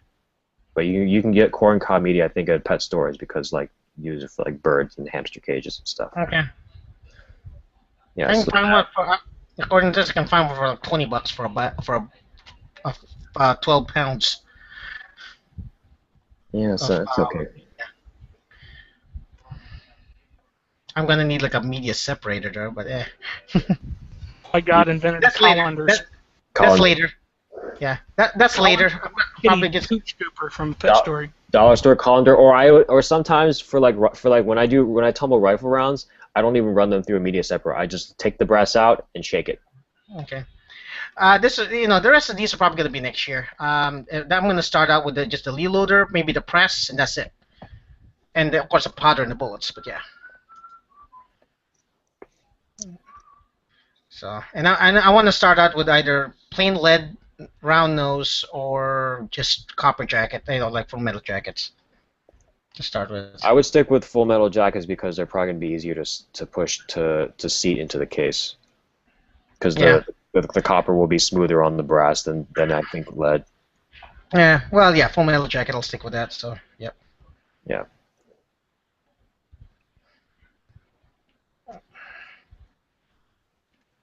Armsless. Cool. That's the thing. That lead loaders are a very good starting point. So that's what kind of inspired me when I saw the video of that. Yeah, that was the first lead press I found on here. Yeah, that's the one. That's the one. It says make offer, so who knows? Yeah. Then later on, I might as well go and get another lead loader specifically for 9mm. So. Yeah, I do know a guy. He has. I haven't talked to him in a long time. He might be done with it. He used to have about 8 of those single-stage presses just like that, and every one of them was a single stage, a single caliber.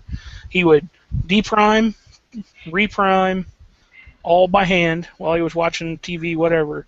Yep. He would put powder in every single one, and he just had every one of those presses with the bullet die in it. So all he had to do was stick it in there with the powder and put the bullet in. That was it.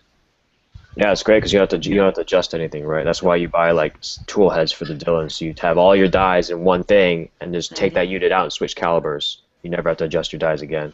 Yep. Yep. All right. So, how many? So you just gotta be careful. You just gotta count how many you've shot. So you can throw them away after the third reload, right? I've used pistol brass like freaking. I've had this brass for probably like 8+ reloads. I'm guessing. I'm just guessing, right? So like 6 to 8+ reloads, and they're still fine. I toss out a case every now and then, but it's very rare. I mean, I shoot it through Glocks too, so the expansion and contraction is a lot more than other chambers. Okay. Yeah. You just gotta look at it and make sure it's not splitting on the ends. Oh, that's the key. Okay. Yeah, I mean, so that's going to happen in something like a 357 SIG or a 223 where there's a neck more than it's going to happen on a 38. Yep. 38 is like that's one of the reasons they do it so well, or that's one of the reasons they lasted so long, because it's such an easy one to deal with. Yeah. I'm probably gonna make it. That's probably actually gonna, if I just concentrate on those two calibers, I'll probably make an easy round of it. I'm gonna start with 30 special because that's, like I said, that's the hardest to find and the hardest, the most expensive to buy. And it's fun playing with loads, man. When you make a heavy one or do something light, it's super fun to be able to go out and do the extremes and see what the differences are in felt recoil and accuracy and everything else. Yeah, that's when you get into like developing a load specifically for your gun, for that bullet and that powder. That's when you can really tailor the accuracy. It's fun, but then it's frustrating when you go back to the store and it's like, oh, you don't sell that anymore. Thanks. Now I get the opportunity to fucking do all this with whatever you're selling now. Yeah. You always have to buy like at least several pounds of powder. The 8-pound jugs are like gold.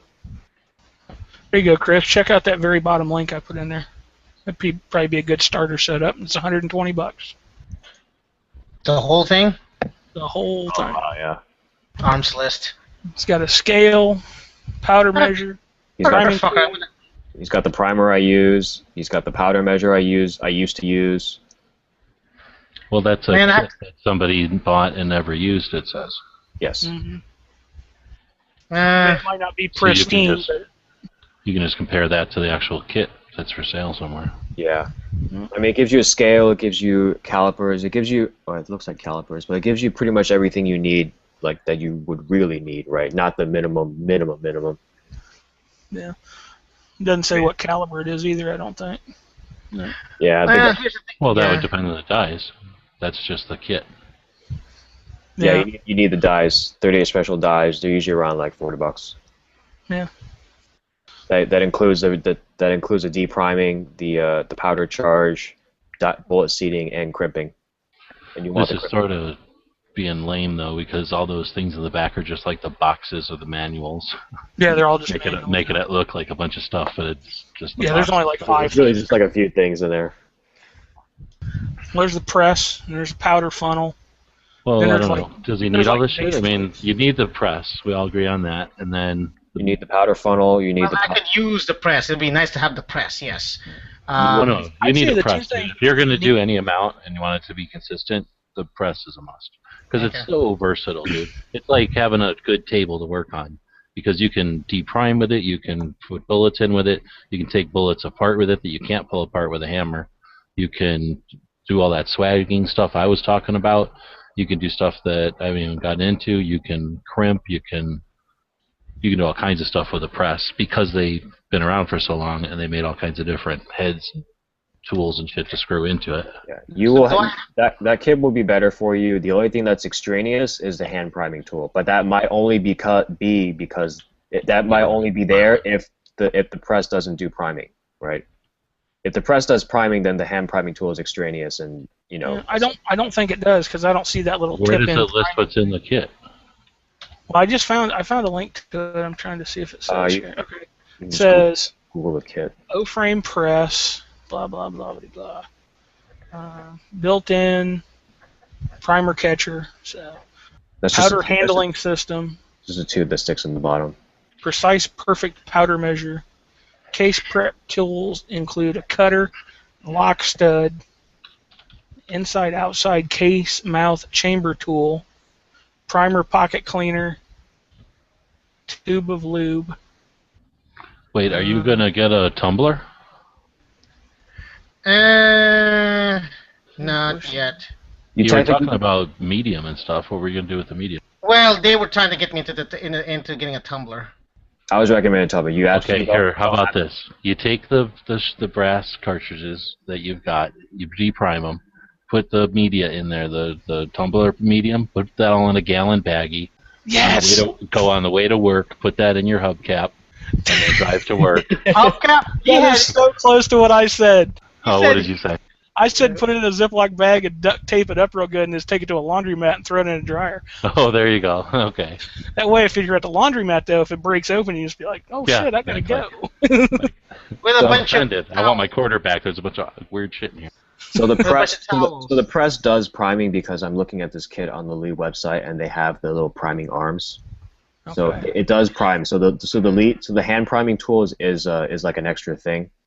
Yeah, that kit is on hand Amazon. priming 10 times more than press priming, though. I mean, sometimes you have to do it with a press or whatever, but I think it's just more comfortable to just sit in a regular chair and just do it with your hands. Oh, yeah, it is. Just sit and do it on a press. Like I always said, I do this stuff while I watch chats and stuff. And that's what I used. I just sit and watch these chats and do a lot with my hands. So. Here's the thing, though. Here's the thing. I have to get a die now if I'm going to get a press. That's what that $30 thing you were looking at before was. Yep. You're going to need a set of dice for each caliber. But with this, you can buy load any caliber. With what? So for 120, the one on Amazon's 126 plus 35 for a set of dies, so $160. You'll have everything except the tumbler. I mean, you were going to approach $100 anyways with some of the things, right? So I mean. Oh boy. Here's the thing, because when I saw the Lee loader, I saw the Lee 126 new with the free shipping. The Lee loader. 126 new. Yep, from Amazon. The Lee loader is for like people doing bench resting or hunting who want to load in the field, right? Who want the absolute minimum to load in the field. It's not optimal. It's not, even remotely accurate compared to an O-frame press, but it will get you there, right? It's for the hobbyists, yeah. It is not meant for long term, but it'll do it. I mean, it's meant to load your bullets while you're at deer camp. Yeah. Yeah. And it's for making like rubber bullets and just low stuff that you wouldn't even be able to do with the press, maybe. Like you're not going to waste time doing like such a camp load, so you can just shoot cans or whatever. Oh well. Fuck it. Thanks. Well, what were you going to spend? I was trying to go with it's not even just about the money. I mean, $120 is, I can afford that. It's the variety of the equipment. I'm trying to be a minimalist here. I'm concentrating on one bullet. I know. And You're just doing 30 special. And now I have like 10 different pieces of equipment. I was going to go with Lee loader and just and then plow away. It may not be comfortable, but it's doable. But Chris, hold on. You're still going to do this in tasks. You're still doing one caliber, right? But these are the things that you need to do, like for one caliber. But they also can be applied to every other caliber, right? So when we're talking whatever, right? So, but Chris is saying he's only thinking about doing it on one caliber. But you're going to do multiple bullets, right? This is to load 50 or 20 or however many bullets at a time. Maybe 20 at a time. Once a day. I don't shoot every freaking day, so. By the time I get why you'd buy these things, because when you're going to do 20 of them, you're going to have to do 20 primers, right? Now are you just going to clean them by hand? When you're doing 20, I guess you could just clean each one. I clean by hand. Yeah. Right, and then you're going to need to reprime each one. And what these stages do is just make those tasks easier. So when it comes time to measure, it's going to be a pain in the ass. You're going to have to do a pain in the ass 20 times. So that little powder measure would make it a breeze. It would be like, boop, boop, boop, boop, boop, you're done. With the little scoop, you're going to have to measure each one and be careful. That's the difference. That's the only difference. It's just going to make it easier. Chris, I've done hand weighing powder where I dump a pre-measured amount that's below my target weight, and then I trickle in on a triple beam balance scale, and it is a pain in the ass. It takes like 20 seconds to do one charge, right? I used to do it for 223 rifle rounds before I had my new dispenser, right? That compared to that Lee powder measure, which I do have, and it works pretty well. You configure the volume of charge and use their conversion chart to see, based on your powder, how much you want to dispense. Once you get that set, it's just pull down, pull back up, pull down, pull back up, and you dispense charges like that. Like So you don't have to buy all these things. Buy your $32 kit or whatever, and then if you're like, man, this part sucks, I want to do this way faster, then just buy whatever tool you feel like to make that part way faster. Yep. I mean, they've been making that Lee single stage there for what, fucking 40 years. They're going to still be making it in a year. Well, have you guys even showed them the lobster claw one, or are you trying not to show them that one? I thought it was in there somewhere. The little hand press. I never said it. I'll get them that. Because you're not going to be able to do with that thing that you're buying with the hammer. You just can't do some bullets like that. Like, it just won't work because if they're pointy or whatever.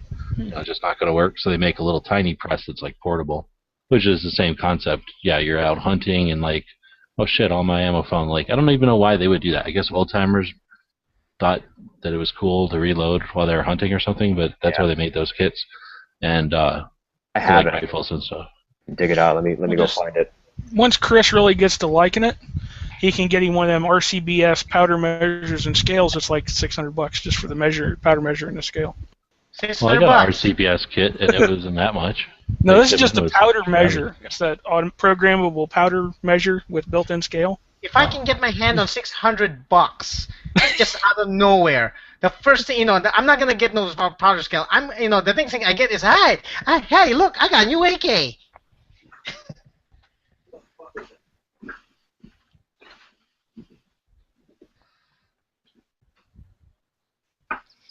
Oh well, that's why I ask. Oh, I don't know if you missed it. Are you gonna buy it at a show or something, or are you gonna buy it now? I was just gonna buy it Amazon one piece at a time. So starting with the lead loader. No, I mean, are you gonna buy that? You're gonna buy that new? Yeah. I had you can buy all these things at gun shows cheap because again, people buy these things. They're like, "Oh, that's what I'm going to do," and then they don't use it. I probably could. That's one way to do it. So yeah. There you go, super Chris. cheap too. Everything I have is because it's like dirt cheap, pennies on a dollar. Dude. Oh, Wesley. Suck my what, Wes? You got one of those? No, I said suck my what? Yeah, got one of those. Yes, I want one of those so bad. They're awesome. He's got one of those. Don't get the Hornady one because Nathan got the Hornady one. He says it sucks. Yeah, green all the way. It's worth the $300. It's worth it.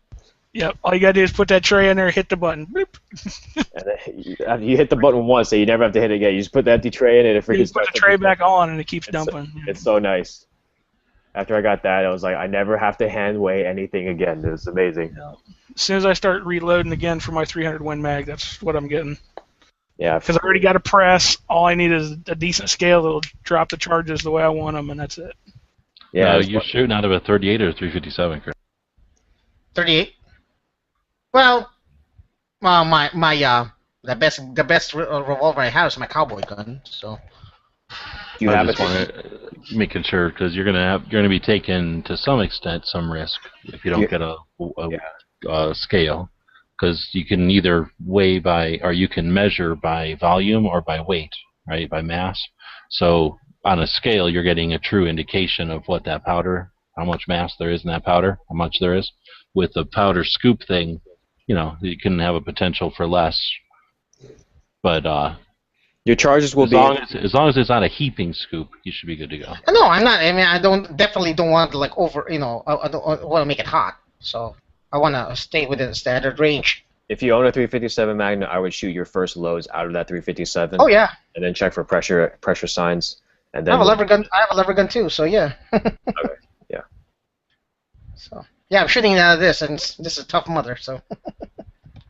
Yeah, because you need to be you need to if not accurate, you need to be consistent too, because otherwise your ammo will be all over the place, and yeah, that's not good.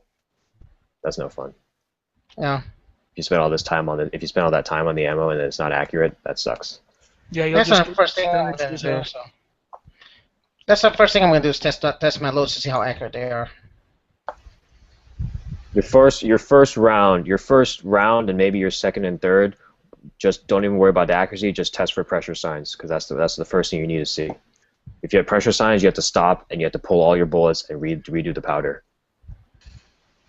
Damn, I didn't even see this. Because that pressure damage is cumulative, and that will eventually blow up your gun. If you happen to be loading the wrong charge. I wish I'd have seen this earlier, but when you guys were talking about that Missouri shit, did anybody mention that the highway patrol went in there and took away all law authority from the local sheriff? The governor decreed, or whatever the hell you say. He said that's why it was all unlawful. They kept saying. Well, this was like today. The highway patrol went in there and like kicked all the local people out and be like, "Get the fuck out of here before you guys fuck this shit up." Worse. Yeah. I started seeing that today about the state troopers. I couldn't really make much of it out because all I heard was yelling and screaming there for a while. It's all a clusterfuck in that state now. Yeah, it is. I hope this doesn't slow down their auction. What's going on in is it Missouri? Yeah. Yeah, that's what I was talking about. That was a whole chat tonight. Two whole chat, almost 3 whole chats. I didn't really know anything about it until I saw I was watching I saw a CNN clip. It says shooting in Obama. It's like, oh my god, what the hell happened? Then I look at Missouri and I remembered, wait a minute, something's going on in Missouri that's not technically shooting related. I know there's a riot over there, but what the hell are they talking about? So I can research it now. So yeah, I just watched Stone Guy's chat. That's where it got good. Yeah, they'll explain it. I mean, there was basically it's depending on who you talk to, it's a riot or else it's a peaceful protest, and then the police are out in massive force with like guns and trying to impose martial law. And the president has spoken out about it, and the governor of Missouri has spoken out and said that it's not lawful for them to be doing what they're doing. For the cops where it's at. The cops are not lawful what they're doing, or the Sorry, the police. Yeah. Yeah. The governor of the state said the police in that town basically acted like idiots, so he sent the highway patrol down there and took over from all the city police. So so it was a peaceful protest, and there also were looters on the first day who like burned shit up, right? And you see pictures of like burned convenience stores and stuff.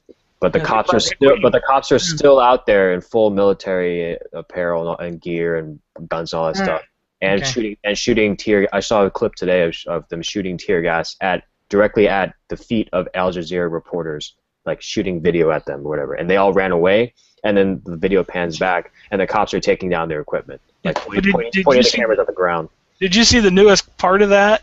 That later the sheriff came back and said, well, the canister was an accident, and we assisted the Al Jazeera people in fleeing the scene. We pointed that camera at the ground for their own good. And then he also released a statement to the news channel in that town that Al Jazeera thanked them for their help later. It's like, yeah, right. Come on. What do they call this? So no civilian shot. It was all cops, right? With real bullets, yeah. Well, no, the kid got killed with rubber bullets. Besides the kid, yeah. Okay, so it wasn't cops. Okay, it was someone who pulled triggers. Nobody just pulled. Nobody in civilians has pulled any triggers. Okay. No. I've heard Molotov cocktails too. So. Apparently, yeah, I heard that. Apparently, those were stock footage that CNN used or whatever. What? That was stock footage they retrieved from an eBay site. There were rumors of gunshots, but nothing substantiated, I think. And cops fired rubber bullets, and I think that's the extent of it. Oh, was CNN trying to say that the civilians were shooting back? Really? Yes. Motherfuckers. I hope they recanted soon enough. I mean, I can look at this all up, but they just trying to talk about it. Okay, good, because some overzealous anti-gunner there's just really trying to pull. I was reading something that some reporter was all pissed off because he got hit with one of them rubber bullets out of one of them grenade or pellet grenades. He was all pissed off about that. Oh, those will sting. Oh yeah. What do you call this? And the thing about those is rubber bullets and stuff like that. They can threaten to break windpipes too if you're not careful. Mm-hmm. So they can still kill people. So basically,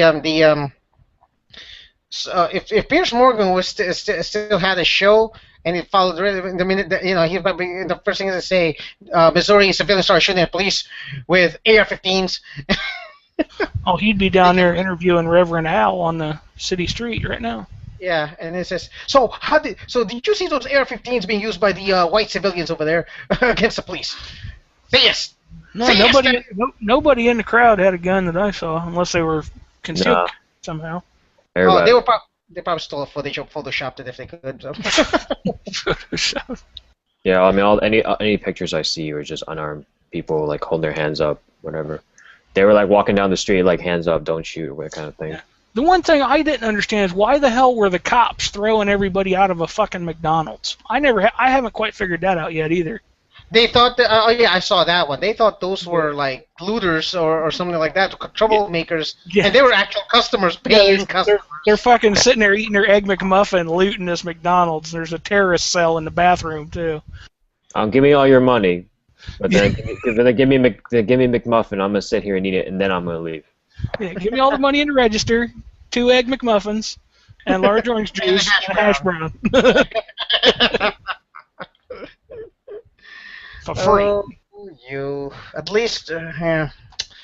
Well, they screwed up on that one. At least somebody's taking responsibility for it. At least, at least they're not. Those cops aren't being. At least the cops are being vilified by higher authority instead of being defended, and that would be that wouldn't look good. They don't want another Rodney King. The governor came in and said, "Well, I think we might have acted a little hastily in this situation." Yeah, because. But I agree they should have. I give them all the. I don't know. If you do have people rioting and burning down stores, I don't know. I understand how G-Webs put it earlier, but I don't know. I understand it, but I think they just went a little bit overboard. I know. You can get rioting and looting is an opportunistic thing that you should take those. You should definitely handle those because they can appear even at a freaking hippie rally. Okay. I mean, have you guys seen the movie Hot Rod? Hot Rod? Yeah. Yeah. Have you seen the movie Hot Rod? You remember that scene where they were doing a peaceful march through town, and all of a sudden somebody broke a window and everybody started rioting? Yeah. Well, my dad was at Kent State when they had that shit with the National Guard there a long time ago. He lived not too far from there. He was taking a couple classes there. He compared it to that. But I don't know. I've never been involved in any riotous activity, so I don't know. That you'll admit to. No, I've never actually been in a fight except for that one in that bar. That was it. And that was not my fault. That guy sucker punched the shit. Well, he didn't even sucker punch me. He hit me with a fucking pool stick. Little bastard. Yeah, I think when it comes to going back to reloading, I'm gonna start with 38 Special, and I'm gonna graduate to 37. Just go buy a Dillon 650 and just be done with it. If you give me money, I like that. If you gave me money, like what? What's that? What, the $350 thing? They're like $1,000 or something. No, they're like $600 stock. Okay. You gotta get all the automatic case feeders and shit for them too. So. And if you buy the 650, you have to get you have to get the case feeder, right? You need the case feeder, and then you need the freaking bullet feeder. Well, I don't use the bullet feeder. Oh, yeah.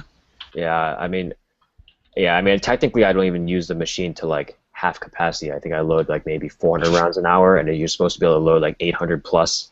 Yeah, those things are crazy fast once you get them set up. Yeah, I need a third die because it has 5 die spots, but I only have 4 dies. So when I run the RAM down, the thing goes up. one case has powder exposed, and it just like it like spits powder everywhere because the shock of when you go down. Mm-hmm. Yeah, so I need like a powder check die or something to take its place so that I don't have powder just spouting out of it. So if I get the die right here, if I get like not the die, but if I get the press, I'm first. I'm probably gonna need to get this. So I'll give you what's your opinion on this? I'm gonna get one of these. Right? What? So just a die press. I don't need to get that 3-4 set things. No, you'll need more than that. That's just a crimp die for the bullet. I know. Each of those things does a different process. That's after you put the bullet in and you want to crimp the case around the bullet so that it feeds better into like any. So it won't put the bullet in. It won't seat the bullet. It won't check the sides of the case. None of that stuff. Okay. It won't, because basically you've got to first deprime it, and then you've got to bring it, when you're doing it with the press, I shouldn't say you need to, you're able to straighten the case out. You put it through a sizer, which will force it back into the shape of the brass is supposed to be perfectly, right? So imagine it gets blown out of shape when you put it in the chamber, and the bullet goes off, it blows out and gets bigger. And that's why it's important to have a press that's a circle as opposed to a C shape, because when you go to force that fucker back into shape, you're basically doing the same amount of fucking effort as the bullet going off. And yeah, it'll start to bow. It'll open up the C shape if it's a stubborn enough piece of shit brass. And that's one of those dies. And then the next die, well, then you're going to take it out and you're going to case size it. And that's that little thing that looks like a thing with a curly, looks like a thing for shredding potatoes or skinning a potato. That thing is a cutter that's going to go in and, with your whatever you're using to measure, when you press it back into the right size, it's going to push that copper out the end, and you're going to have to shorten it again. But that's funny, Wes. Yeah, it makes sense. So yeah, that's funny, Wes. I was just looking at that. Yeah. $10 more. Chris, just here. Start with this. Don't buy any equipment. Go buy a reloading manual. Like the ABCs of reloading, go buy that book, read that book, and then you will know the equipment that you need. Don't buy equipment first. Know what you need, and know how to reload. Because all the stuff that we're telling you is based on the assumption. It's going over. It's no offense, but it's going over your head because you don't have the context for it, right? You need to understand each process and understand why the equipment is used for that process and why it's necessary. Then you can go buy the equipment, right? That's something that we haven't been thinking about, but that $30 kit you're going to buy, it's not going to resize. So when your cartridge goes off, your round goes off, either factory new or a reload you did, that cartridge is going to form fit to the size of your chamber. You're going to eject it, and now it's going to be exactly the size of your chamber. So if your chambers are at all different, you might have issue. And then that second time it goes off, it's going to hammer that fucker into the size of your chamber. Because it didn't get resized, it's now getting rehammered, and eventually it's going to be really hard to remove those because they're getting more pliable each time, and eventually it's going to be like you're pounding that fucker to get the ejectors to come out. And then you're going to be in a situation where it won't go back in hardly for shit. And now if you push a bullet in with the hammer, right, you're going to be hammering the bullet in instead of using a press. If it goes in askew instead of dead on center, like concentric, right in like a perfect fit, then what happens is it bulges that. You've seen those before, right? When they're in funny, it bulges the case a little bit. Well, it won't go in your cartridge, it won't go in your case either. So you're going to have to deal with all those little headaches when you get those cartridges. And the problem is some of them you'll know as you're reloading, some of them you'll find out as you're shooting. Those will just be little annoyances. Yeah. However, if you're only loading 20 at a time and 5 of them are fucked, well, now you're down to shooting 15 times. And now you've got to go home and redo 20 and get another 15, 17 out of it, if you're doing things well. And that's where, again, those machines came into existence, because if you could do it that other way, people would do it the other way. Those work in a pinch, but they're not like long-term solutions. And I didn't even think about that until we started describing what those different dies do. Because, yeah, when you're going to resize and shape, what does that little thing do to address your case length? That won't be a big deal in a revolver, but it will be when you want to start doing 357 or something. Chris, this is something that can literally kill you if you fuck it up, right? This is not something to be taken lightly. I seriously recommend you buy the book first. All right. And if not kill you, it will fuck you up a good one. Not break your gun. It could break your gun, blow your finger off at the very least. See, that's one thing I wish they'd have talked about in that when they had that bullpup chat the other day. If you have a bullet or a squib load or something wrong, and that thing blows up, you're fucked. Like more than with any other gun. Only half your face. Only the half that I really like. You're kind of screwed with. I mean, with an AR, you're with an AR or like an AK, right? An AK, the bullet's going right under your face. Yeah. Right? It's the same concept as a bullpup in that sense. Mm-hmm. So I mean, not that an AK. I mean, I feel like an AK wouldn't blow up unless you really just crammed a ton of powder in there or something, right? Yeah. Yeah. I mean, shoved a. Well, let's say the worst case scenario, you're using like a flake powder, right? And then you know how flakes are, like a bunch of potato chips or whatever, bunch of flakes, right? Cram and it in. now a little drop of water, moisture gets into some flake powder, and it turns into a little ball. That's going to be much more dense and highly concentrated than the flake would normally be. Is when you disperse by volume in that little cup. You know what I'm saying? You might think you have a perfect level because you scooped out some, but little do you know you scooped out a little ultra dense pile of concealed, or what am I trying to say, concealed or whatever powder. Congealed. And then with just enough flake on top, and you don't know because you pour it in there and it all seems good to go, but you just added twice as much powder. I mean, I don't know if that's even a possibility, but that's one of the reasons you weigh shit as opposed to do it by volume, because you want to make sure that kind of crap ain't happening. Yeah. I mean, honestly, like these are little edge cases, but these are the edge cases that can really screw you up. And I mean, if to some extent, I am trying to scare you a little bit because this is something that really needs to be taken seriously. Has anybody ever done a reloading chat? Yeah, many times.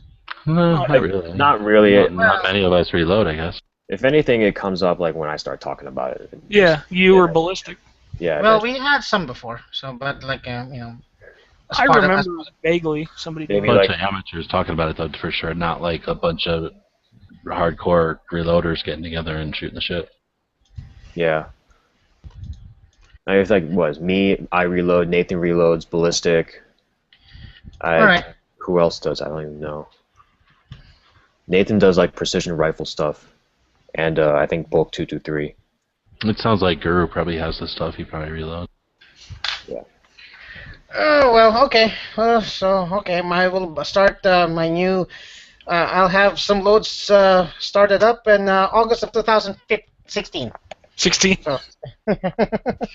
I'd still buy that $32 kit. That $32 kit would pay for itself and shit. It's the fan when, you can put all that shit in a pocket. That's like a backpack. That's like a backpack kit. I mean, that'll.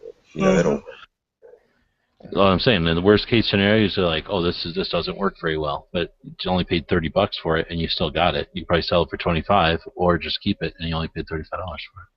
Like I say, I'm probably gonna end up buying one. I didn't even know they made something like that. They can just use a hammer. Yeah. So I know, but I don't know. Just for Christmas, be like, Mom, I really want the Lee Classic Cast. Shut up! Press. Shut the hell up. Daddy! Daddy!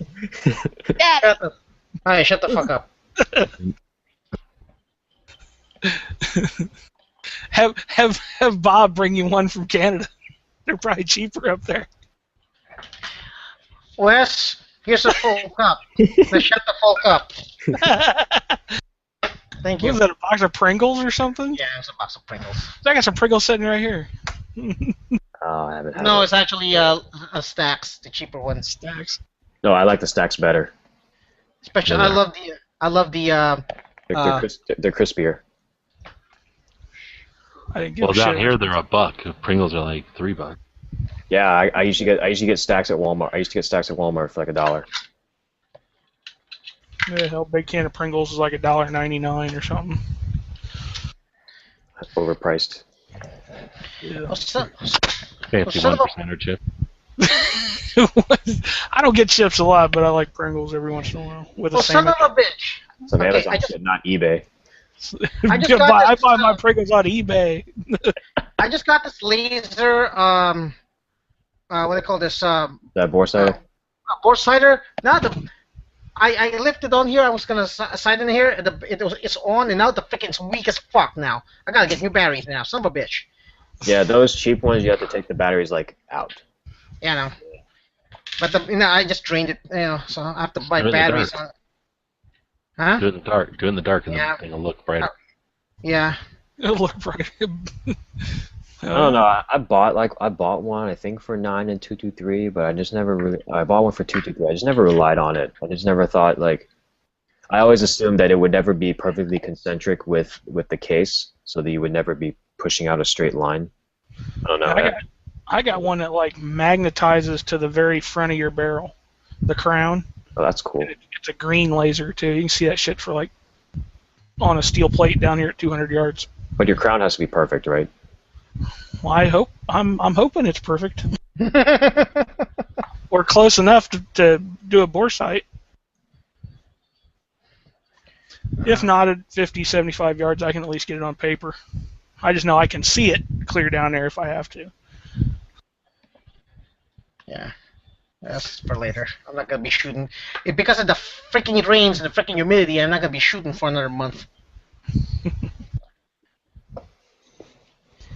Oh yeah, did I tell you guys? I don't know. I think Wes, you were here, but I was driving the other day in the middle of the rainstorm, and my windshield wiper flew out. Yeah, we were. Yeah, I remember you talking about that. My driver's side windshield wiper, like I actually saw it, like zoop. Yeah, it flew out and killed another coyote. Hey, you know what? If it's a coyote, I don't give a shit. That's me saving somebody from saving another compact car from hitting it and getting into their engine. Yeah, so. Just saving another Roadrunner. Yep. I saw the greatest meme the other day. It had Wile E. Coyote and a Roadrunner, and it said, a Roadrunner can run like 26 miles an hour, and it said, a coyote can get up to 48 miles an hour. So all your childhood shit is a lie. And the coyote like had the Roadrunner like choking the shit out of it.